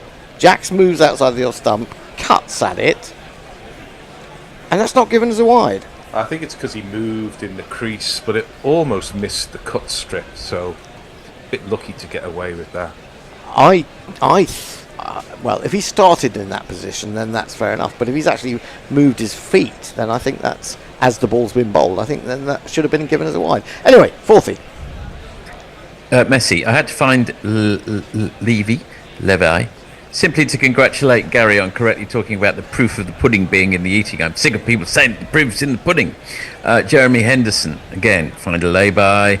Jay Grover, I thought Fourthie was being invaded by Wallisian Martians. Turned out it was his microphone. Sorry, also, Gary Jingle. I think he wants that original Gary Jingle. Jay says Gary doesn't... Sorry, that was the original Gary Jingle. It was even Dan Norcross. Yeah, so that's how original it was. I mean, he hasn't been here for 10 years. Or more. Okay then. Fair enough. Gary doesn't need to watch the game. He's already conquered the narrative. And Farron says, things you expect to hear on Guerrilla Cricket Radio. Hendo, are you actually watching the cricket, Gary? It's going to be Greaves. He's got 1 over to go. 1 for 56. Not too bad in the context of what's gone on out there. England 379 for 5. Could we say that with Bethel at the crease, this is the Saint and Greavesy we've got on now? I don't know. He's got an edge to that one, though. It's flown through where first slip would have been. Keeper and captain watches in dismay as Bethel picks up another 4. I'm not going to jingle that up because I'm looking for the other Gary jingle, and I'm not sure what it would be under. I put long-haired in because it's based on. I think I'm missing something there, Gary. What's the Saint element? Well, I mean, he's England's golden boy, isn't he? He's. Okay. So that's. I mean, it's a bit forced, isn't it? I thought maybe there was a Saint Jacob I'd missed out on. No, a Simon Templar element maybe, but I wasn't going to let the commentary stint finish without a chance to go. No, he comes down the wicket. Greaves fires that. Well, I mean, that's about 6 feet wide of the off stump, and of course it is a wide, and quite rightly so. It's just mad. 384 for 5. Actually, 16 runs now to get to 400. It's looking likely. It's looking 450 looks on at this rate. Hendo, it's Whitehead Whinger from Liverpool you're looking for. Oh, right, okay. Short, now he's tried the pull, it's gone right up in the air, and it's gone safely. Brilliant piece of fielding down there, I think, by Alzari Joseph, got around from third man. They've only taken a single, they might have got more there. So I've got to look for Whitehead and see if that is what. Yeah, there it is. I've got to move it to an open space now. Hang on. I'm good at this now. I'm technically proficient. There's been a lot of fingers across the seam in this very scrappy bowling at the end of the innings here, and I'm all for sort of varying pace and going through your slow bowling options and cutters and everything else. But if you can't bowl them, just keep it simple. He's in again, bowls to Jacks, and he gets a top edge to this one, and the keeper dives forward, and I think he's caught that. I think that is out. Jacks has gone for 39, and Greaves has a second wicket. Greaves will be happy, and of course Jacks will be aggrieved. There we go. Wicket. Top edge, for fuck's sake. Oh no, he's out. Excellent. Top edge, for fuck's sake. Oh no, he's out. Excellent. Top edge, for fuck's sake. Oh no, he's out. Excellent. I think that was for a team playing against England, that particular jingle. But there you go. Great jingling work, Hendo. Great jingling. that was a little lucky to get the top edge bit. I didn't realise that was in Very there. good. Now I seem to have lost the white-haired lover. Where Just while you're looking for that, I'll patch in with a few comments. Kieran Roseblade, this is a great comment from Jay. Fourthy, say it out loud again, please. Unfortunately, I'm not quite sure which one it was, Kieran, sorry. It says, I deny it all, says Jay. Ashley Partridge says, England is so good. Hi, everyone. Is 400 on the cards? Hi, Jay Grover. Who are the England bowlers, please, says Daz Reynolds. Gary will provide them in a moment, I expect. And we've got 49 seconds. 49 seconds if we've got that free. Here we go. I'll be your white-haired whinger from Liverpool. We haven't got time. I'll play more of it later. Joverton has come to the wicket, for it is he who now has to heave the big plank. It's a slab with a plank in his hands, and let's see what he can do. 385 for 6. We have 15 balls remaining. The run rate's just at 8.11. There have been no batting failures in this. No, lowest score 37. And that was Jamie Smith. Two of them. Ages Two ago. of them. Oh, two of them. In again, wide, and that is a wide. Poor old Shea Hope behind the stumps, having to get down on his knees to field that well wide of the off stump. 3 balls remaining. Greaves 10 over allocation. He's got 2 for 63. So Jaden Seals with 3, Greaves with 2. What about Moti? What were his figures? He looked like he was bowling okay to me. Anyway, here is Greaves again. That's a much more orthodox delivery outside the off stump, punched out into the offside. Will they come back for a second? No, but Yeah. Overton is off the mark. Moti's been the most economical. 7 overs for 39, no wickets. Would you have? On the basis that we were talking about the fact that he had been quite a successful bowler against England in previous matches, and in general, quite a decent left arm spinner in this form of the game, and yet you would say underutilised by his skipper. Well, same for Roston Chase as well. He was 6 overs, went for 41, not too bad. Well, when you consider that Jaden Sales has gone for 61 from his first 6 overs, Yeah, quite. It's kind of like spinners get punished for that by their skippers. Bethel waits for this one, smashes it back and hits the stumps at the far end. Disappointingly for him. He's on 78 from 51. Do you want England's bowlers? Go on. Please. So I expect the bowling will be opened by Saqib Mahmood and Bryden Cars. The first change will probably be Jamie Overton. Then the key man is Adil Rashid, as he has been for England for 10 years in white ball cricket. And then the options for the 5th bowler are Will Jacks, Jacob Bethel and Joe Root. It's not the most formidable lineup you'll ever see. Greaves in again, chopped away gloriously, waited for it, did Bethel, and that has gone away. Roston Chase put in the pursuit, but couldn't get round to it. It's 4 more, would you believe? 4 more.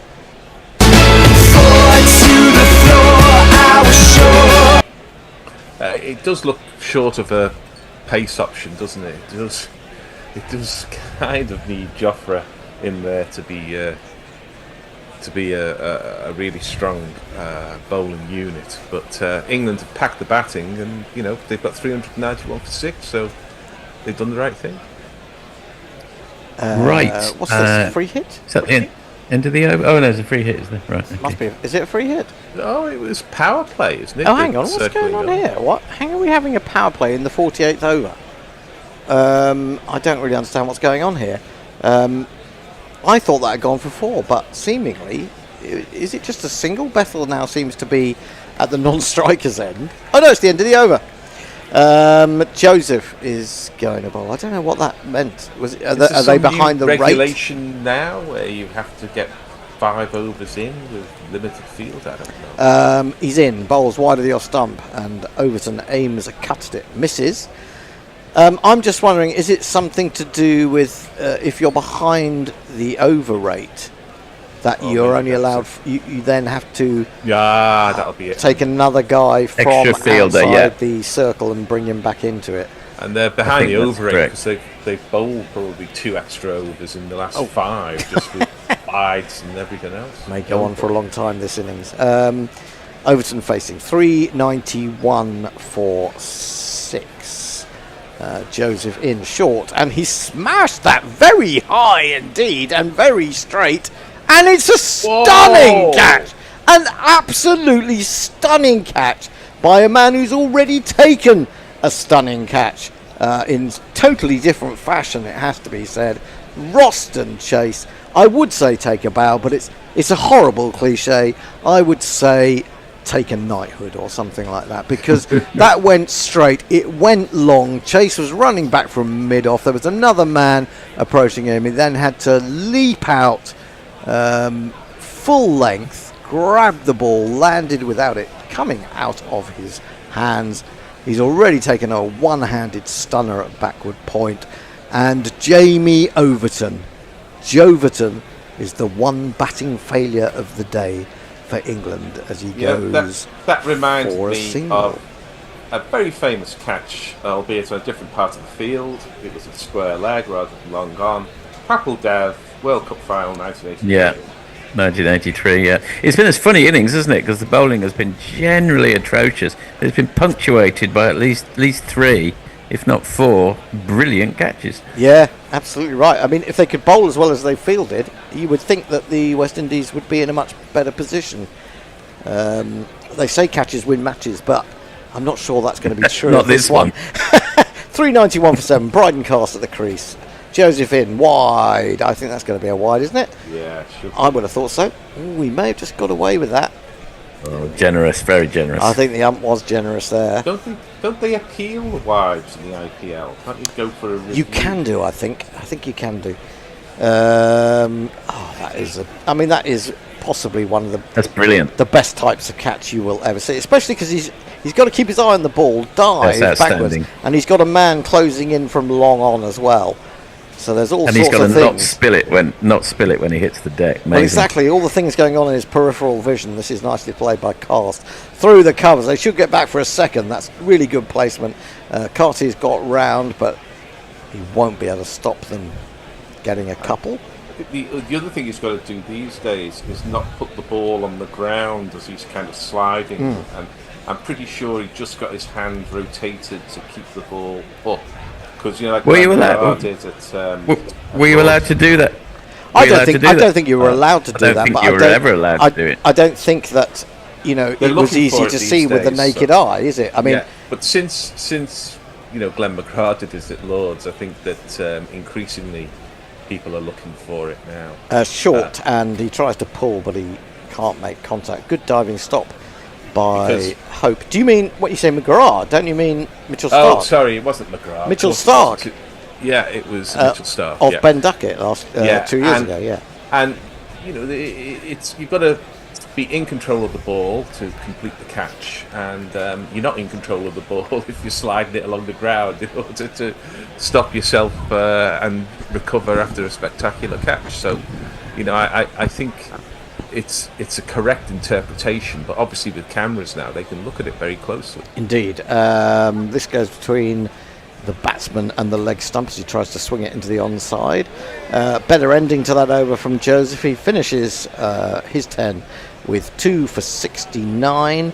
Bethel is 82. Cars has a couple. We have 1 over to go, and England needs 7 to bring up the 400.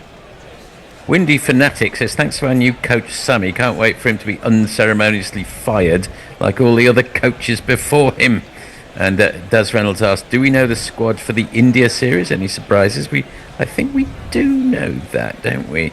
Or do no, we? we don't. No, we don't. No, maybe we don't. No, it would be a bit premature, wouldn't it? We know that Stokes wants Bethel in the squad because at one point it appeared to be he wanted him in the team, but he retreated a little.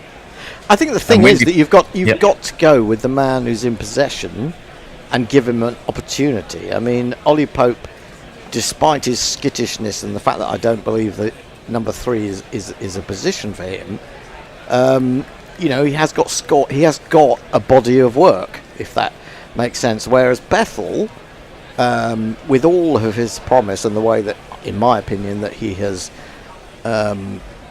played in the tests that he's had an opportunity to do so, I still think that he's got to displace Ollie Pope. Ollie Pope is in position. Seals in, bowls wide. Bethel aims a big drive at that, and he's got a wicket. Bethel has gone. There was a sort of nothing more really than a polite inquiry from Shea Hope, maybe because he felt it was so obvious. So Bethel falls. Ultimately, he seems a little bit disappointed, but he's played magnificently well. England are now 8 down, would you believe? That might be bowled out. The run rate has slipped just beneath 8. It was just a little tiny edge through the keeper to a wide one that may just have nibbled further away. And right. Bethel goes. I will, if there's no jingle coming, I will just finish with a few tweets. No, Gary, we shouldn't be shoehorning that in from Suter Who. Maybe a Satan Greavesy reference, not sure. Windy Fanatic, Division 2 bowling is an exaggeration of the quality of this stack. And Suter says, well, bowling has been loose, but certainly not Division 2. Steve Chilton says, I said 426 a couple of hours ago. Eric J, never mind the quality, feel the width. Steve Chilton said, I said 426 for 6. Well, yeah, but we're on 393 for 8. You're not going to be right. 33 runs. You won't be, and 2 wickets out so far. Okay, you're in the ballpark. We'll give you that. Definitely in the ballpark. Yeah. I mean, it was impressive to go that high. Yeah. Richard Milgate, what's the GPL at for the next match? Do we know? Well, if no one wins it today, in comes Seals. Bowls are straight. Oh my goodness, how long since we saw a decent length straight ball? Anyway, Adil Rashid is the man at the crease. He's worked it into the onside. He's got a single. And can England creep up to 400? That is the question. 4 balls to go. The problem with you, Hendo, asking Bethel to displace Pope is that how's he going to do it? Because he don't really play domestic cricket, so there aren't that many chances for him to displace. Is he going to go back and play the county championship rounds in June? Is he going to play the Blast? I don't know. No, I probably worded that erroneously. What I was actually trying to say was, as Seals is in, bowls to Cast. Cast is beaten by that again. He's trying to swing a shortish, slower one into the onside, misses it completely through the keeper. England are going to struggle to get to 400 now. What I meant to say is that he's only really going to get his chance if Pope fails in 2 or 3 tests, and then he might get the last 2. That's the only way I see him getting in. They may send him off to play a little bit of whatever's going on around that time. He'll get in through an injury. Or maybe an injury. Happens. Yeah, that could be true. Seals in, bowls, hits him on the pad. They'll run through for a leg bye. And, maybe not. Maybe he got a little bit of inside edge on that. Yes, he did. Cast goes to 3. 2 balls remaining. England need 5 to make 400. But I think they'll be pretty happy with the score that they've that font there. I think that's the font that was on the old manual scoreboard. I don't really like that. I suppose it's quite obvious, but it's I don't know. There's something about it. It's not old style enough for me. Seals bowls, looks for the Yorker, dug out by Adil Rashid. He'll run through for one as the bowler slides across to gather the ball in the offside. 396 for 8. One ball remaining, and he's one big blow from Brydencast to get England to 400. Yeah, a lot of the screens you see these days in supermarkets, and I suspect maybe that scoreboard there, they're designed at least with some awareness of accessibility for neurodivergent people. Seals in, goes to his pads, and would you believe it? It's gone through him, it's gone through the keeper. Well, the keeper couldn't get over to it, and it's gone for buys, I believe. It's gone for buys, and that has got England to 400. exactly 400. 400 for 8. Cars ends with 3. Adil Rashid ends with 2. The run rate exactly 8 and over. And with England's attack, you would, okay, it may not be the best, but you feel like they'll bowl with a bit more discipline than the West Indies did today. Quite disappointed with their efforts in general. So Smith 37, Duckett 60, Root 57, Brook 58, Butler 37, Bethel 82, Jacks 39, Jamie Overton rubbish, failed with 1.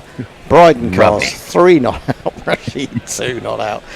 24 extras, 400 for 8. Only Sadiq Mahmood didn't get out there to have a go. And I do believe that Seals has ended up with 4 wickets, although I'm not sure how many runs he's gone for. We should see in a minute. Ford, none for 88 off 8, awful. Seals, 4 for 84 off 9. Joseph, 2 for 69 off 10, reasonable. Chase, none for 41 off 6. Moti, none for 39 off 7. Why wasn't he bowled more? Greaves, again, acceptable. 10 overs, no maidens, 2 for 68. Any final thoughts, chaps? Any final reflections? Do you want to just pause, Gary? Well, I haven't got time to read all of them, I'm afraid, so apologies if I don't read yours. I'll just try and pick out 1 or 2 more choice ones, as it were. Windy Fanatics, will West Indies make 150? In reply, don't bet on it. But Sutu says pitch is very flat and boundaries are quite short. Jay Grover says, probably me comparing Gary's solipsistic commentary to the Baudelarian abstract. Felt I had to read that one out. Windy Fanatic wants some reggae jingles, please, for all the 6s and 4s when West Indies comes to bat.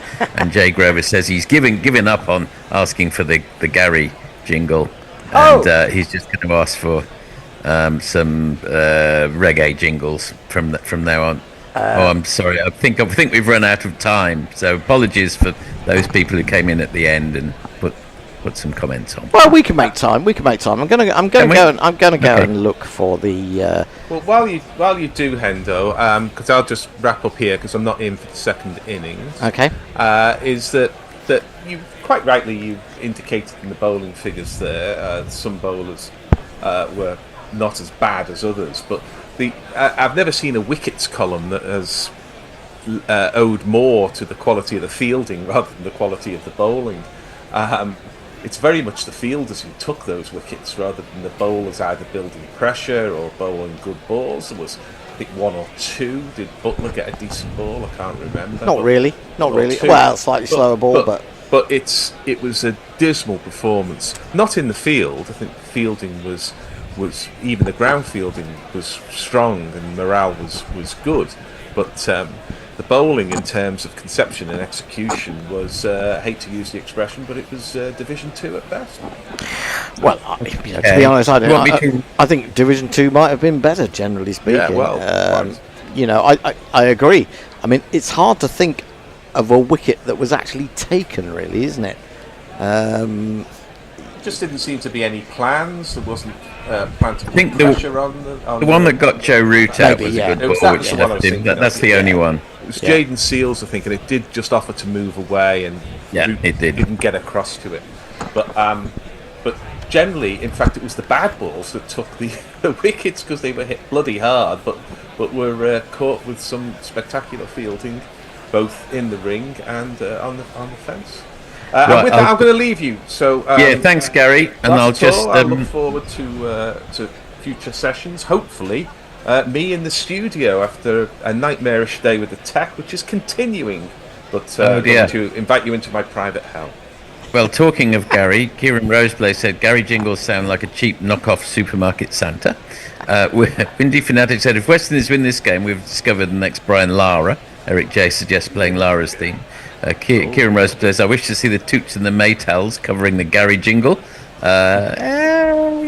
Don't know where do you get that wish.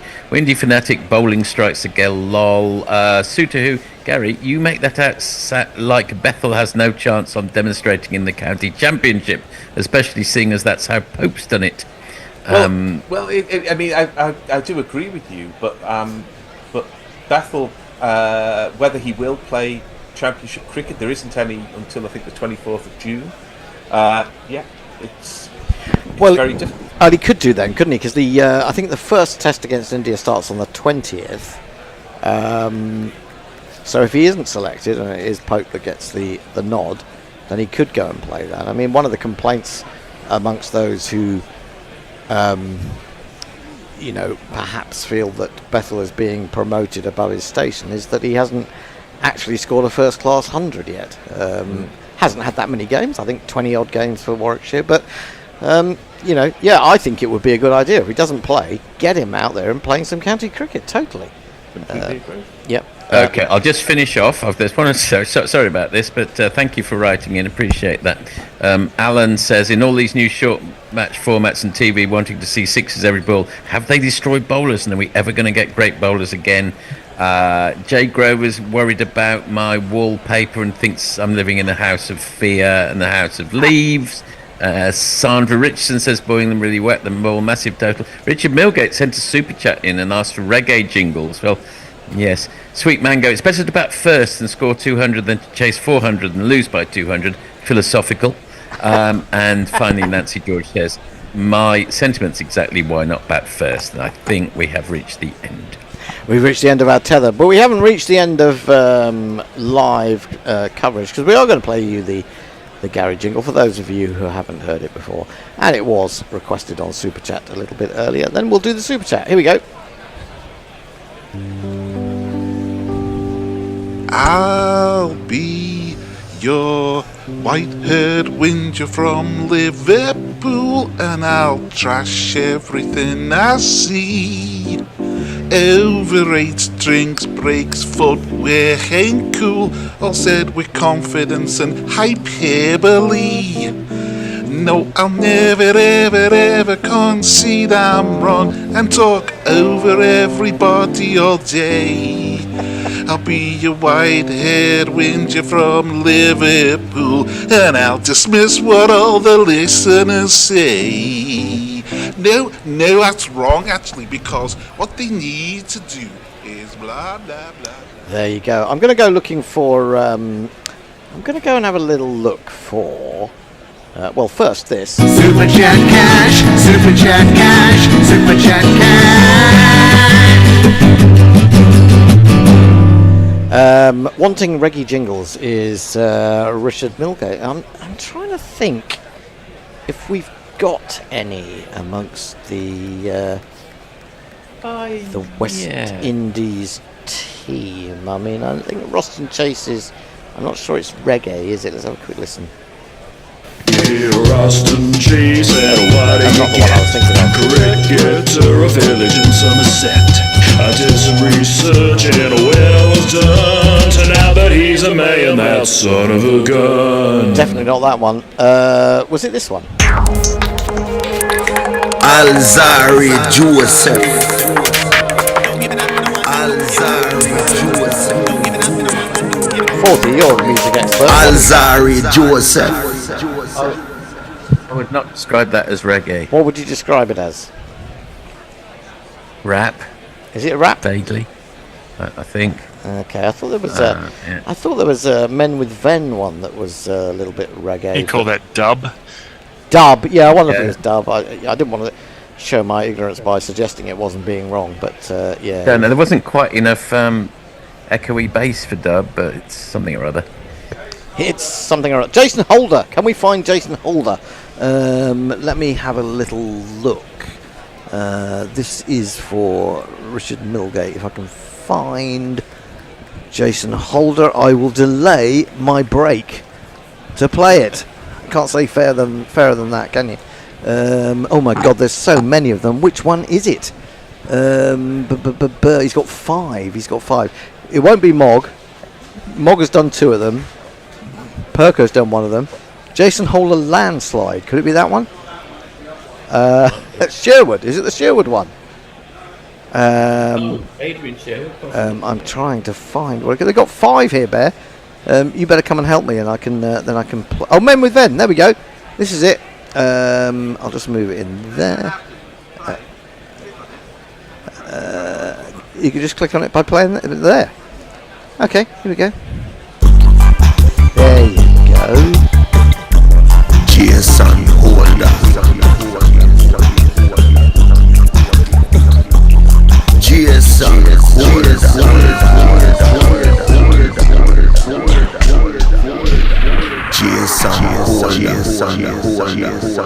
I could have done with a bit of Jason Holder today, couldn't they? In that attack. He's been in the PSL, hasn't he? So I'm not sure where he is at the moment. But he's not in the West Indies one-day team, seemingly. Anyway, it's time for a break. It's time for us to go and have a nice beer or something like that. We will be back in about, well, you never know with these one-day internationals, probably about 25 minutes, I reckon, from here on. About that. Yep. Next time I see you, we'll be in Lewisham, so I look forward to seeing you. Oh, my goodness me. When are you leaving Australia, then? Well, Monday, but I'm pottering around on the continent for a bit, so I'll see you before too long. Are you in for the World Test Championship final? No, I'm not. I'll do a little bit of India. I'm with my wife this time, so I'll have to do less than I did last time, unfortunately. But I will see you in Lewisham. Okay, Cheers. look forward to it, Forthy. Should be fun. Just had another €2 from Richard Milgate saying, "Here's £2 more euros for delaying your break. Cheers." Okay, we will be back in 25 minutes. The Bear's going to put something on for you to listen to in the meantime. What are you going to play us today, Bear? It's going to be a podcast. Is it the one with Annie? It's the one with Annie talking about her book. If you haven't got a book yet, why not? Get out there and get down to your local independent bookshop and demand that they order it for you. Right, okay, play away, Bear. Yeah. I know you're going to ask the technical stuff, aren't you? Yeah. I have a little, little zoomy thing I'll show you. Oh, I know the one. Yeah. This, I don't know. It won't come out. For those of you enjoying this audio podcast, Sorry. Annie is now holding up a gadget of some kind, which, given she has a backdrop to her screen, kind of fades in and out of the screen and we can't really see anyway, but it's a great Anyway, so I do that and then I transcribe. I've got a transcribe thing on Word, and it kind of works. It comes up with some hilarious words, of course, when you're trying to talk about cricket, which it doesn't really understand, and then I have like 40 pages worth of interview, and I'll just go through it and edit it down, and it's actually a really nice process. It's a really satisfying process. What was the biggest challenge, do you think? I mean, this is your first book. I mean, you clearly enjoy. You have an artistic. Little zoomy thing I'll show you. Oh, I know the one. This. I don't know. It won't come out. For those of you enjoying this audio podcast, Sorry. Annie is now holding up a gadget of some kind, which, given she has a backdrop to her screen, kind of fades in and out of the screen and we can't really see anyway. But it's a great. Publishers, but are now taken over by Matt Thacker, they and we went through a whole list of people. I mean, they were keen to get the bigger names on, so I've included like David Lloyd and Roland Butcher, and I understand that because a lot of people, I don't want to read a book about nobody I know kind of thing, but I think often most people have said to me the ones the stories about the people you don't know are the best ones. Yeah, probably true. Yeah, yeah. I think that we will touch on a couple more of those. Again, you as you read a book, there's phrases you write that put mental images in your mind, and I think the book does that really nicely a couple of times. And Roland, I mean, like you, I met Roland a few times. He's a lovely chap. Yeah, really lovely. But the description of him as a 3-year-old waving goodbye to his mum and dad, who he then doesn't see for another 10 years or something, and being left in Barbados, so weird, isn't it? As the boat disappeared. That just stuck in my mind, and because I was thinking, at the end of the day, he was born in Barbados, to a poor family. He's played cricket for a first black player to play for England. He did okay, could have done better, I'm sure, but he's carved himself a good commentary career. It's not a bad old life, really. But then he realised that, as was the case then, because it was just post the Windrush generation, wasn't it? He'd been left by his parents as they went off to look for work, look for money, look for ways to support their family. Is how hard working his dad was in doing that. And you realise behind every have more children. But it was that image. It was somehow I so often see the now, what is he, 70-something Roland Butcher? Yeah. Of various cricket things, not least of which in the Lord's Media Centre. And every time I see him now, I'm going to see a 3-year-old boy on a quay waving goodbye to his mum and dad as the boat disappears on a slightly choppy seas as well, from the description, I think, from the book. And I will look at him in a different light. I mean, it was very common, wasn't it? There were a lot of West Indians that parents went to, because England needed people to come over and rescue the country from having nobody around to rebuild it. So they were seeking people, not just England. West Indies people went to America as well, didn't they? So it was very common for grandparents to bring up kids, but it's just I think the thing, he loved it in Barbados. He found it, he said he was in heaven, really. That's one of the things he said to me, was I was in heaven, really. And then to have to leave when you're like 13, come over and meet your parents who you don't know, and new brothers and sisters in a rainy Stevenage. I mean, God, Stevenage. Of all the hardships in the book, that's probably the worst. All 11 chapters is having to go to Stevenage, to be honest. It's a shithole. He was at least averagely, reasonably close to Watford if he wanted to go somewhere a bit more civilised. It's also a shithole, but harsh. But so all those things are, that they are things people have been through, and everybody has a story. I think you say one of the challenges, the biggest challenge was meeting bloody Enid Bakewell, trying to get Enid Bakewell, fascinating. Oh my God. Well, do you know what? I'm going to say who. You're going to say who? You see, this is the thing. Nothing to do with tarts, Bear. Damn. She is probably one of the best England all-rounders ever, She's played 21 tests for England. She got a century in her first test. She got a century in her first one-day game. Really, got loads of wickets. Fantastic player. And she's just not known. It's bizarre. It's bizarre. She's 86, Bear, and she's still playing cricket now. Wow. Now that's impressive. That's not bad, is it? She's still scoring tons? She could. No, I don't think so. Damn. She's still smacking it all round the park. Much in the same way as you're bowling in the IPL. Wow, Shall I tell you, again, do you know what? I actually, this is how, what did you say? Aged white nerd. I got my... Danny, when I read the Enid Bakewell chapter, I swear to God, I got my calculator out, or my laptop, not my phone, with the calculator on it. And because she got a ton in her last game, didn't she? Something like that, yeah. She got 112 out of 164, and I thought, hang on, is that more than the famous Bannerman? So I did the maths on it, and it was. Yes, it was. It was. She got it versus the West Indies. 112 not out of 164.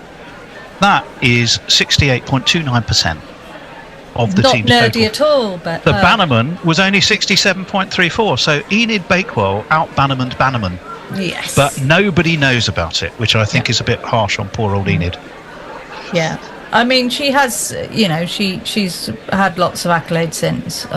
She's been in Hall of Fame and, lots of things that she's, they have started to appreciate her much more. But she was in the 1970 Wisden. Yeah.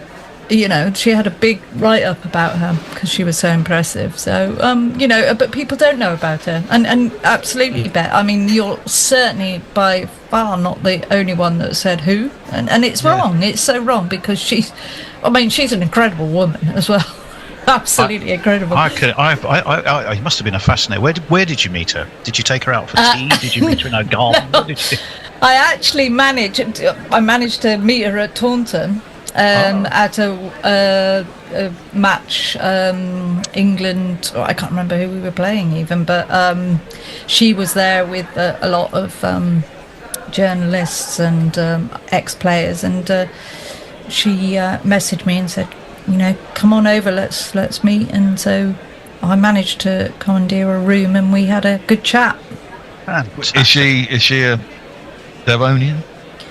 No, she's from Nottingham. She's from the mines. She's a very working class woman, very Labour. Her dad was a union man. She's out leafleting Labour Labour stuff. So she's a proper sort of union woman. And I'm sure she's got memories. Would she have memories of the Ashes? She maybe just before she was born, 34. She was born, I think. Something like that, yeah. Yeah, but so that was the year of the famous Ashes, wasn't it? Well, she probably wouldn't remember it then. No. But she might. I'm sure she would have met some of the main protagonists for sure, with a Nottingham connection. Yeah. Welcome back to another spectacular match day, but what's this? Looks like the fans are playing Coral's free reward shaker. The half and half scarfers shaking decisively for once. They backed a super boost. Next to them, the Prawn Sandwich Brigade. Oh, they've shaken up a free bet after that free lunch. Play Coral's free reward shaker to win guaranteed daily rewards and offers this season. Coral, we're here for it. 18 plus UK max one reward or offer per player per day. Reward restrictions, requirements and T's and C's apply. Gambleaware.org. Who maybe didn't make the cut for the book but might be lined up for book 2? Or is there even going to be a book 2? I don't know. Is book 2 more cricket stories that change my life? Well, you see, I haven't discussed any book 2 yet, but I certainly wanted to see how the book was received before I made any decisions about writing, and it's been received so well and genuinely well that I probably would like to write another one because I really enjoyed the process. Whether it's going to be about different people's stories, I don't know. Who didn't make? I mean, there were loads of people I tried to get.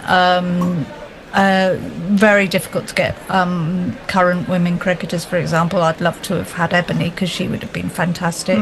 Oh yeah. There were quite. Michael Simpson was another one that I did interview him.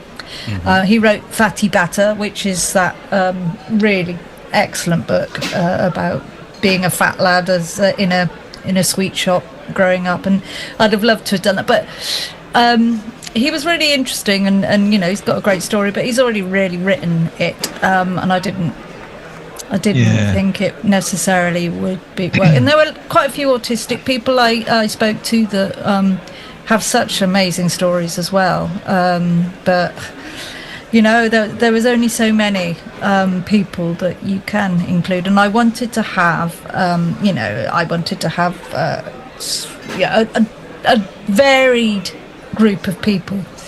Yeah, so I was worried it'd be all people who somehow were associated with Somerset, but that very quickly allayed my. Although one of my favourite chapters, let me tell you, is Fred Rumsey. I love that. I really love meeting him. Fascinating character. So just tell us a little bit about him, because he struck me as a real live wire.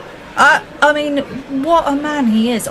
I have to say, he was the one I enjoyed meeting the most, and the one I came away thinking, my God, what an amazing person, and I'm so lucky to have met him. He was a giant man, really big, but a giant person as well. He played for England. He played for Somerset. He played for Worcestershire. But Derbyshire, I think, was his other county, if I remember rightly. that's right. But his biggest legacy is starting the PCA and being a real union man of starting to look after players and God, I mean, he started sponsorship really for cricket as well. He was on the ball with that. He was way ahead of his time, and he did so much. He did so many jobs. Everybody wanted him to do stuff, and he was just a doer. I said to him, "You're such a doer, aren't you?" I mean, but he loves his champagne. Oh yeah. And he's just absolutely incredible what all the things he did. I mean, I list it all in this chapter. It's just so much. I mean, buried in there is. I mean, I can hear your voice. I mean, it's because we know you, I suppose, so well. But when I'm reading it, I do hear your voice. It's like that was the idea. I definitely reading me a bedtime story. It's got a very lulling him to sleep, soothing Annie feel to it. But every so often. As I say, like a little nugget of something pops up, which is not necessarily immediately relevant to the story, but sticks in your mind. The one with Fred, and I'll go back to another Dan one in a minute. But the one with Fred, which fascinated me, was he went to school with Bobby Moore. Yes. And Bobby Moore was seen as being highly likely to be an England cricketer, and Fred was going to play for England at football. And somewhere in that whole story, the whole thing got reversed. And I looked at it and I thought, oh God.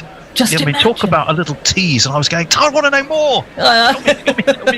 Tell me more about that. And of course, you're not really. That's not the angle of the book at all. But it's not. It was just such a fascinating sliding doors sort of thought. It is, isn't it? But there's so much in Fred. I mean, he does so much that he couldn't go into too much detail about one thing because it just would I missed out a whole chunk of all the stuff he does about doing his Barbados tours. Really, there's a massive amount of that, but yeah, there's definitely a sense of redemption in a lot of the stories. We do, I don't want to sort of give them all away because people need to read the book.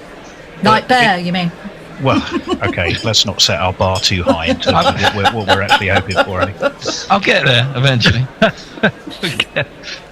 So Walid Khan, you talked about Roland Butcher. You've got people like Georgie Heath, who obviously we know very well. She's been on the show with her dog and a charming, and she's her story's quite. Sue Redfern, first umpire to do a first-class women's umpire to a first-class men's game. I think she did the Derbyshire game between the story. The whole thing got reversed. And I looked at it and I thought, oh, God. Talk about a little tease. And I was going, I want to know more.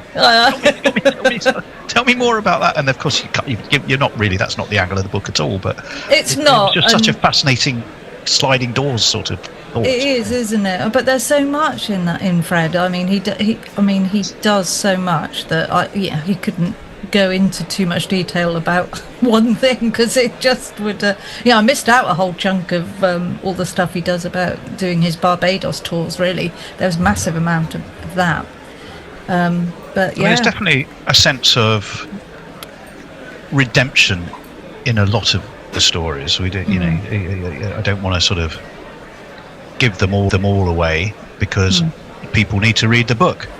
Like Bear, you mean? Well, okay, let's not set our bar too high in terms of what we're actually hoping for. I'll get there eventually. So Walid Khan, you talked about Roland Butcher. You've got people like Georgie Heath, who obviously we know very well. She's been on the show with her dog and a charming, and she's her story's quite. Sue Redfern first fled Syria, didn't they? And, was also her aunt beheaded in front of her. Yep. And then their story is just brilliant.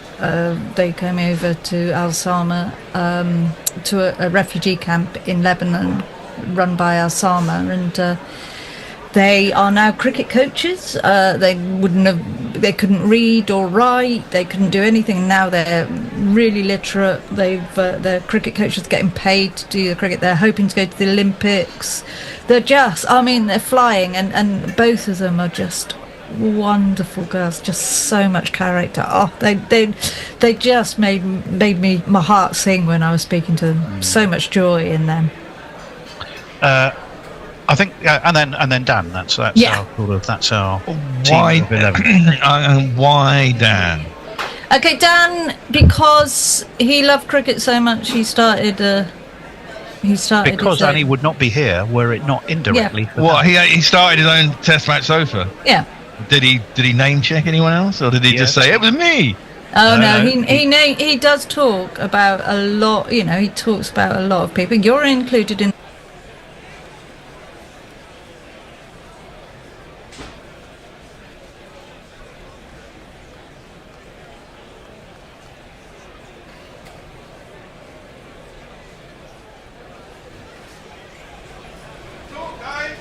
The action is about to begin. I've been given the cue from Bear. It's the West Indies response. England posting 400. The first ball is Saqib Mahmood, who bowls to Brandon King, who plays and misses outside the off stump. The 401 is the target. And, West Indies have gone in with a new look opening partnership, which is because Evan Lewis was injured just before the start of the match in the warm-ups. So he's been replaced by the youngster, Joel Andrew, the 18-year-old. But sensibly, West Indies have promoted one of the middle-order batsmen to open, and that's Justin Greaves. He's at the non-striker's end. As Brandon King faces up to Saqib. That's a vicious in-swing appeal for LBW. He's done too much, surely. And I'm joined, some relief, actually. I thought I was going to be solo, by Bear and... Is it Will or Hendo? Is it Will? Will Mogg's supposed to be on, I think, on our rotor. We've got. Cool. And Mogg is joining us all the way from what looks like a Melbourne bookshelf. Let's just say yes. Yes, okay. I really hope they haven't reviewed that because it's swinging down and gone high. Hendo, is there a blue lighter just over there next to the computer somewhere? Don't throw it. It will get lost. This next one is driven by Brandon King straight to extra cover. So no runs off the first three balls and a daunting target of 401. Mark, they got away, didn't they? There, I mean, that last 10 overs. Yeah, well, I kind of fell asleep and I'd gone over 390 and a half, and it didn't look like they were going to get there when, just as Josh Butler got out and I finished my last stint, sort of snoozed for 5 overs and suddenly they're on 370 with 3 overs to go. Here comes Mahmood. That one's also an in-swing, but this time Brandon King gets to battle it. It's the first runs, and just called in. Is it by? I don't think so. Yeah, I don't think so. I think it's. I've just got to make a couple of audio. Yeah, we lost you. Oh, maybe actually. Maybe he did. Might have just got his hand in there. He did. I thought maybe his back foot was touching. You'd have to see it from the side as to whether his foot was actually on, or any part of him was. Might have got away with that, you know. But I think that's the wrong angle to see it from. You there, David? Can we hear you? You should hear me loud and clear now, and I can hear you because I've changed the audio setting on my new studio podcast system, Bear. Ooh. Do tell. Which is the one you recommended 6 months ago. Of course, I bought it 6 months ago, but it's been in box. Ah, of course. What is that? Headphones, basically. No, headphones, nice microphone. I think you'll find the audio is better than usual. It is indeed. I will give you that one. It is coming through nice and clear. Excellent. Here's Mahmood bowls, and that's pitched up, and it's a Chinese cut. Am I allowed to say that still, Mog? No, it's now I think we call them Vatican slices now. Vatican slice now. Because we can tell the Vatican to fuck off. But But the Chinese will blow us all up. The Vatican slice. I for one welcome our Chinese overlords. That was one of these. 1, 2, 3, 4. It's been a while since we've spoken, Dave. How's life? Well, it's good, thank you, Bear. Yeah, the summer started really well. I've really enjoyed the cricket season so far, and the main events are still to come. And congratulations, Bear, on getting the new studio up and running. As Mahmood bowls that short, it's flailed away by King. A Pilfer caught behind. Is that? It is out. That's Justin. Was it? Who was that? That was Justin Greaves, and he's gone for that one scoring shot, which was the Chinese Cup, Vatican slice. Thank you. For the very next ball, he had a real. I think he's reviewed it. I don't think he thinks he's touched it, but Right, there is an element of doubt about that. Whether he touched it, the catch was simple enough. It was short. He was flailing at it. It's a question of whether he edged it onto his helmet or whether it just hit his helmet, or. I mean, it's all there or thereabouts, isn't it? I mean, it could have been both. It could have. Yeah, well it looks been. like it's missed the glove, and surely wouldn't have burned a review. You know if you've hit it. Well, these days batsmen don't, but I mean. Wow, of course they do. Yeah, they claim they don't. Well, why would you review something if you didn't? You know. Exactly. People are idiots. That's why. Yeah, so I think unless Justin Greaves isn't it yet, I don't think he is. Thinking cricketer. No. There you go. And not out. Not out. So Bear's had a look at the Ultra Edge, and he has adjudicated. But Bear, congratulations again. How is the new studio working out? Purpose built for guerrilla cricket, I hear. Well, yeah, it's a really nice space, Dave.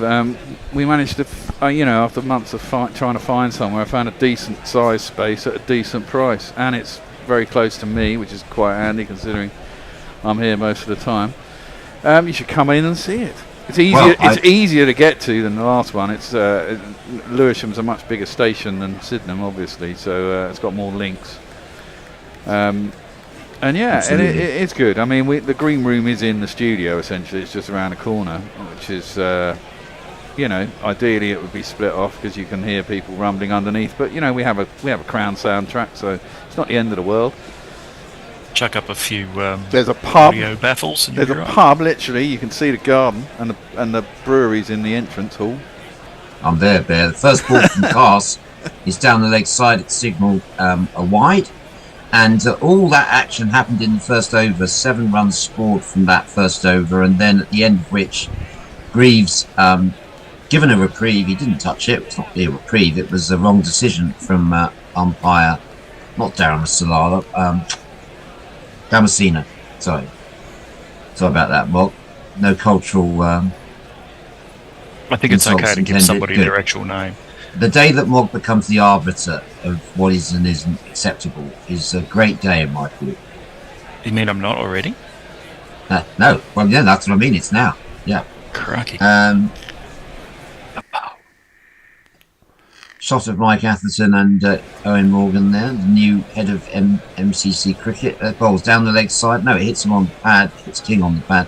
Brandon King's had he's not in form at all. He had a very run of low scores in the 3 ODIs. One was a low result. West Indies got over 300, and Brandon King hasn't contributed anything since 2 scores of over 300. All the runs have come from the man carded at number 3 today, Casey Carty. I'm looking forward to seeing. Got 170 again in the 3rd ODI, and a century in the 2nd. And didn't he get his maiden test time against us last summer or something? He was in that series, wasn't he? I'll need to check that. I don't think so. That's played out into leg side, and there's no run. I'll just quickly respond to that there. He got some runs last summer and looked quite good, I seem to remember. No, he's got a high score, 42 in his 5 test matches. Okay. Steve Moore is a white ball player, 34 ODIs, averaging just under 50, so he's had a really good start to his ODI. Very much an ODI player rather than a T20 player for West Indies.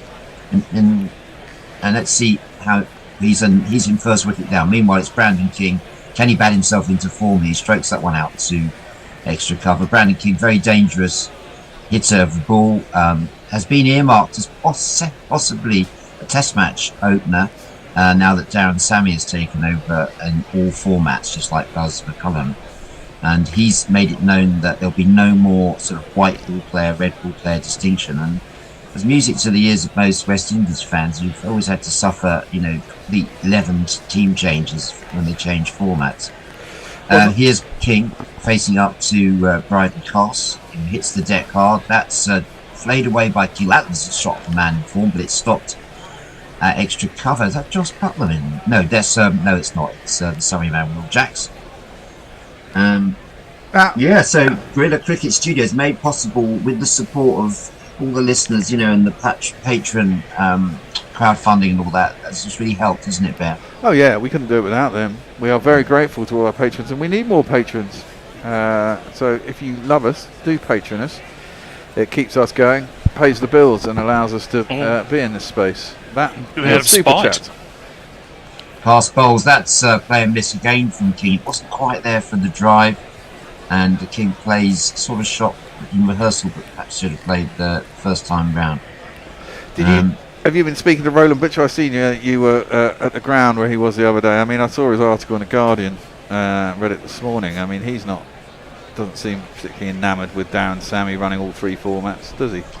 Well, the simple reason that Darren Sammy never asked to do it, he didn't apply for the job, it was just decided. He was told that he's now in charge of Test matches. So, Darren Sammy didn't want to refuse it. It wasn't sort of his defining mission, as it was with McCallum. That's the end of that over. Played a miss outside the off stump. It's the usual chaos in West Indies cricket administration. Another sort of regime change, it's the jury's still out, and we'll see what happens in this series and then the Test series against Australia, which is coming up in the summer. Indeed. Over to you, Mog. Give us some messages from our adoring public. Very adoring. I can see the hearts in their eyes. Big Robertson wondered what the England score was, and Jay correctly told him it was 400. And Eric J said, and he ain't joking. Nope. It was a big score. First time I've seen 400 in an ODI for quite a while, actually. Here's Saki Bermuda bowl, his second over. West Indies at 8 for no wicket off 2. That one lifts off a length, and Greaves just manages to keep it down. Sort of ball in Test matches that would probably have dismissed him, because they've had a gully in there, Bob. Well, I assume so. I'm not their captain. I wouldn't have told them. It's England.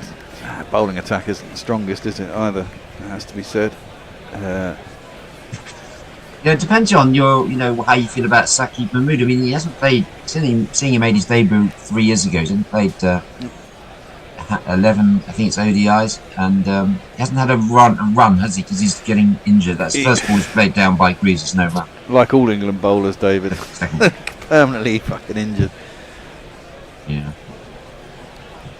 They need to stop living in a damp and miserable country and move somewhere sunny and bright.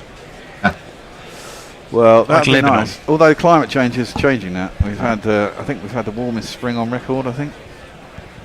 Got up to like 23 degrees. Wow. If that was the case, Ben, if that was climate change, then hopefully we're going to have a very warm June rather than freezing cold one. It looks like the beginning.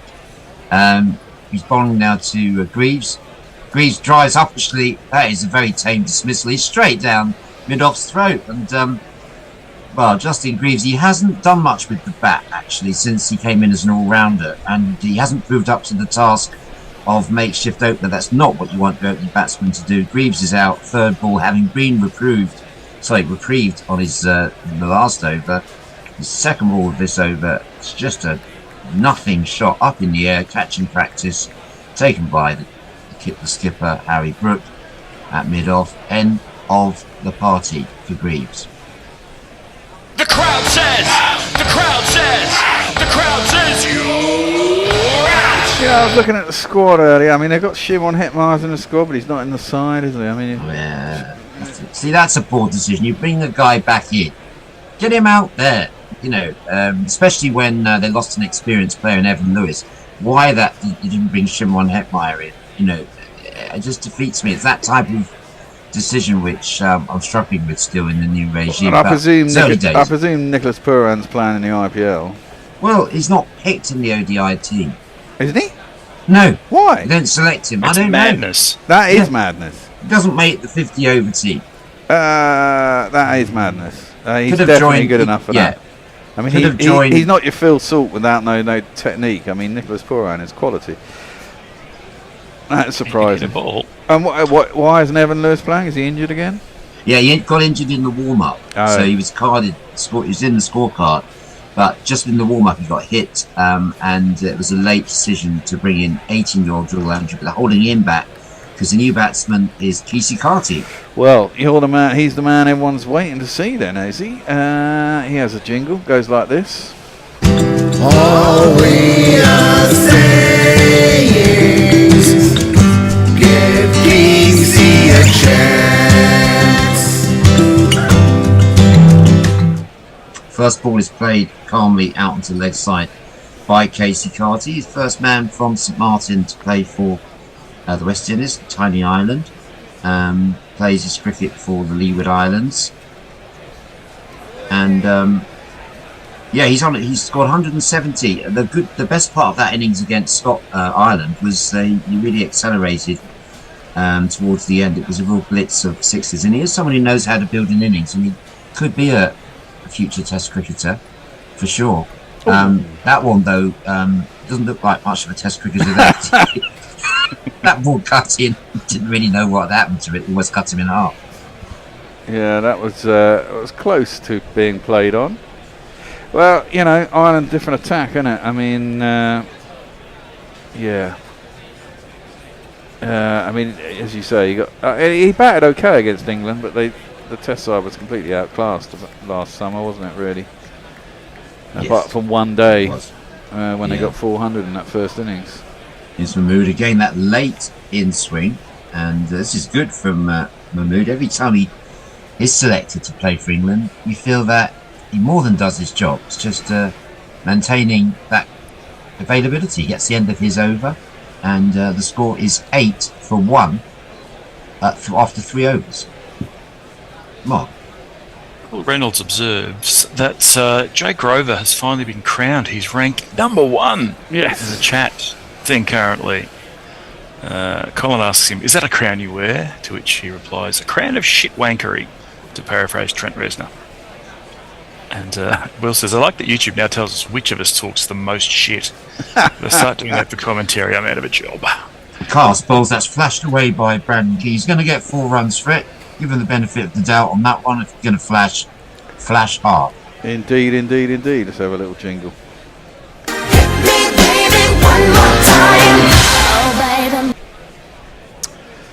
What other things did I want to say about the West Indies? I can't remember. Was it complimentary? I bet it's not. Well, no. I mean, I think everyone wants the West Indies to be a strong side, don't they? I think, apart from people who don't like them, but I mean, I've always had great affection for the West Indies. Bit leg sidey, so bad cut across you there. Just over pitched, a bit leggy, and King's worked this one away nicely. It's just hauled in by the golden bat Duckett. Well, he used his hand there, not the bat. But is Ben Duckett one of the best? Do you think he is the best performing international player at the moment in the world? Well, funny enough, I'm saying that to Hender at the beginning of the match. He's an absolute stick-on, isn't he, for England at the moment in all formats? Formats. And you think where he was at the end of that Bangladesh India tour 8 years ago, whenever it was. When he poured that pint over Jimmy Anderson's head. You don't do that, do you, when you first come into a team? Did he get on a step ladder to do that? Just threw it, I think. That's hasty delivery from Cast, but it's wide. Cast, one of those bowlers, he hits the deck hard, and but you can leave a lot of them, can't you? But they haven't got time to leave too many. Well, it's good to see Cast back, because we want him back in the Test side. I mean, the Test attack that we played against Zimbabwe was pretty callow. I mean, not that there wasn't anyone any good in it, but I mean, it was just really inexperienced. You don't want to go into a Test bloody series against India like that, do you? This one is driven uppishly, but it's going to go safely down to third, and they just take a single, and that's Carty off the mark. That was Casey Carty scoring his first run, and it'd be interesting to see whether there's this huge gulf between the Irish attack that he faced last week and this attack. I mean, it's a step up that Carty, as I say, he's averaging in ODIs just under 50, and that's not it's not a statistical fluke. He has played, I'll tell you in a moment, 34 ODIs. But he fished that was King who fished at that one, so not Carty, because King's on strike now.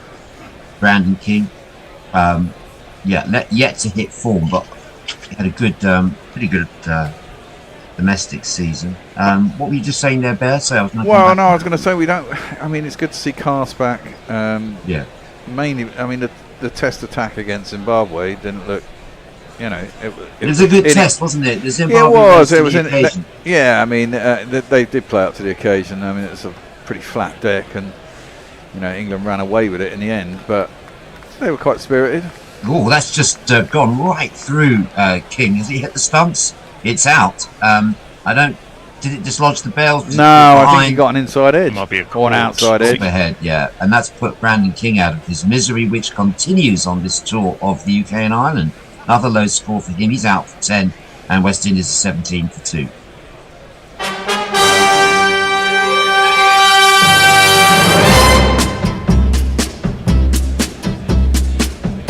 Yeah, just feathered through. Its feet didn't move, did they? It's just stuck on the crease. I think it jagged a little bit off the seam. And he was just turned around a little bit, got thinnest of edges through to the keeper, but that's all you need, and he's gone. Now, what I was going to say about Saqib was that I've always thought with Saqib he has a good opening spell. He's always quite expensive when he comes back. He's not very good at coming back in an ODI. Right. Maybe that's something he's got to learn. That's always the impression I get with him. Mog, here's a question for you. Well, Bear might know the answer. Who was the Aussie bowler about 10 years ago? He did very well in T20s and ODIs, and they gave him a chance at the test match, and he couldn't bowl the second spell. The second spell was like half the pace of the first spell. Oh, you're not thinking of the left-hander? Yes, left-hander. Left arm. Yeah, with a Dutch name, but I can't remember what it was. Van. Don't think it started with a Van. No, it wasn't Van. It was. While we think about that, well, maybe there's a listener out there who can put us out of our misery. Left arm, successful Aussie, bowled left arm, did well in white ball. They put him in the test match side. Man couldn't come back with the second spell. Yeah, I know exactly who you mean, but I can't remember what his name was. And he must have only played a handful of tests. Yeah, he played in that. That was the 2009 or 2011 or one of those series. The name escapes me. If there's anyone out there that can help us, let us know. Shea Hope is the new batsman, the captain of the ODI side. Rather controversially, Darren Sammy also has appointed him to lead the T20 team. I say it's controversial because many of us think that Rothman Powell was doing a really good job moving West Indies from 9th to 3rd in the T20 rankings.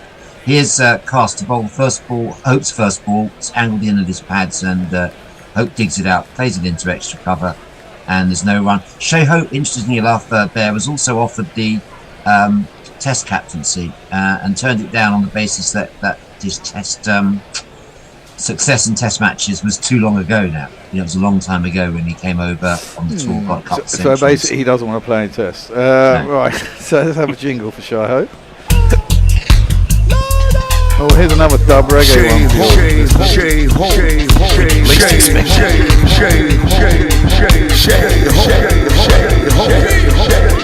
One of yours, Mark? One of yours? No. This is Men with Ven. I think I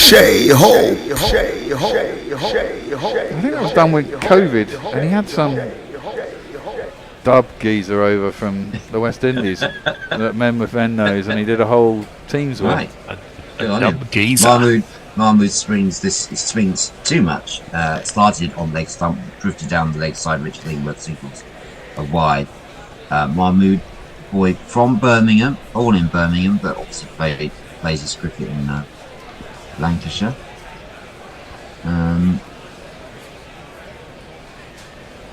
He's moving back to his mark now. 1 for 8 from his 2 overs. He's got the wicket of second wicket to fall, that of Brandon King, caught behind the dismissal. Mahmood now another booming in swinger. It's played out quite well timed by Carty. It beats goes between two fielders. They're going to jog back for two. So Casey Carty. Let's have a look at his career. Yeah, first cricketer born on the island of St Martin to represent West Indies.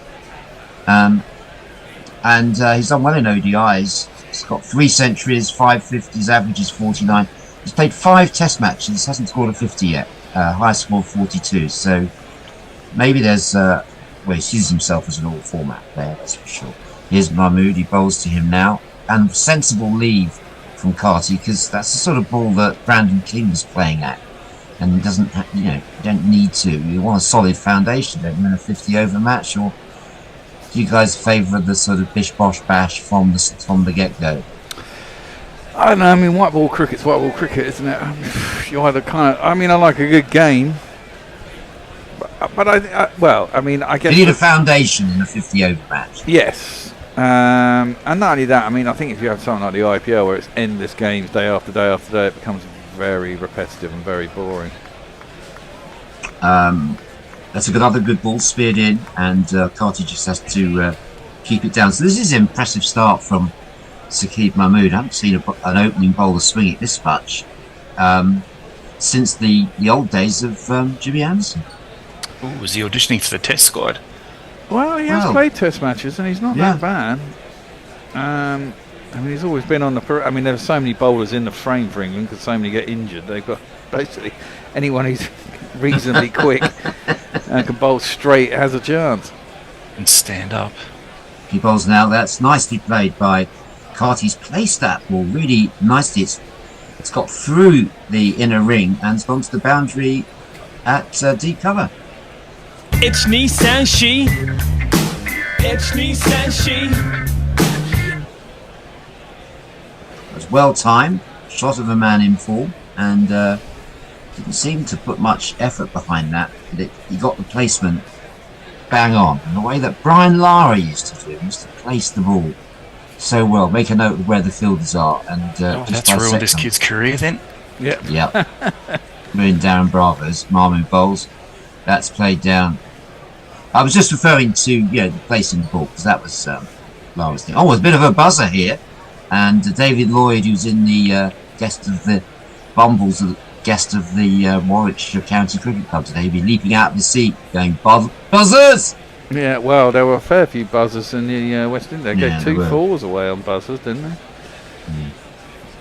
Let's take a look at Saqib Mahmood's Test match record. He's played 19. No, he hasn't. He only played 2 tests, and in that he took 6 wickets, an average of 22. So yeah, he's done nothing wrong, but only 2 Test matches. Didn't he play in New Zealand last time round? This one is tucked away nicely by Carty, but straight to square leg, and there's no run. That completes the over from Mahmood. He's 1 for 16 off 3, and after 5 overs, West Indies are 26 for 2. Their target is 401. Well, we had some guesses as to who this mysterious player might be. James Faulkner. No. Sean Tate. No. Dirk Nannis. Yes. No. He didn't play, he didn't play a test. It wasn't Dirk Nannis. Oh, that's who I was thinking of. Didn't play a test match. I was thinking like Trent Copeland or someone like that. I think we need to go back further in time. I think it's long ago. I think it's further behind. It's not that crop. It would have been a decade earlier. No, Ben Hilfenhaus, someone like that. Not left arm. Here's Bryden Cass. He bowls to Shy Hope, and Hope has dissected the field too. There's going to be a chase on here. Someone's very, very quick. Who's that on the ball? Skipper. And number 88 must be Joe Root, and they just take. No, Joe Root 66, mate. That's Brooke 88. Of course it is. Sorry. What a schoolboy error. Very schoolboy error. Ladies. It's a shocker. Don't know my 66s from 88s. Bryden Cass, that's 1 for 12 now. He's in his 3rd over. Packed house at Edgbaston. Well, pretty much. A few seats available at the top. His bowls. This one is really hit hard by Hope. He doesn't middle it. it's a very thick edge, and as it flies to the boundary, it's 4 runs. You ask where I live, is the address I give. The 4. Why is Smith not keeping? Well, Butler hasn't got his supposed to be the captaincy to worry about. Well, yeah, but Smith's a better keeper. Well, as if they're going to put a better keeper in the job. At least Butler was the first choice for his county as keeper for a while. Pokes had been Smith's playing never if that been. was the case. Yeah. In fact, some would say Pope is a better keeper than Smith. No. Who are these people? Smith is a good keeper. I mean, it's difficult, isn't it? I mean, if you play for Surrey, basically, Folkes is clearly the best keeper in the country, so you don't get ahead of him. As he keeps telling you. Yeah, well, clearly... No, he doesn't. He's a very modest guy. No, he's a very modest guy. I'm sure he doesn't intimidate the others. Threatens them behind the dressing rooms and leaving fish in their wicket-keeping gloves, you know. Here's cast bowls, and that's driven out to... Oh, it's beaten the mid-off, and it's running down to the boundary. It's going to be 4 runs from Shea Hopes. This is better from the West Indies, giving their supporters something to cheer about here, 36 for 2. Although noticeably not so many supporters in as during Zimbabwe, or is it that the cameras aren't just focusing on them? Big Jamaican community, of course, in Birmingham. There's a few people present in the crowd. That's 4 runs. Bristol's not that far away. At least 3 of them.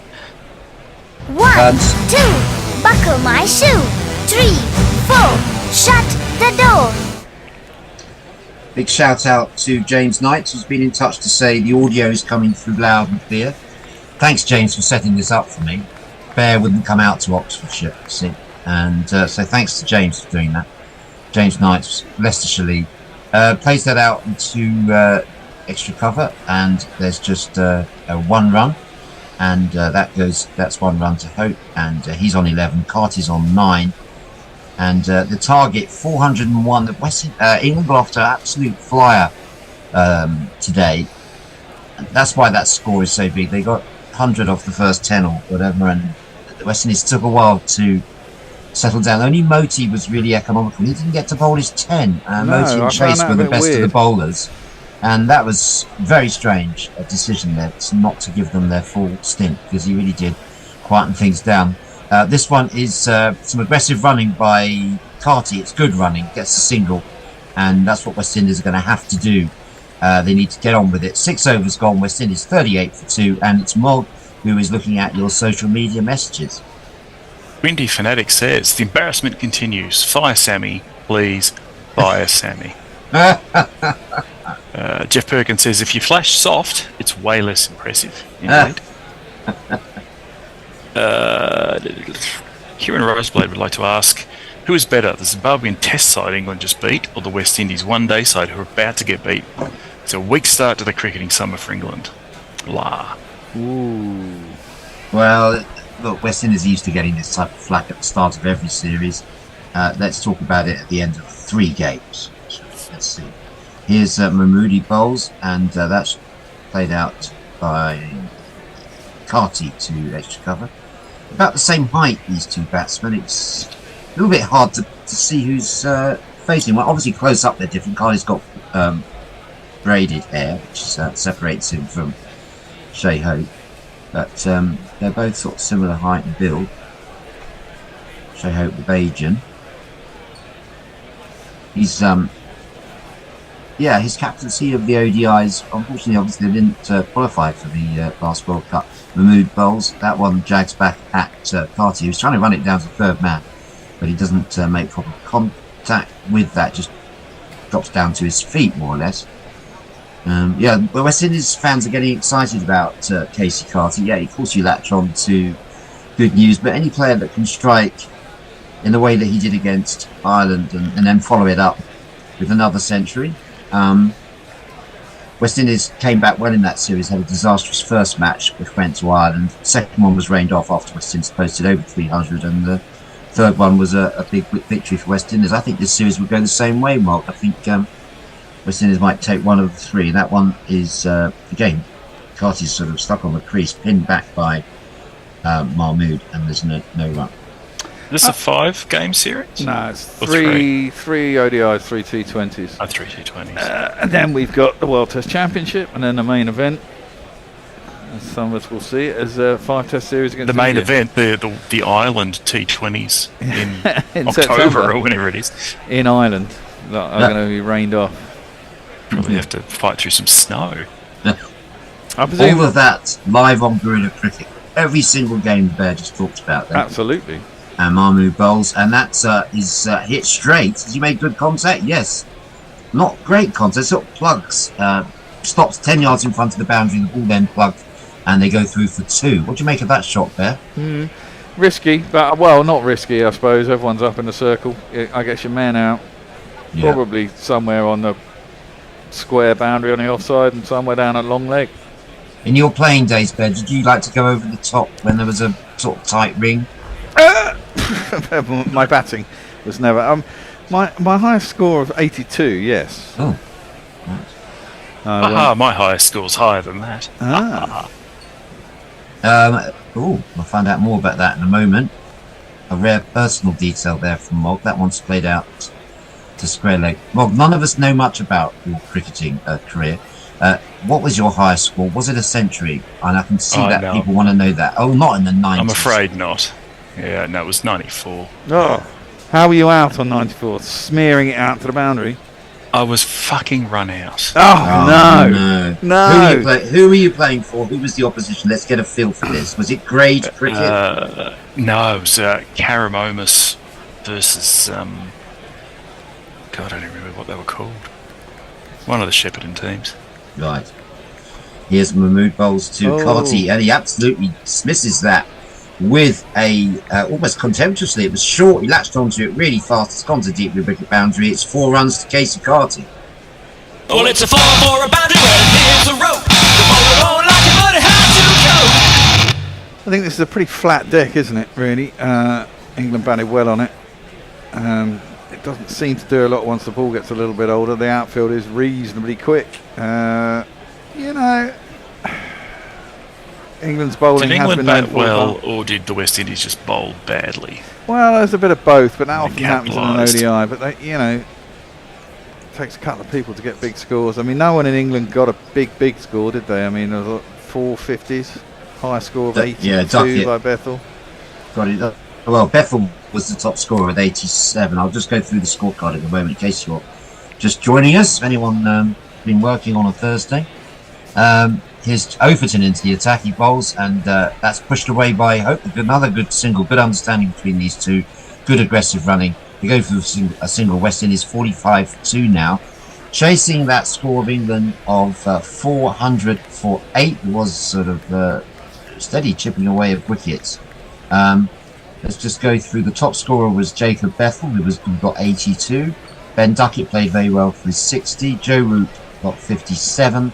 And Harry Brook 58. So contributions, Will Jacks 39, Jamie Smith 37. So they all contributed, and no one missed out really. And that's driven straight back by. Plunkett's got a. Plunkett. Sorry, James Overton's got an injury. runs Doesn't straight look like off. Plunkett, doesn't he? That was hit He's not going back to stop hard. running. He's just going to go straight off the ground. Yeah, he's gone straight off the ground. Never seen someone do that. They straight off the field, no question about it. He didn't wait for the physio to come on. There will be a stoppage now. Someone will have to continue this Overton over. He'd only bowled 2 balls since it's his first over of the spell. Let's have a look on the replay what happened. It was driven back. There was a caught and bowl chance. It was hit the end of his fingers. Yeah. And he just went for it with one hand. You'd have got 2 hands to that, Bear, I know. It's one of those ones that's been hit, timed quite well, but it's gone right on the end of the finger and probably either broken it, dislocated it. He's run straight off the field. Why didn't he just immediately run off? And Jacob Bethel's going to take over? That's interesting in the power play. Yeah, Bethel has changed his hair colouring. I feel that's quite trivial, but it means you used to look for the sort of peroxide blonde, and now would you say that's his natural hair colour? Well, I was just about to ask you. I have no idea.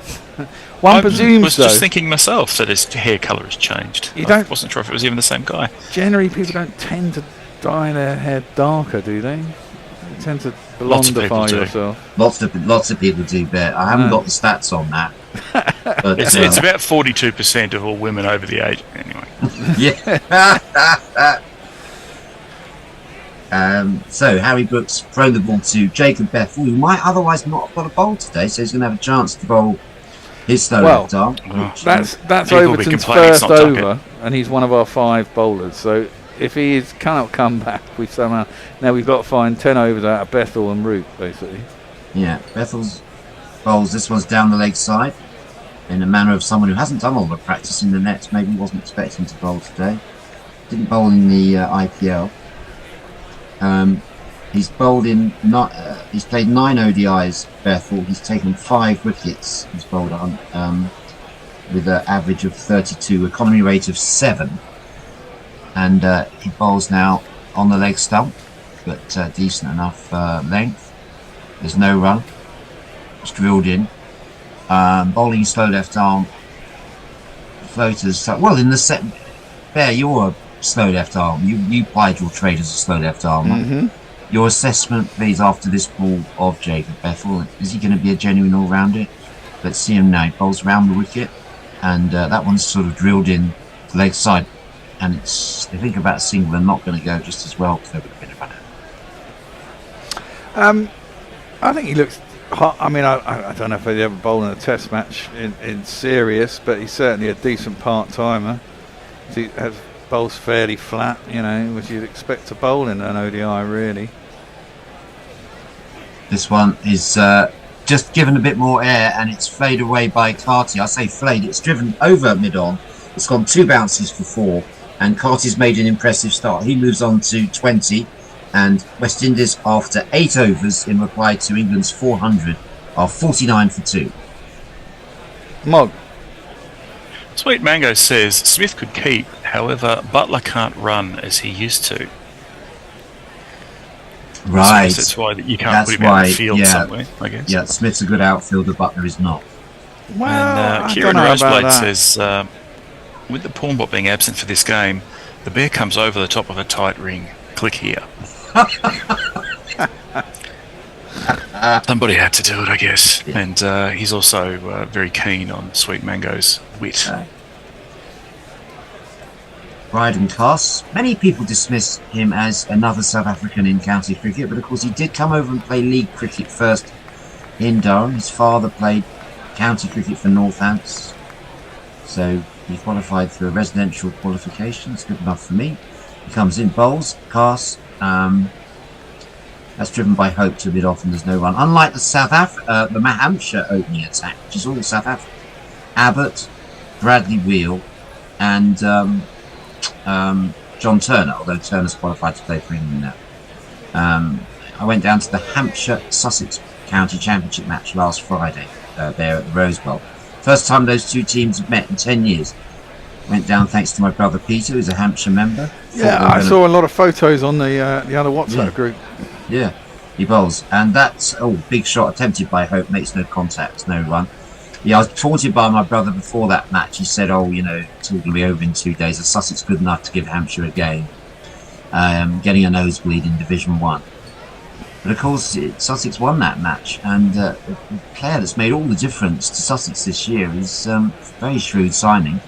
John Simpson, Middlesex. Oh yeah, the old John Simpson. John the Simpson, old keeper.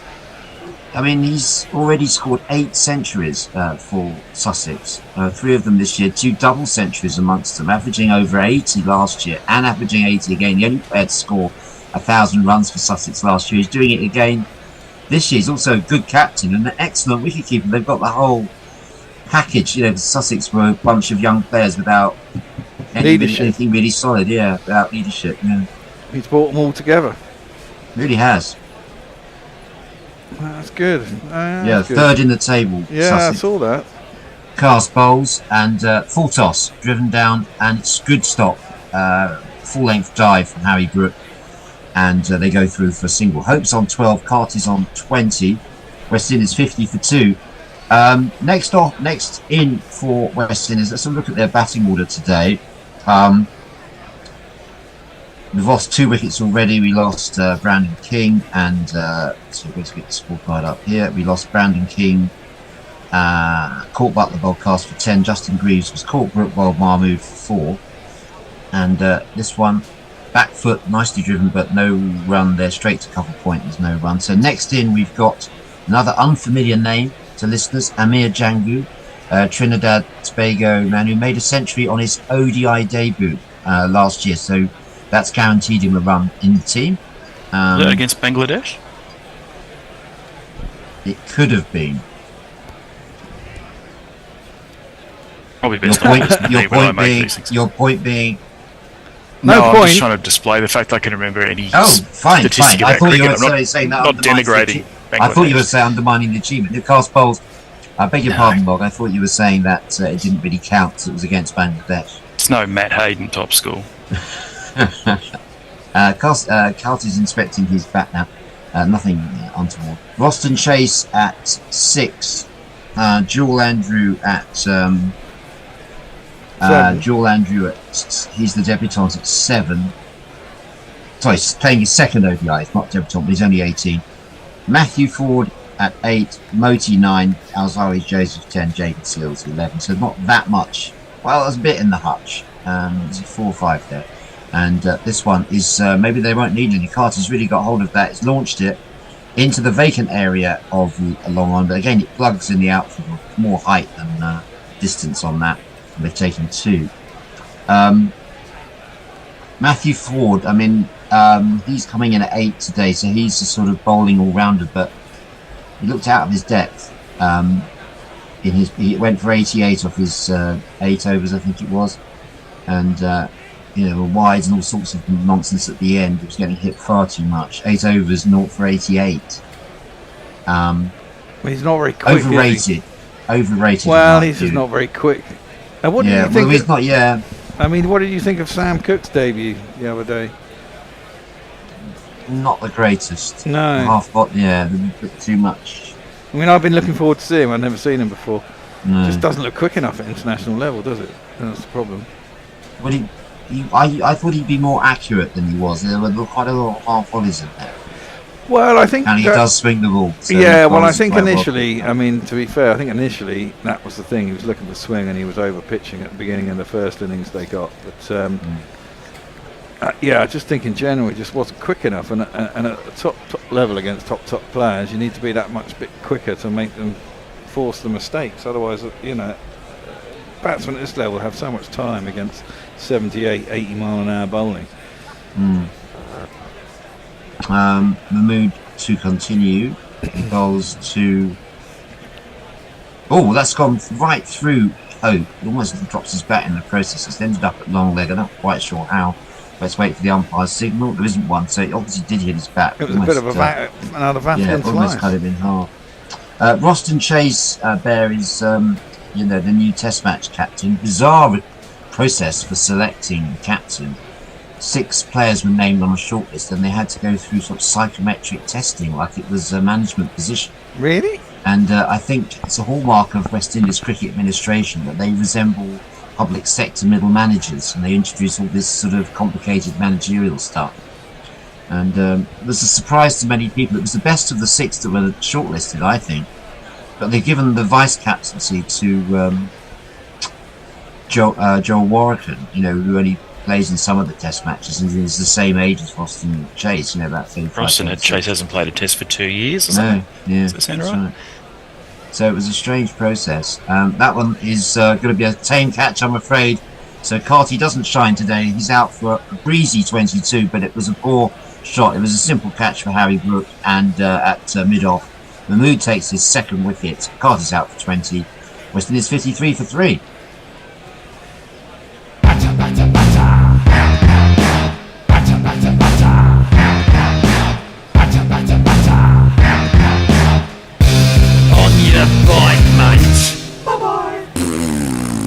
I mean, there is something to be said here that West Indies can't really hang about. I mean, they've got to go 8 and over for 50 overs.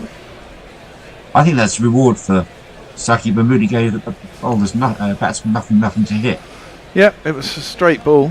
I mean, it was length, so he probably thought if I get back and hit through the arc, I can get hold of it. But didn't quite get the angles right, and that was that. So just going back to that there, Boston Chase, was made captain in this strange selection process, because Brathwaite chose to stand down as Test match captain. I don't think his place is under threat, but certainly the position of opening partner for the Australia series is up for grabs. John Campbell was sort of brought back as one of the 6 Jamaican opener who failed a drugs test. He's been out of action, banned for 2 years. He's back and had a really good domestic season, so he was one of the 6 who captained Jamaica well. Captain of Guyana, who captained them to the first class championship, Kevlon, the wicketkeeper, Kevlon. Bloody forgotten his surname. Just when I was sounding awful. Thank you, Mark, for sparing me that embarrassment, and not by drawing attention to it like some sidekicks do. Sidekick? Fuck off. Right, well, we have a new batsman. Analysts, that's what I meant to say. Right. I'm just a reader of messages. In a switcheroo, our 18-year-old debutant is coming in at 5. Who will say a good game if not Jewel Andrew now? Who will make it rock and roll if Jewel's not selected now? Yes, it's Jewel Andrew, the 18-year-old who's coming in at number 5. In challenging circumstances, Mahmood bowls to him. He goes into the back foot. He's going to get off the mark straight away because the gully fielder didn't stop that. Quite sure that wasn't gully, but he's off the mark. Jewel Andrew, 18 years, 173 days, Antigua and Barbuda man, and he rose to fame in the junior level, and a lot of people very excited about him. His first class record is good, 872 runs at 35, and he's played. This is his first ODI. His debut. So he's in there because of rather tame dismissal to Casey Carter, who I've been bigging up for the last 9 overs, and this is my last over on this stint. I'll be back a little bit later on. Who's taking over on ball by ball bed? I think Hendo, or maybe Hendo. me. But just to say, Bear, that congratulations on the new studio, and look forward to coming over in the very near future during the India series to join you there. Lovely. And really looking forward to that. Here's Mahmood, another good ball. He's just bowling with a decent amount of pace. I mean, he looks a much better bowler than Cook on this evidence. I would put him straight in the Test team there. Well, yeah, I mean, you've got to think, aren't they still praying that Jofra's somehow going to play a Test match? And I was thinking earlier, I mean, if Jofra hasn't played a county championship match. I know, but I'm he sure... He elected to go to the IPL. He got injured there. He had an opportunity to come back and play county cricket and turn down the IPL, but he chose not to. So my sympathies, I'm afraid, not with him. Ooh. That one has just gone down to... it's going to get 4 here to Hope, because Andrew got off the mark, Jewel Andrews. That's 4 down to fine leg.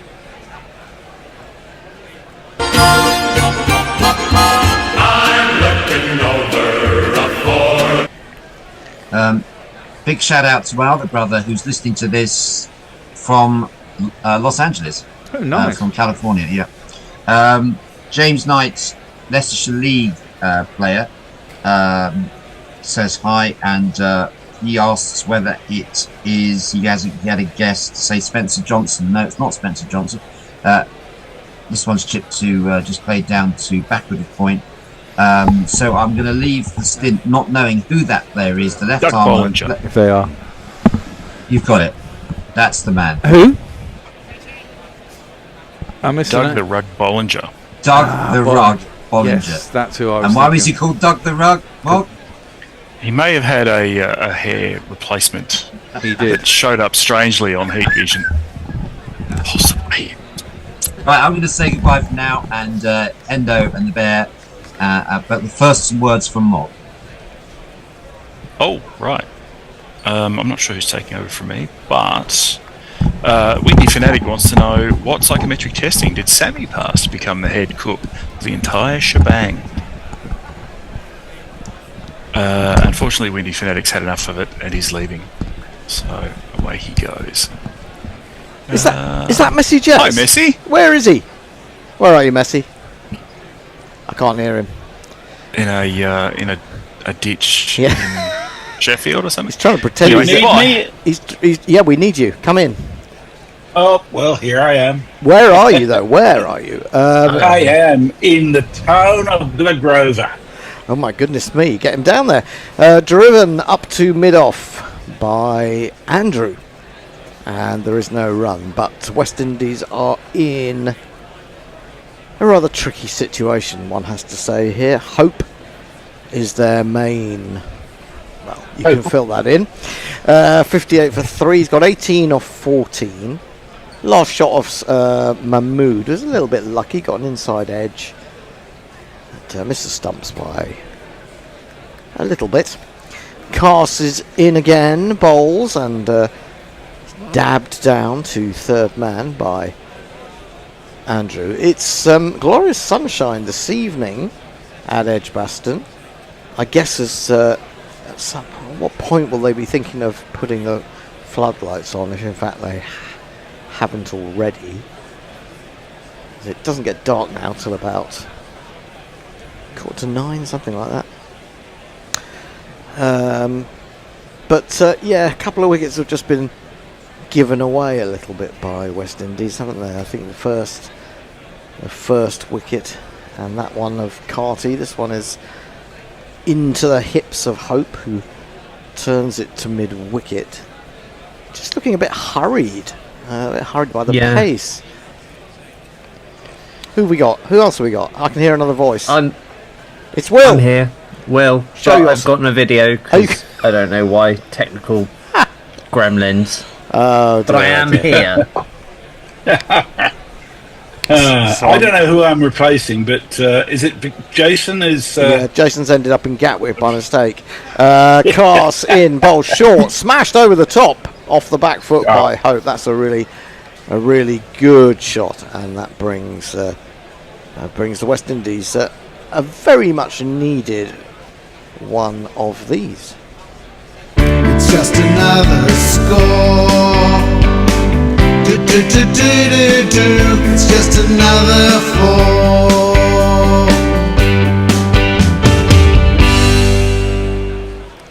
63 for 3. It's quite interesting looking at that side on. He's played that off the back foot, forced it up over the infield, but he's played it. When he's met the ball, he's about a foot outside his crease as well. Cars in short. He tries again, but this has gone straighter. It's going to clear mid-off. Plugs somewhat. Brook chases after it, and they'll get back for 2. 65 for 3. That felt risky. Well, I suppose they've got to go for it now, haven't they? I mean, they've lost 3 wickets. You've got to go for it, but I mean, there's going for it, and then there's just having a bit of a swing. Well, I think 53 for 3 after 10 is a. Well, what are we looking at? We're still looking at needing another 350, pretty much, of 40 overs with 3 top order batsmen gone. It's tricky. Cars is in. He's got a leg slip almost now, and this one is right up in towards his chin. It's played well by Hope down into the ground, and he kind of giggles a little bit after getting up the other end for a single. A well taken one. He's kept the strike. 66 for 3 from 11. Which of you is doing socials? Well, I am, although I've discovered that I'm not actually filling in for Jason. I'm filling in for the Bears. Decided to fuck off. But never mind. He wants a little rest. Has he gone for a lie down, the bastard? He's gone for a spliff. Right. There was a great Cheeky bastard. That's amazing. Great question from Roy Pond this morning, asking whether the bear you had a spliff while he was on the peloton, which is relaxing riding. Windy Fanatic says this is unbearable as a West Indies fan. I would bid you guys farewell. Oh no! Oh no! Don't leave. Stay with us. We'll say nice things. And Sweet Mango says no disrespect to Django, but 100 against Bangladesh is not 100 against England. Well, it depends on the circumstances. You never know. I didn't see it, so. Well, no, we me shall neither. see. Me neither. And as Mango says, we'll wait and see. Yeah, Mahmood will continue. He's bowled 5 overs. He's going to bowl a 6. Got a slip in. And he's bowling to Hope, who angles this into the offside, wants a single, sort of comes a few steps down the wicket, but decides against it. It looks like Jamie Overton, did he dislocate something? Because he ran off immediately. I think that was in his first over, wasn't it? Yeah, it looked like it hit it very hard on the finger, and he decided, nah, fuck it, I'm going to have to treat this. Well, he's been off and he's back, so one presumes it's nothing serious. I mean, it might be the case that, like, because fingers, like, if you pop them out a lot, they are easier to pop in again. Could be that, but looking at it close up, it didn't look like there was a dislocation, did it? This is driven to mid-off, and there is no run. He's still looking at his hand, even though he's out there on the boundary and ready to field. He's got a little bit of a plaster on the tip of his right hand little finger. Maybe it just broke his nail or something like that. That could be pretty painful. That is nasty, yes. Mahmood in again. The shadows are lengthening, and it's pulled, and is that brilliantly caught? It is brilliantly caught. Gosh, we've seen some catches today. Bryden cast, one-handed, slightly reminiscent of that one in the World Cup. Do you remember, by Ben Stokes at the Oval? Kind of backwardsy, yeah. Yeah, a brilliant catch. Hope will feel that he's a bit unlucky there, but he didn't quite get enough of it. I didn't feel that was going to sail for six. I was a little bit worried for him, and it's been taken. That said, it needed a fantastic catch to do it. It was an absolute screamer. Really good. Well, we've seen two absolutely wonderful catches from Roston Chase today. I mean, two of the highest class you will ever see, and that's got to be amongst them. It's 6:30 in England. Windy Fanatic has gone, and things have got worse. 66 for 4. Indeed. Hendo, do I need to be shouting at you to keep your hand up? No, not anymore. I've just the bandage has come off now. The bandage has come. The bandage has come off. I've got the stitches out next Thursday, so I'm just trying to hold it together with it. Yeah, it's not. I've wrapped more plasters and tape around it just to hold the various things in place, but it's. And to remind you not to use it, that's the hardest thing. Well, that's true. Every now and again, it will pull. The plasters will pull away, and I'll get a bit of pain in where the stitching is. But you just got to be careful, really. 66 for 4. Who is the new batsman? We ask. I think it's going to be Amir Jangu. It is indeed. It gives us the first chance to hear his jingle. It says it's 1 minute 55. Can't believe that, Mog. You wouldn't have done one that long. Amir Jangu, cheeky little fucker from the West Indies. Amir Jangu, he'll rip it off his knees, off the leg, to the off, down the ground or wherever. Amir Jangu, is a human symphony. There you go. It was only 17 seconds, but it was a great 17 seconds. He's a left-hander, and he's facing up to Sadiq Mahmood. 3 for 28 now, and he's in. Down the leg side, that one goes. He tries to turn it. They're appealing for a catch. That may just be kidology. Butler is saying, nah. So it should be signalled as a wide, unless it flicked something like a piece of clothing. No, they're going to go for the review. Well, England have got a couple, and it looks like they're keen to get this one over and done with so they can get off onto the golf course. It's gone upstairs. It's a bowler's review. That was out, that was definitely out. Was that definitely out? I don't know. I'm going to have another look at it. What I like about Sadiq, he's got a lovely action, hasn't he? He really has. I love him. I think he should be in the test team. I thought you were going to say I want to have his babies. You almost said you want to have his children. I do. All right. Sod it. I want to have his children. Yet I have no womb. Oh well, that could be a problem. That's not out. It's missed everything, and that was a silly review in my opinion. But England have lost it. It's one of these.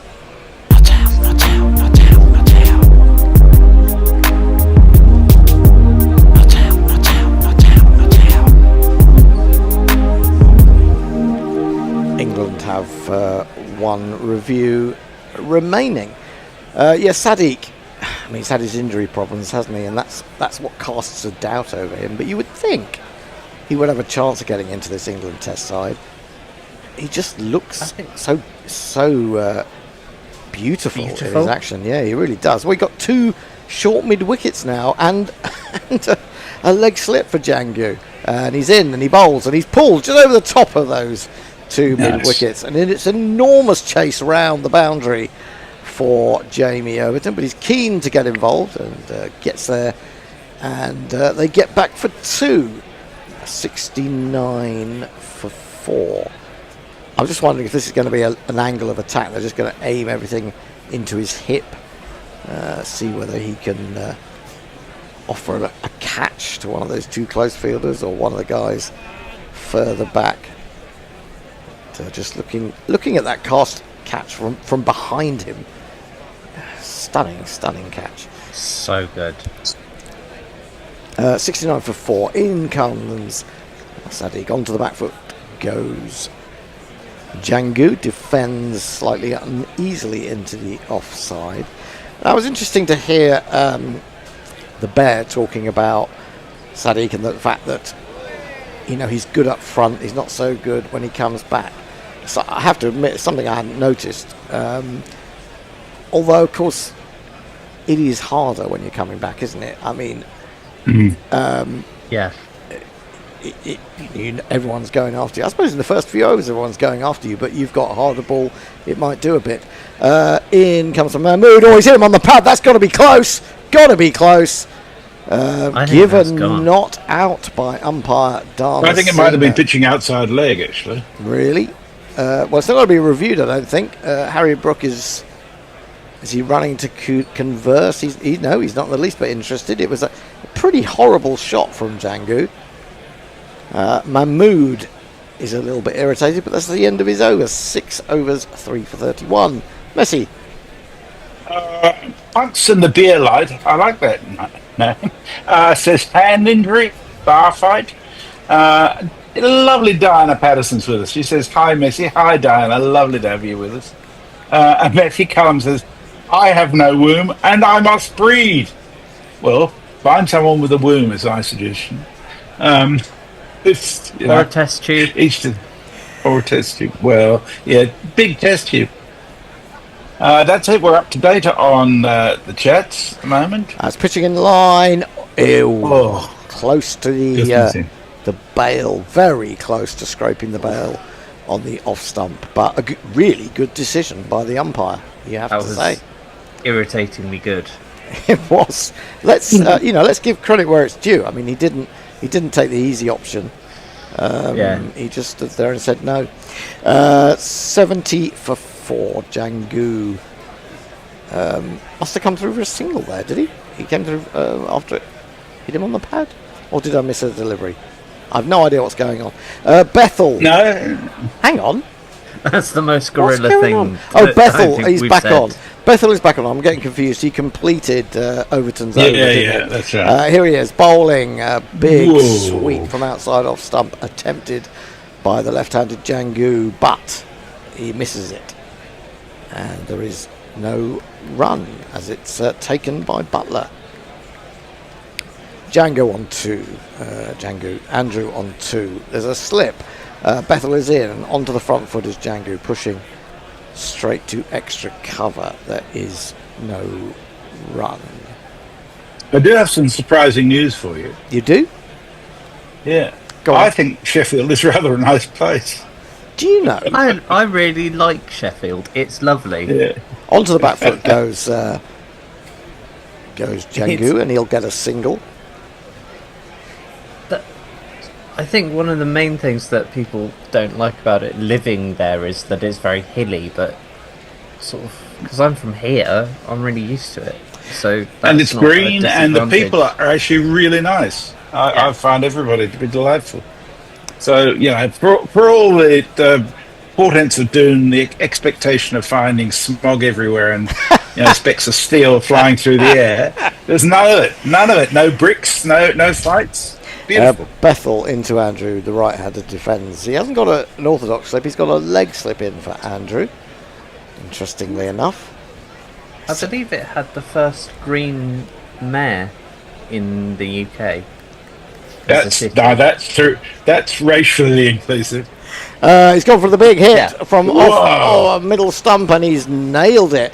Has Andrew? That's gone way over cow, and that has released the shackles a little bit, and it's bought him one of these. Let's talk about sex. Let's talk about sex.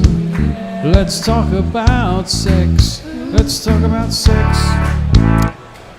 Very decent shot indeed. I'd take him a little bit of a risk if there was any turn there, but I don't think there is really. Bethel in again, shorter, and fired in towards his legs, and then Bethel dives to stop him even getting a single off that one, and does that job. It's the end of the over 77 for 413 bowled. The target is and almost certainly out of reach 401. Messi, any more? Our tubes are very quiet today. Well, they haven't been. They've been busy. They've been busy, but I think, I suppose everybody's having dinner or something. Well, they're having dinner, and I guess that this game has almost been put to bed by England, really. Unless we see something absolutely spectacular from these two relatively new players to the team. I do have a bit of a sort of question for both of you. You know, with the LA Olympics, sort of all of that coming out, and that GB are going to put a team together. Yeah. It's interesting because the West Indies have the opposite problem. Right. Because they're going to have to go as individual islands. So how's the qualification going to happen? Because it will be qualification as the West Indies, but then they have to decide which island goes. Well, that's going to be tricky. Well, I don't think they'll qualify. They'll use the ICC to determine a formula that includes Australia, India, Pakistan, South Africa, Great Britain, and one other. And the one other will be an elimination tournament of some sort, which may include the West Indian Islands. But I suspect none of them will make it. That's my cynical view. I thought it was going to be an 8-team tournament. No? Oh, is it? I thought it was 6. Oh, no, okay. 6. I mean, I bow to your superior knowledge. I read an article on Cricinfo about it this morning. Right. Well, you've read more than I have. I think I just picked up somewhere along the line that it was looking like an 8-team tournament. Maybe that was a while ago when it was first being discussed. I mean, to be honest, cricket in the Olympics, to me, it's not real cricket. It's not real. It's not what cricket is. I understand it's an entertainment, but for goodness sake, why not have a test? Why not have a test final in the Olympics? I don't know. If you think about it, people will go and watch dressage, which people could say is quite dull if you don't really know what's going on. There are plenty of. Huh? What's your mother? Oh, I know. Well, I suppose if you go back to the day that the Bear and I did some of the dressage. Goodness me, what Olympics was that? Was that Rio? It might have been Rio. Next thing you're going to get stuck into the individual synchronized swimming. I don't know. The individual synchronized swimming. Are we doing that again? You synchronise. That would be really fun. Do you synchronise your left leg with your right leg? I've got no fucking idea. Matthew Cullen's got the idea, though. He says, I'm having an extremely nice chicken pie in a Cornwall pub with a gin spritz in hand and griller in my ear.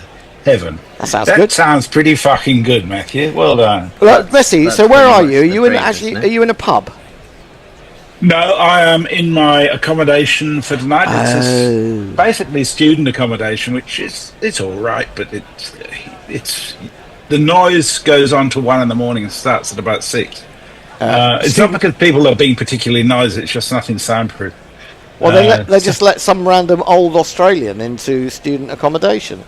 No, somebody owns it and lets it out, and so they're mostly students here, but anybody you can get as Airbnb is extra revenue. Okay. But, Right, we'll come back to that. Sadiq's continuing. He bowls to Jangu, who dabs out on the offside, and there is no run.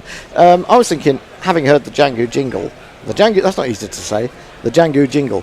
What about the old Django, from the Chitty Chitty Bang Bang, the old bamboo, the old Django? Anyone? Jeff? That's more up Jeff Street than Moggs, isn't it? I reckon. Yeah, I reckon. Yes. You don't like wouldn't that ask idea. Mog to do a Sound of Music jingle, would you?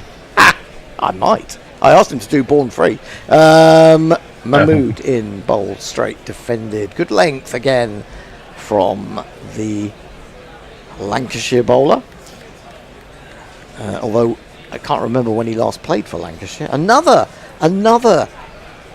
Lancashire player who doesn't really seem to play much for Lancashire. They might have a decent team if all their players were allowed to play. Played for them, yeah. Kind of ridiculous, isn't it? Mahmood then, 3 for 31. He's into his 7th over. They're going to bowl him through. Anyway, in he runs, bowls, and pulled fine. Oh, but just short of the leg slip. Good effort from Ben Duckett there. I don't think it carried. I thought he'd got that off the full face of the bat, but maybe there was a bit of glove involved. That's why it didn't really travel. Let's have another look at it.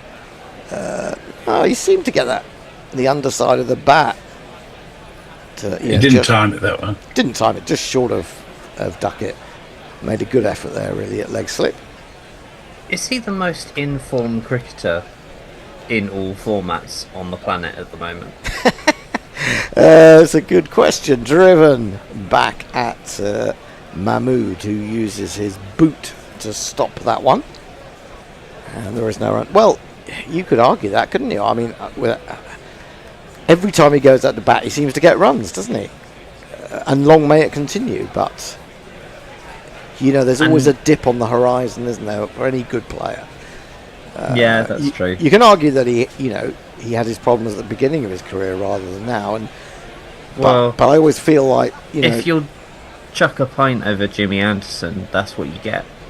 That's true. It's dead straight, good length from Mahmood, bordering on the full, but not full enough to drive. He just bowls a better line than so many people, Mahmood. It seems to me he's quite accurate. He's not splaying it. And when we look at the West Indies attack today, they just sprayed it all over the place, really. He has such great bowling plans that he's able to improvise off. He's in again, down the leg side. That's probably going to be signalled as a wide. It is. Django was trying to pick that one up, but couldn't make contact. And I think Mahmood is signalling to the umpire that he's going to try a couple of balls from round the wicket. I say a couple of balls. He's only got one ball left in this over, so certainly one. And then it depends whether England are going to keep going with him. 7 overs is a pretty lengthy spell. Maybe he just prefers it. He's in a rhythm and doesn't want to get out of it. Here he comes into Django again. He's chipped that one in the air slightly towards mid-wicket. It's not carried, but nicely picked up and returned to the keeper. That's the end of his 7th over. Mahmood has the fine figures of 3 for 32. The score is 78 for 4 off 14. The target, 401. Messi. Sweet Mango says, well, 4 wickets gone and Rashid is not introduced into the attack yet. Are they going to reach 200? Eric J suggests cricket on horseback, or is that polo? Matthew Cullen says, why don't we jingle up the commentators upon a change of commentary? Surely Mog Perko could make some great guerrilla jingles. Well, we did talk about that at one stage, but frankly, we often have trouble finding enough time for all the player jingles. And let's face it, we don't really matter. Rich Turner says, I was thinking of the rocksteady reggae classic, The Return of Django. There you go. Yeah, there was a great song. Return to Django. That was a cracking song. Bethel in around the wicket, down the leg side, swept and taken by Butler. Well done, Joss Butler, because he then appealed. It was actually a very, very good take, because he wouldn't have seen much of the ball there because of all the movement of the going down on his knees from the batsman. He appealed for a catch, but it was given as a wide. Bethel in outside the off. Star aerial and gone. Oh. Gone, I'm afraid, if you're a West Indies fan. That was a horrible shot.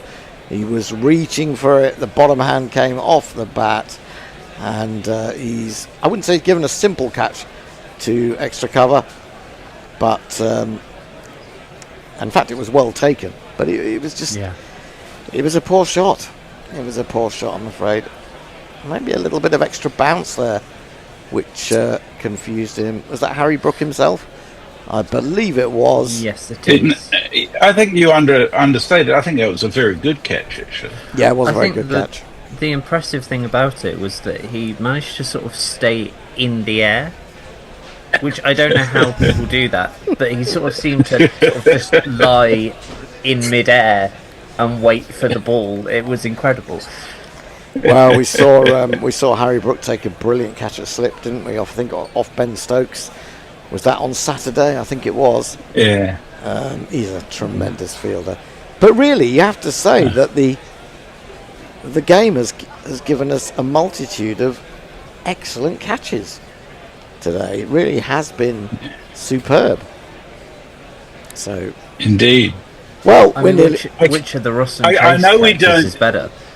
Well, to be honest, actually, Will, I think the second one, the one over his shoulder where he's running back, I think that is.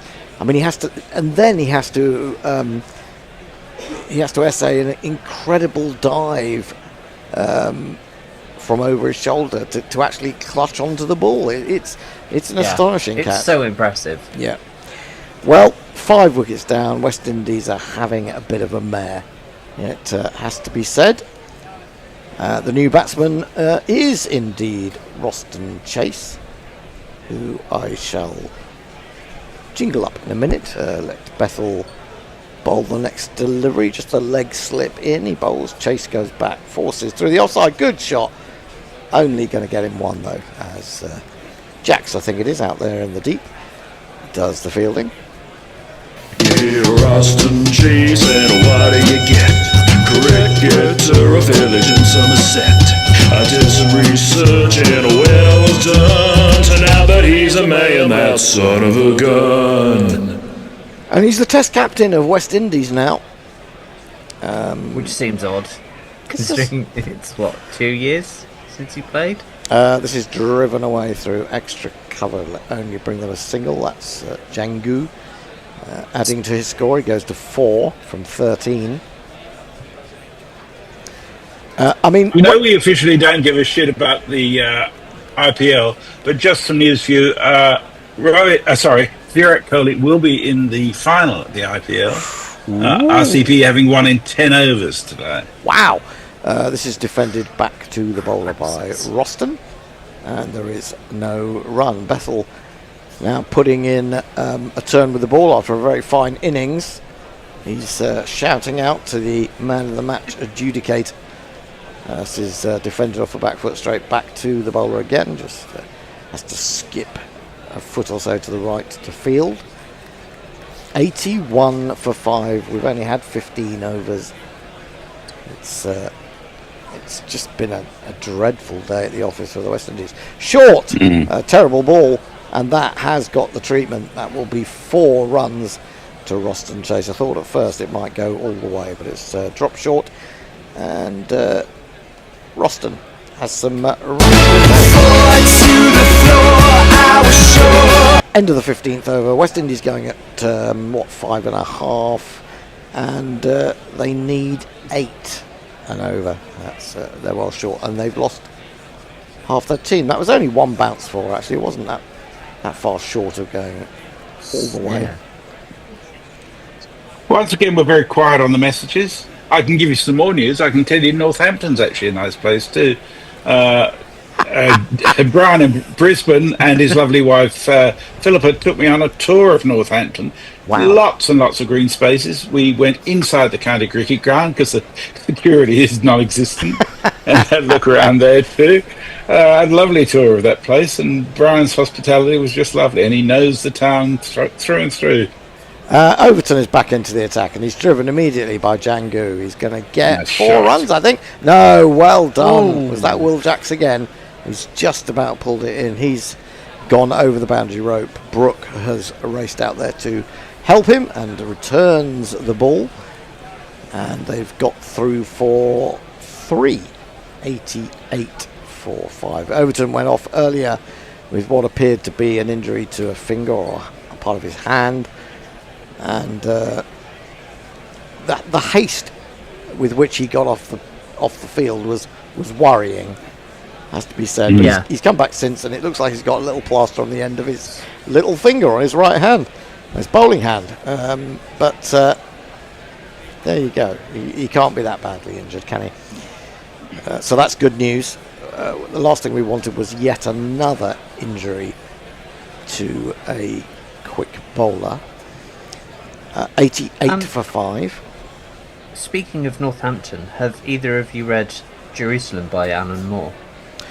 Defended back to the bowler, good length delivery and straight. No. It's a sort of an epic based in Northampton. Oh. What's it called again? Northampton's Jerusalem. Somewhere you wouldn't expect an epic to be based. Well, that's it's the most Alan Moore thing in the world, really. You know. I don't really know anything about Alan Moore, I have to say. He. Oh, he's strangled him down the leg side, has he? Gone for the pull, and they've gone up. And Harry Brooke is absolutely certain because he wants to review that. It's been given not out. Overton, after the initial appeal, seemed a little uncertain, and he's inspecting his finger again after that. But Roston Chase could have been strangled down the leg side. It was short ball angled towards the leg side itself, and he's tried to pull it. Oh, I think he's gloved that, hasn't he? Looks like it to me. Looks like it. Yeah. It's a horrible way to get out, but it's been that kind of day for the West Indies. Let's have another look. Here's the ultra edge. Oh, he's missed everything. That's a terrible review. That's gone under his gloves by 4 or 5 inches. It has then just sort of brushed the bottom of his shirt, and that's England's reviews are not improving under Harry Brooke. I'm afraid to say that is another of these.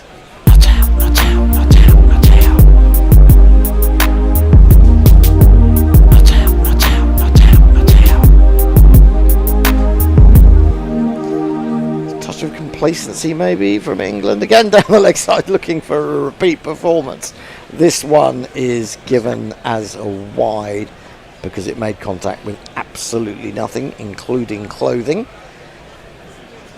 89 for 5. Jangu 7 from 14. Chase 5 from 6. And Dharmasena, his umpiring today has been first class. It really has.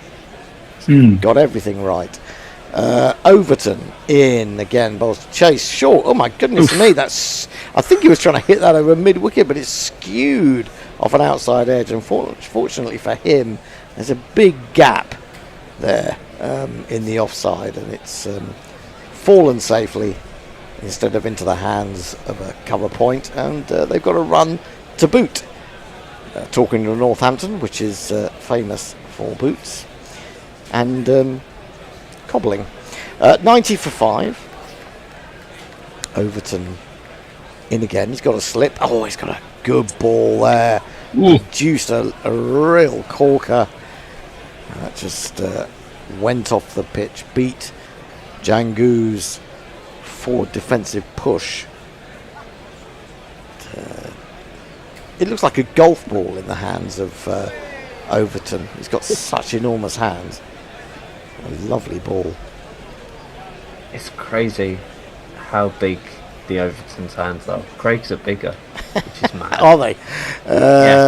Overton in again. Bowls chopped down to third man by Jangu.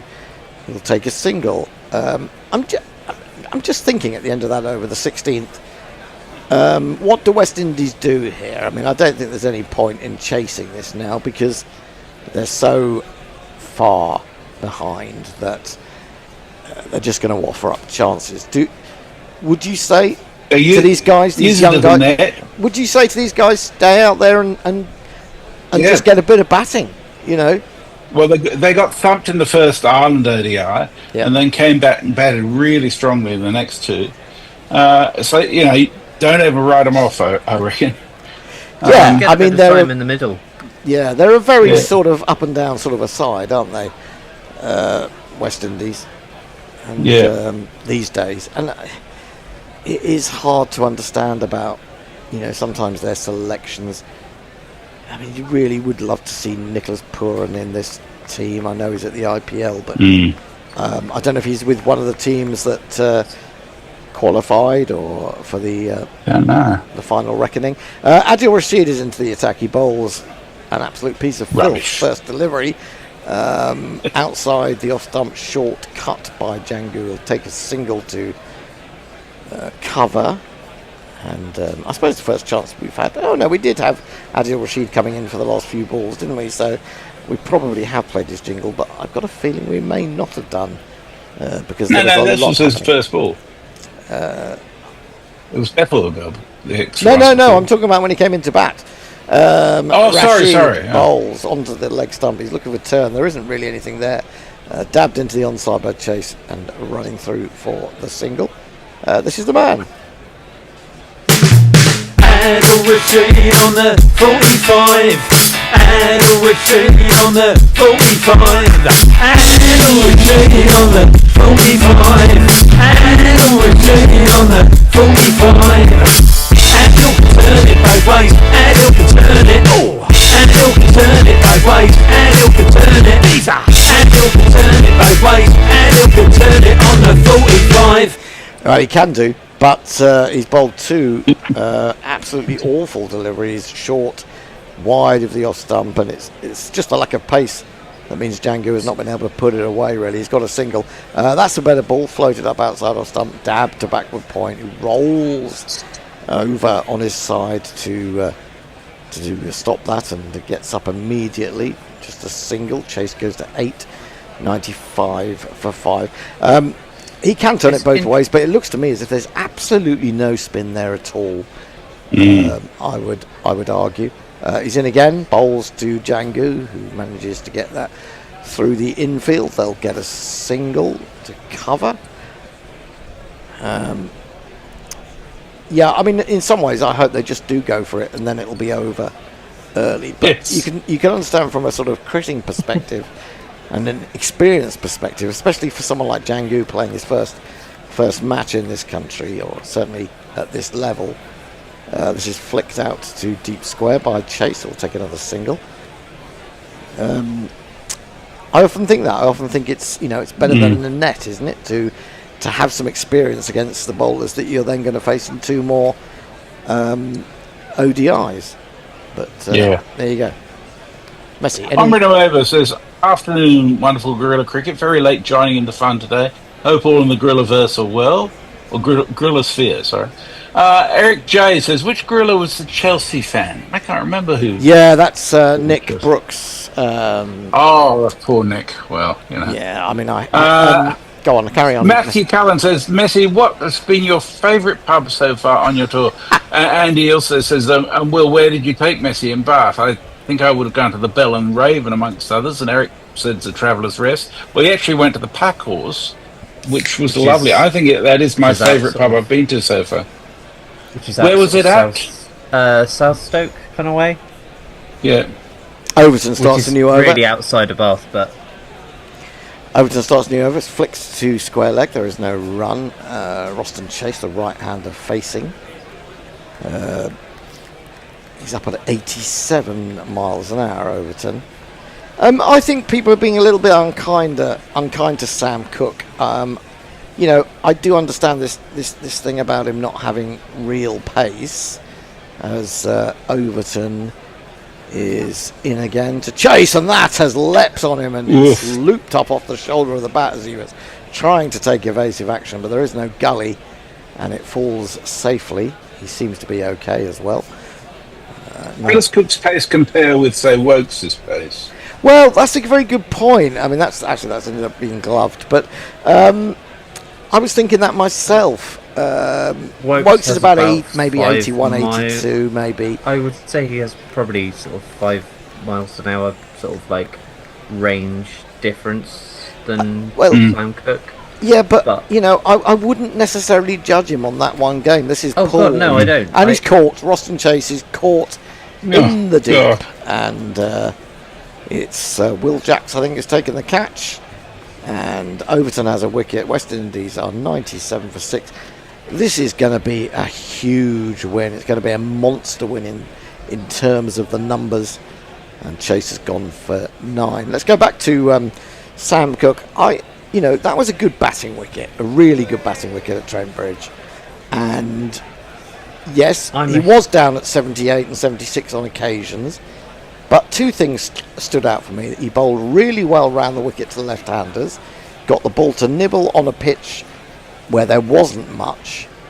And yes, because it was relatively easy paced, they did have time quite a lot of the time. I'm thinking of Sean Williams in particular. When the ball did move, he managed to adjust. But I would like to see Sam Cook given an opportunity on a green morning at Lord's or something like that. I think that even with his lack of pace, and to be fair, okay, you can pick on balls that were 76 or 78 miles an hour, but there were other balls that were 83 miles an hour. So he may not be up at 83 the whole time, and you might prefer him to be a little bit quicker, but you know, I don't think it wasn't like every ball he bowled was 78 miles an hour. So I think he's actually my favourite bowler in England. Well, I hadn't seen very much of him. I've seen a little bit of him on the streams, county streams, but sometimes the quality of those pictures is not really good enough to study. Yeah, true. But I think do you remember when people were sort of talking Ollie Robinson up as the sort of heir apparent to Jimmy Anderson? Yep. It was at that point that I was saying Ollie Robinson is nothing like Jimmy Anderson, and I don't think good enough. And I was saying that Sam Cook will probably, I think, should be the one that is sort of being talked about in those terms, but I don't know. I just really like the bloke. I think he's really, really good at what he does. Down the leg side, good take by Joss Butler, diving away to his left, but it won't prevent the wide being signalled by umpire Damasceno, who's been very strict on anything, and he's been very good with his decision making.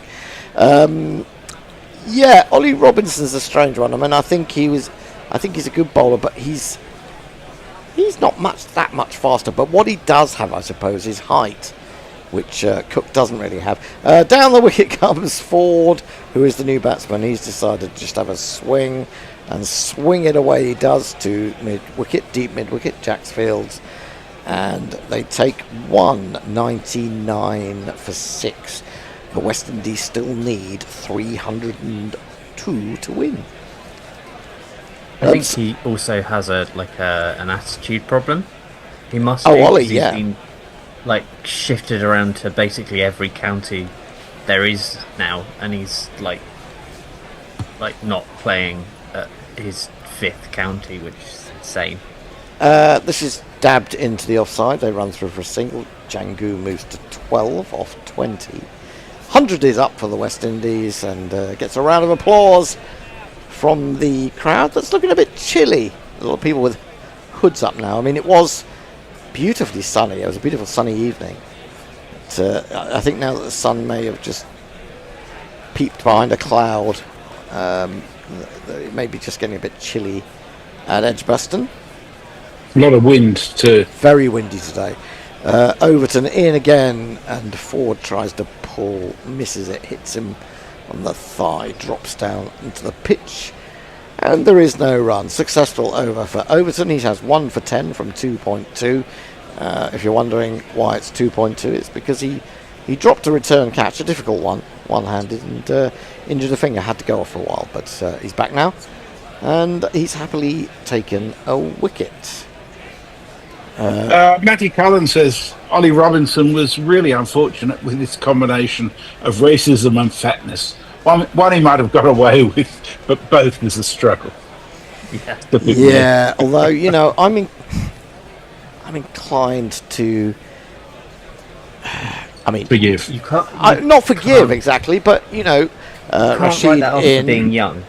bowled and turned to mid-wicket. Well, no. I mean, I always think excuses are made too often for the young, but when you think about it, we all have very, very different upbringings, and that can have an impact. Rashid bowls. He tries to make room for himself, does Jangu, but all he can do is cross back the ball back to the bowler.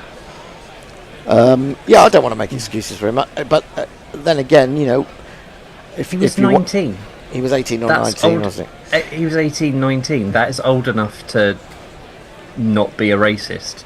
Tucked away to mid-wicket. There is no run. It was almost Yorker length that from Rashid. It is. But I don't think you can act as if people never change, because people do. People do sometimes see the error of their ways, and we don't know whether he has or not. Rashid in bowls, and he waits for that and then swivels, pulls it out into the deep. They're going to get a couple here as two fielders converge from opposite directions, and the score moves up to 102 for 6. I don't know how I feel about this in terms of going to look at things said on Twitter 10 years ago. Pulled. Oh, is he caught? I think he is. Mid-wicket. It's taken. Oh, gosh. And another one has gone. It's Jangu. He's slapped it straight to the man there. And it's 7 down. We're almost done, chaps. We're almost done. We're going to get away with the best part of 30 overs unbowled. 102 for 7.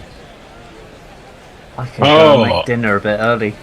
Andre Novo has a very, very clear interest in this. He says another 67 runs on top of the 100, please.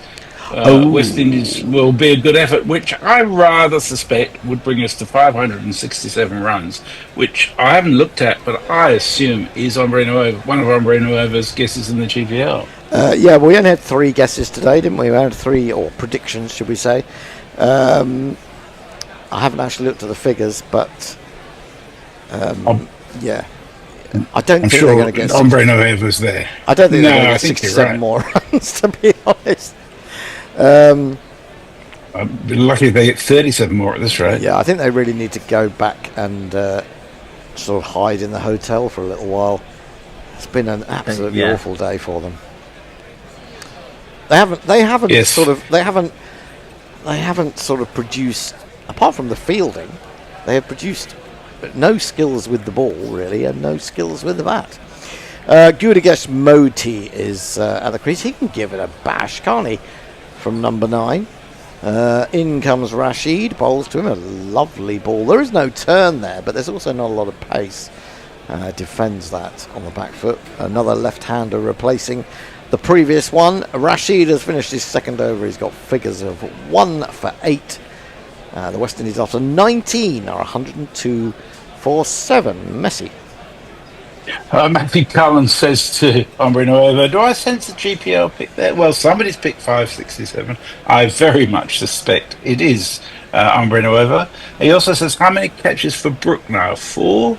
I'm just checking. 3 or 4. 3, I would think. 1, 2, 3, 4. Yes. Blimey. That's remarkable. 3 out of 7. It is. Yeah, one to Butler, 1 to Cass, 1 to Jax. Overton in short. Paul's gone way up in the air. Someone underneath it. They certainly are. That man is Mahmood at third man, and this is it's an absolute massacre going on out there. Ford goes for 1. Overton has a second. The West Indies, would you believe, are 102 for 8 from 19.1 overs, chasing 401 to win. Oh my word! Yeah, I can understand. Really I can understand why we've lost some of our listeners and viewers in the Caribbean. It's been very, very depressing day for them. Anyway, the crowd says. The crowd says. The crowd says. The crowd says. You. almost over and out, to be honest, or out and over. Yeah. Yes, Will, sorry, you were about to say something. I was just going to say, I sense that we're not going to be back in 10 overs, are we? I don't think so, No. Well, poor old Jason has been halfway to Mallorca and back to get here today, and he's not going to have more than one over to go, I'd say. Is he here? I don't know whether he's here, even. Oh, no, he's not arrived yet. Yes, he's here. How long ago did you get here? How long ago did you get here, Jason? Oh, he's been here for 5 overs. I couldn't see beyond the green screen here. I'm sort of in a little cocoon, as it were. Alzari Joseph, he can bash it. I keep saying this. Moti, he can bash it. Joseph can bash it. They're not going to hang around, these two. That's for sure. Overton in bowls, and he just tickles that away. On the onside. The sun's come back. The sun has come back. The shadows are long. I love this sort of time of day at cricket. I mean, I know that actually probably in a test match or one of these games, you're not really you wouldn't really be out there, would you, at this time? But I love it when the shadows lengthen. It's just that beautiful light. Time, Yeah, Overton in short, onto the back foot goes Joseph and eases that through backward point for a single. 2 for 11, 1 ball. I was going to say 1 ball remaining, but no, there are 3 balls remaining. It's confusing. He's bowled 2.5 overs, but we explained he had to go off with an injury.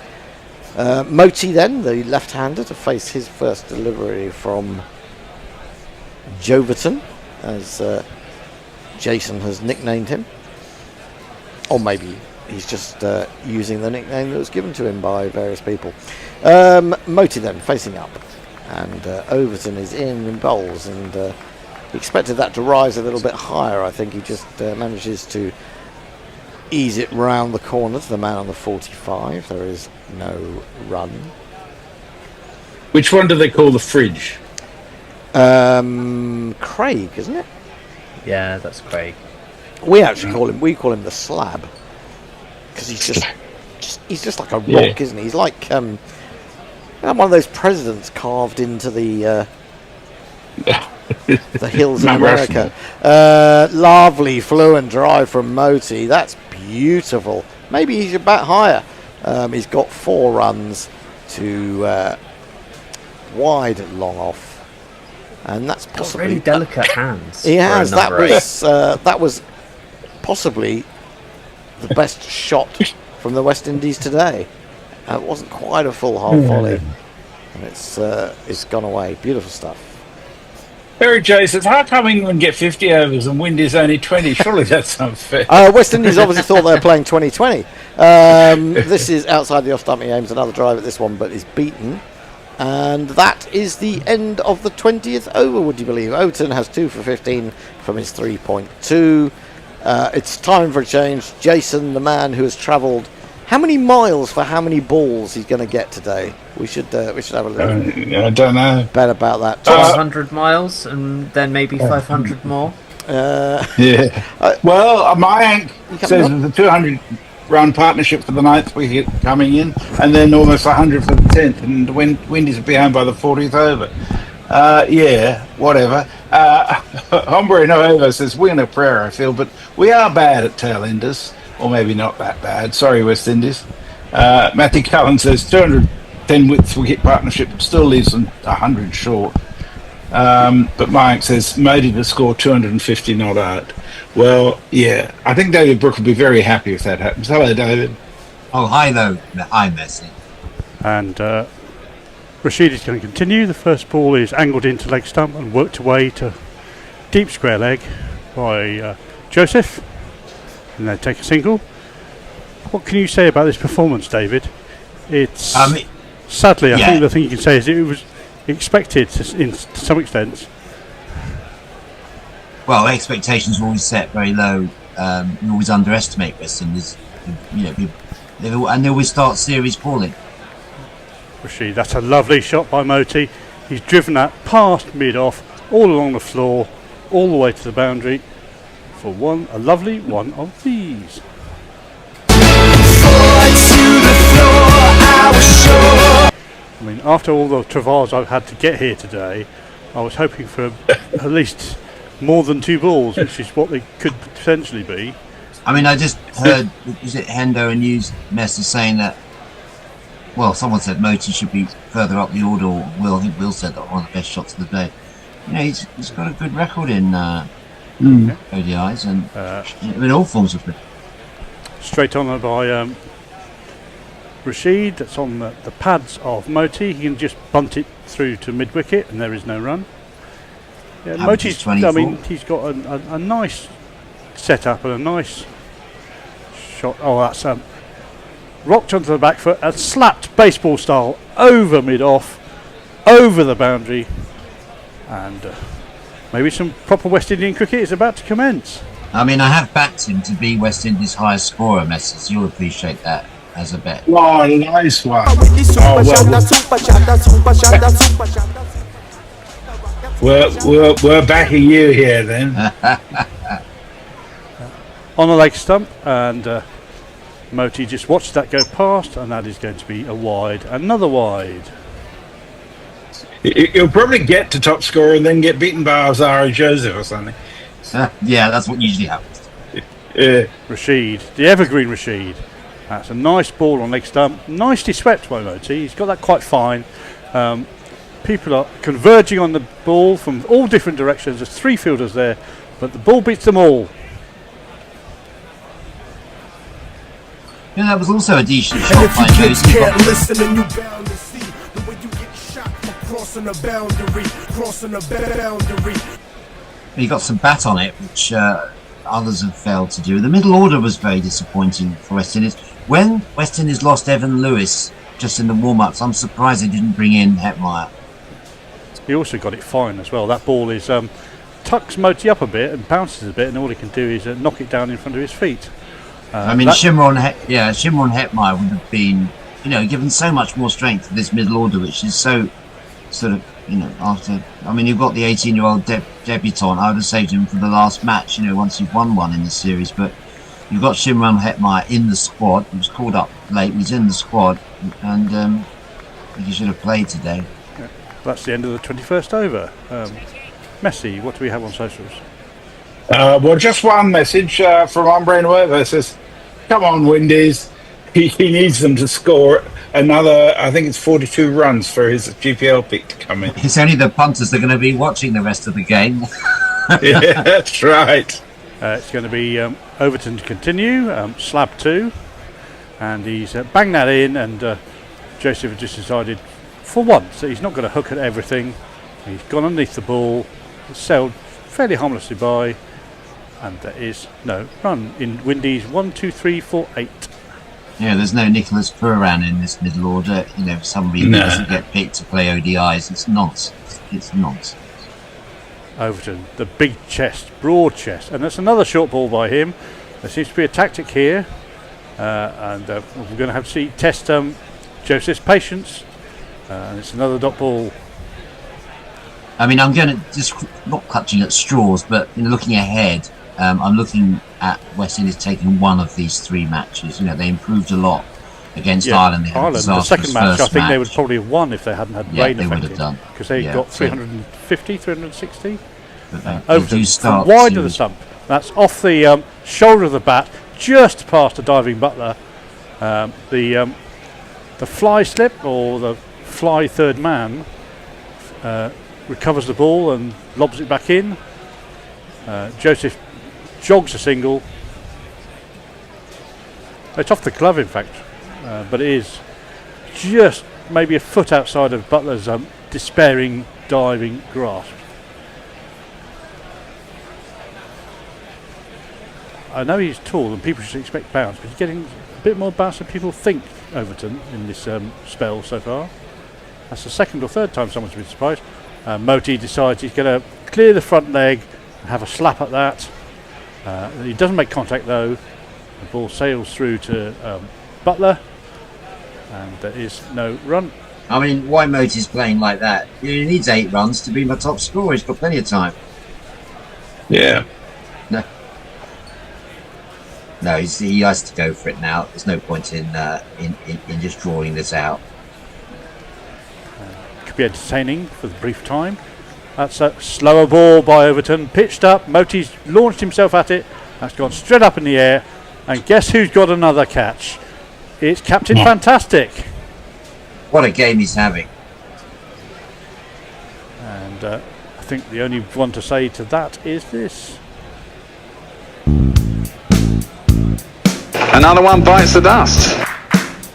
I think that is going to be out, Fred. Another one bites the dust. I mean, apart from his captaincy, he scored a 50. He's taken how many catches now? 1, 2, 3, 4, 5 catches in the outfield. What a day to take over the, as a starting point for your England captaincy. It augurs really well, doesn't it, for the new era of English one day. Well, unfortunately, David, your bet's not going to come in. I was trying to gloss over that by talking up England. We were trying to be very polite about that. Well, bets, I mean, it is worth saying that when you bet on something, investments can go down as well as up. Quite right. Yes, it's quite true. Always. Although one investment that Mess has put me onto at the start of this English cricket season is still going strong, which is that very attractive price on Sussex, finishing in the top 3 each way. You didn't need any persuading to back Sussex, did you? No, I didn't. I wasn't aware of those odds until Mess's no, very good odds. Yeah, I put some money on that too because it just seemed too good to miss. Yeah, they're having a very good season. Anyway, that brings the last wicket to the crease. It's going to be this guy when we get to see a picture of him. It's this man.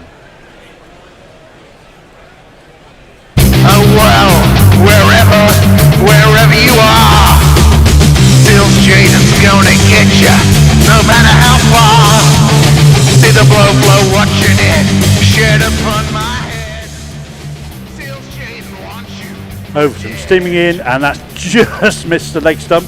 He's chopped down on that with a slightly crooked bat, and it's gone between him and the stumps, and short leg has picked that up. Quite lucky to survive the first ball, I think, and that's the end of the 22nd over. Well, West Indies does hold the record for the highest ever 10th wicket partnership in ODIs. It's 106, 41 years ago the day after tomorrow. And yes. One of the players was Vivian Richards. Who was the other one? I know this. Was it Old Trafford? I believe it's Michael Holding. It is indeed, yes. Well done. He got, I think, 10 out of 100 partnership. Yeah, they didn't do too bad, did they? That was his 189 West not Indies out. scored. Yeah, well, I mean, the thing was that West Indies were 9 for 166 and then got to 272 for 9 after 55 overs, which won them the match by 104 runs. First ball by Rashid, floated up by him. Joseph has a big swing and a swish. We can only get the toe of the bat on it, and it scuttles away to short fine leg, and there is no run. Second ball, that's slightly better, and given the due respect, I think, by Joseph, he just sort of works that past mid-wicket to the vacant long on, vacant mid-on towards long on, and ambles a single. Windies now 1, 2, 5 for 9. I mean, Jamie Overton has made an impact. I know. What is the origin of George Overton nomenclature? Just distinguishing them. That's worked around the corner by Seals. He gets off the mark with a neat tuck down to the square leg boundary where the boundary rider fields it. No, I mean, originally called them the Slab Brothers. In homage to the rock and gravel from Wacky Races. Googly from Rashid. There had to be one sooner or later, and Joseph just about gets his bat down on time and whips it through mid-wicket to the boundary and takes a single. I mean, Jamie Overton 4.2 overs, 3 for 16. The 0.2 is because he went off after bowling 2 balls and missed a return catch. It was a hard one. Floated up and given the treatment by Seals. That's a lovely shot. He just swung through the line. The ball was bowled onto his bat. Is that one bounce or was that direct? That's direct to the boundary. So it's one of these.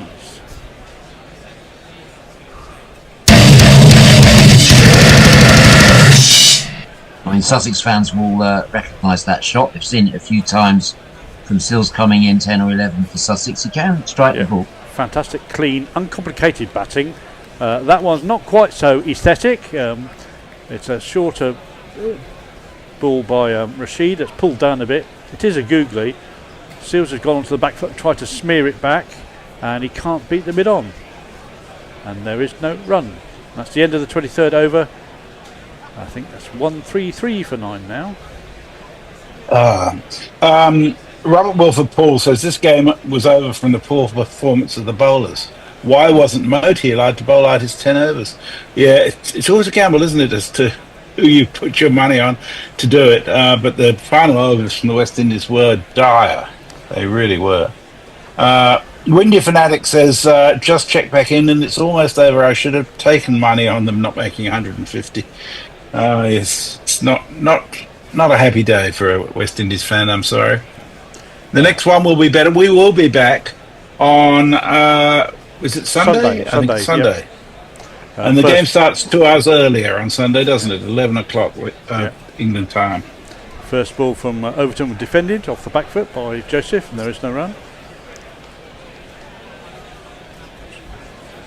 Overton at the end of his run, lumbering in. Slightly wider, slightly shorter. Joseph decides to duck that, and there is no run. I mean, the biggest contrast between the two teams has been the bowling. Saqib Mahmood offered very little for anyone to hit. I thought he bowled a brilliant spell, 3 for 32. Doesn't quite do it justice because it was a lot of edges. Just swinging the ball late, swinging it in, very accurate. Didn't give anything. Joseph cocked and ready to go, and it's chipped over the mid-wicket, and I think that's Bethel who is it's Brooke who is chasing that and restricting them to 2. Whereas, Jace, if you look back at the earlier bowling performance, from West Indies, you had Matthew Ford going for 88 off his 8. He hasn't done anything to convince me that he's done enough to be a West Indies wickets, though. International player. Or was that Seals? No wickets for Matthew Ford. Short, pulled by Joseph. He's got all of that. That's into the vacant area behind square leg. Duckett just jogs after it, and West Indies move on by 4. 1, 2, 3, 4. I mean, as our tweeter said, Moti was left 3 overs short, bowled 7 overs for 39, bowled very nice spell, varied his pace and flight. Wasn't able to complete his stint. Roston Chase would have done better, I think. 6 overs for another short ball, inevitably by Overton after that boundary. And Joseph ducks again. I'm just saying that everyone's, looking at these decisions that are being made by the new leadership team. Darren Sammy, his assistant coach, Floyd Reefer, and the captain. Much as for selection as anything else, because Sam is now in complete control of the selection process. They've disbanded the selectors. Another short ball by Overton. I think he might be over-egging this just a little bit. That's worked well for them today, though, hasn't it? The short ball policy, it really has. And West Indies, almost like they weren't expecting it. Been like so many of the players have been found out by that. Anyway, this time Joseph does have a swing at it, doesn't get any contact, and there is no run. And that is the end of the over. Very quiet on the tubes. Yeah, did you say the assistant coach of the West Indies is called Reefer? Yeah, Floyd Reefer. Yes. One of the many Reefers from Barbados. That's a great name for a Windies coach. Yeah, this is a very distinguished family of cricketers, the Reefer family. Of course, Raymond Reefer. Raymond, Leslie Reefer as well. Leslie Reefer, yeah. That ball is straight through Seals, taken behind. They inquire about a catch, but it's not affirmed. This ball is floated up and smashed by Seals. That's a perfect slog sweep. It's into the hole. There is no one there to stop it, and it's another 4. And if you kids can't listen, then you bound to see the way you get shot for crossing a boundary, crossing a boundary. West Indies might pass 150 here. I mean, if Seals connects one more time. 145. Abortive run up by Rashid. Saw something or did something that he didn't like, so he decided to bail out. He's back at his mark. That skipping delivery stride. Floated up, and that's much the same, but in fact that one goes all the way. Whoa. What a lovely shot that was. Let's talk about 6. Let's talk about 6. Let's talk about 6. Let's talk about 6. Well, there's some top order batsmen looking at this array of hitting from Seals. I mean, he's connected again, another 6. You know, it was all, the runs were there to be made today, and Seals, well, it's past 150. Yeah. So that correspondent is glad he didn't put his money on now. Yeah, well, I tell you who's getting excited though is on Renuovo. If they get to 167 all out, he will pick up 151 pounds. Oh. So Messrs, have you seen much? Messrs, you're still in the UK. I am indeed. I went to visit on Renuovo last week. I had a lovely time talking with him there. And you've been up in Sheffield, I understand. I am in Sheffield as we speak. And how does the culture shock of going to Sheffield compare with your initial move to Sydney? To Perth. Well, I should tell. I'll tell you after this ball. This previous ball was swept for 4. That ball is smashed to the offside to the point, and is a single. Well, I said earlier on, a bit of a shock, but I actually really like Sheffield, and I've found the people here delightful. They've been incredibly friendly. It's just nice. And that could be quite close. Let's give him a big debate on that. That's hit him on the front foot. Rashid, don't think he's going to appeal that. Not out decision. I think that might be height, might just be the issue there. I think it hit him in front of off stump, but I think that's bouncing over the top, and that's the end of the 25th over. Windies are 156 for 9. Robert Wilford Paul says, I'm not happy with this team performance, especially the shot selection by many of the batters. Tony says, can't Windies have no right on a cricket pitch? They should be in a circus tent. Cricket is for professional players. Oh, that's being hard on your own boys. Even if you bring God, can't Windies will find a way to lose. Sweet Mango says, about losing by 200, I take that back. Next time, please, West Indies bat first. We're going to have a change of bowling. Overton has been removed from the attack, and we're going to have Bryden Cast instead, bowling round the wicket to Seals with his big jump and hurries Seals just a little bit. He just jabs the bat down on it in his crease into the ground, and there is no run. Yeah, I'm not surprised he was hurried there. He's going to find Cast an altogether different proposition than knocking those sixes off Rashid. Still 25, the highest score so far in the innings by Hope. Seals is in now. Danger now. He's on 24. Have we given him the curse? No, he's going to get. No, he's not. Oh, yep, that's a misfield at the man on the 45 round the corner. But fortunately for him, there's a man behind him protecting his honour. Seals get a single. He equals the highest score. That's Floyd Reefer just being shown on the TV screen, sitting next to Aaron Sammy. Very average cricketer, Floyd Reefer. Played a test match for West Indies when the rest of the team were on strike. Yeah, he was captain, I believe, of that captain, side. Yeah. I wouldn't use the scab word, would I? No. That's flicked over the short leg by Joseph to deep square. They take a single.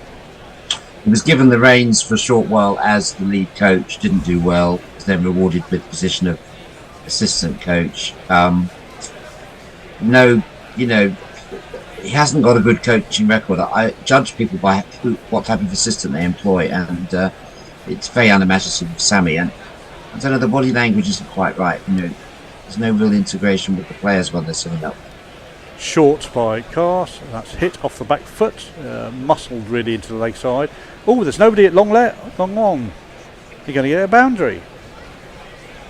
So Ombre Noir was getting really, really very interested. 5 more runs will get him the prize. Five more. Yeah. But 567 was what his lowest pick, and that means 167 for the West Indies. So Jaden Seals Jaden Seals becomes the top scorer, 29 not out. And that's angled in at the pads, off the pads, and just dribbles down to Butler, and there is no run. Didn't see that coming. He would have been 150 to 1, I'd say. This number morning, 11 to be the highest scorer. Yeah, that's a bet that only a mug would generally make. Somebody did, I'll bet. You get good odds, I imagine, but you're not going to. Yeah, it's not going to pay out very often. No. Well, that's the nature of betting, isn't it? Yeah. Over the wicket now by Cars, and that's smashed Seals on the pads, but that's almost certainly pitched outside leg stump. The umpire is unmoved, and that completes the over. West Indies are 162 for 9. Seals is on 29, the highest score, and Joseph has, in his coattails, has ambled to 12 off 17 balls. Mr. Rolite says very friendly in Sheffield until it comes to their run. Oh, that's not very kind. Although I did notice an interesting thing today. I've been to 3 Wetherspoons in the last 4 days, all of which have been very good value and decent food. But I noticed that the prices in Sheffield are about 25% lower than they are in London and Northampton, which is interesting. You're going to bring back some cans with you as you return south. Do I have to pay duty as I entered London and zone? Or Rashid to continue. He's got expensive overs of 1 for 50 for 5. Oh, and that's a drop, is it, by Overton? I'm not sure that just carried. I think that might be just in front of him. Just went quickly, went low. Would have been a sharp chance. Yeah, it was just turned around the corner, wasn't it? It might have been. And I think that's it. Yep, he's just been cleaned up with a ball that's just gone outside the. Sorry, Umbro. And that is the end of the game. Brooks, congratulating all the players. Congratulations to the West Indian players. He's had a fantastic day. England have had a pretty good day. West Indies have had a pretty chastening day. All out for 162 and lose by 239 runs. 238 runs. It's not often that when West Indies are playing that I wish I'd been watching Sussex in a T20 match. But I think I would have rather spent the last couple of hours watching Sussex scoring 202 off their 20 overs against Middlesex. But West Indies do always start series poorly and they get better. So I'm still backing West Indies to pick up 1 out of the 3 ODIs. Yep. I've gone off. I'm getting good odds on that, Messrs. Would you support that 2-1? I agree. I do think they have the capacity to break out quite suddenly sometimes. When they do, it's with great gusto. Yeah. You know, maybe very, very, very high variance. There is. I mean, you get flashes of brilliance, and what you haven't seen from West Indies is the type of consistency that we're seeing, say, from a Ben Duckett, when you know he's going to go out and score. 50 plus every innings at the moment. I mean, Duckett, we were having a discussion earlier. You know, he got England off to a flying start with the new opening partnership, him and James Smith. But Duckett must be one of the best batsmen in the world at the moment. In terms of let's give credit to Jamie Smith as well, batting out of position at the top of the order, having had a previously torrid experience batting at 3. He's held it together for 37. Okay, it wasn't a big score, but it was enough to get you going. And that just gave us a foundation, England a foundation to move forward and never really let West Indies off the hook. Exactly. I mean, everyone contributed at the top 6, top 7. And there was just a brief passage of play when Moti and Chase were bowling, when it did seemed to tighten up a bit, but then it all got very chaotic in the last 10 overs. And we saw Bethel top scorer with 82 and Will Jacks 39. Bethel 82 or 53 balls. It was 25 balls getting to 15. So he really accelerated with 8 fours and 5 sixes. So, you get a lot of fuss about Jacob Bethel when you see that performance like that. It's justified, isn't it? There's something very special here, which somehow all the counties haven't failed to recognise. Warwickshire in particular never put him in the top order. And to think he could have been playing for Barbados. Well, he did leave it. I think he'd come across there when he was 15, 16. But yeah, he'll probably join the long list of players that have been swiped by England alongside Chris Jordan and the absent Jofra Archer. But I think, great performance from England. Harry Brook will be delighted with how his changes have really worked as well, his bowling changes. And really the other player I would single out as having a particularly good match is Saqib Mahmood. Yeah, I think Will was on earlier. I agree with what Will was saying about getting him into the test team. He bowls with pace and accuracy and really swings the ball. I haven't seen a England opening bowler swing it that much for a long time, and no one else has swung it much today. Yeah. Lots of messages came in all of a sudden as it finished. I said, sorry, hombre. George McPherson says, what a comeback from England after being inconsistent for the last few years. Sweet Mango says, West Indies need to drink from Harry's Brook. Will Reynolds says, hombre was robbed. Cheers all, lovely as ever. And hombre himself says, cheers, only caught the last hour, but always fun. Mr. Relight says, the Frog and Parrot in Sheffield used to sell the world's strongest beer called Roger and Out, who sold it in half pints only. Perko says, maybe Messi can fund his trip by buying booze in Sheffield and selling it outside London. A bit of alcohol arbitrage. You've just described King's Cross Station. And George McPherson says, a great start to the Harry Brook era. If England can keep this up, they will be back to their old selves when they took games away from the opposition. Fingers crossed for a clean sweep for Brook and England. Hopefully over time, England can minimise the loss of wickets at the death. Well, that's the most positive thing I've ever heard you say, George. Sweet Mango says, didn't want to say it. It's so drastic, Tony. Tony is very down on his team. He refers to the West Indies as the can't Indies because 20 years since they could.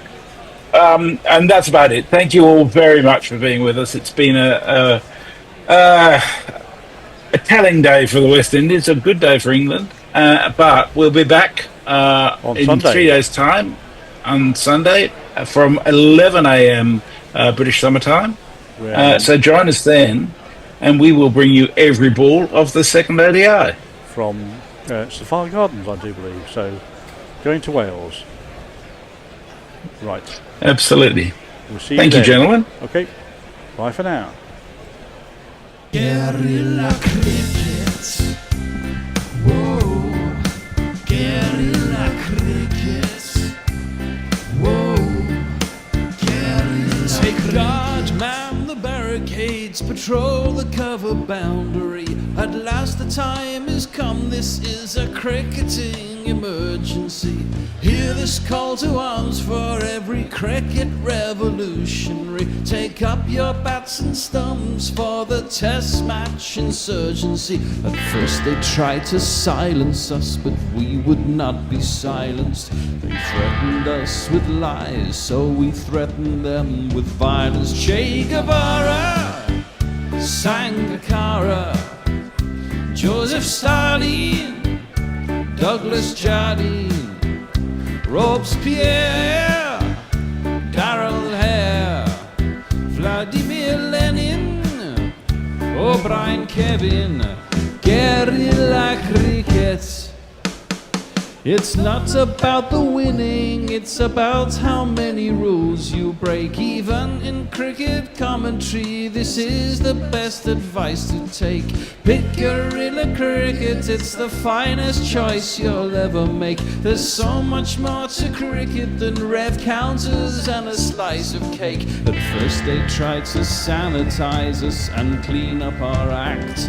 but people like it filthy, and we know that for a fact. Fidel Castro, Lenny Pasco, Carlos the Jackal, Umar Akmal, Mahatma Gandhi, Grant and Andy, Brendan Behan, Austin Ian, Guerrilla Cricket. Stick with us, cause you know we're not the kind of thing that you see on the TV and the radio. So vive la revolution. First they tried to buy us, but we would not be bought. Okay, we were, but then we ran away, and we will not be caught. Would not give up the ghost when they left us all for dead. They decapitated us, but we just grew another head. Chairman Mao, Jamie Howe, Ho Chi Minh, Asif Din, Václav Havel, Graham Saville, No Surrender, Percy Fender, Che Guevara, Sangakkara, Joseph Stalin.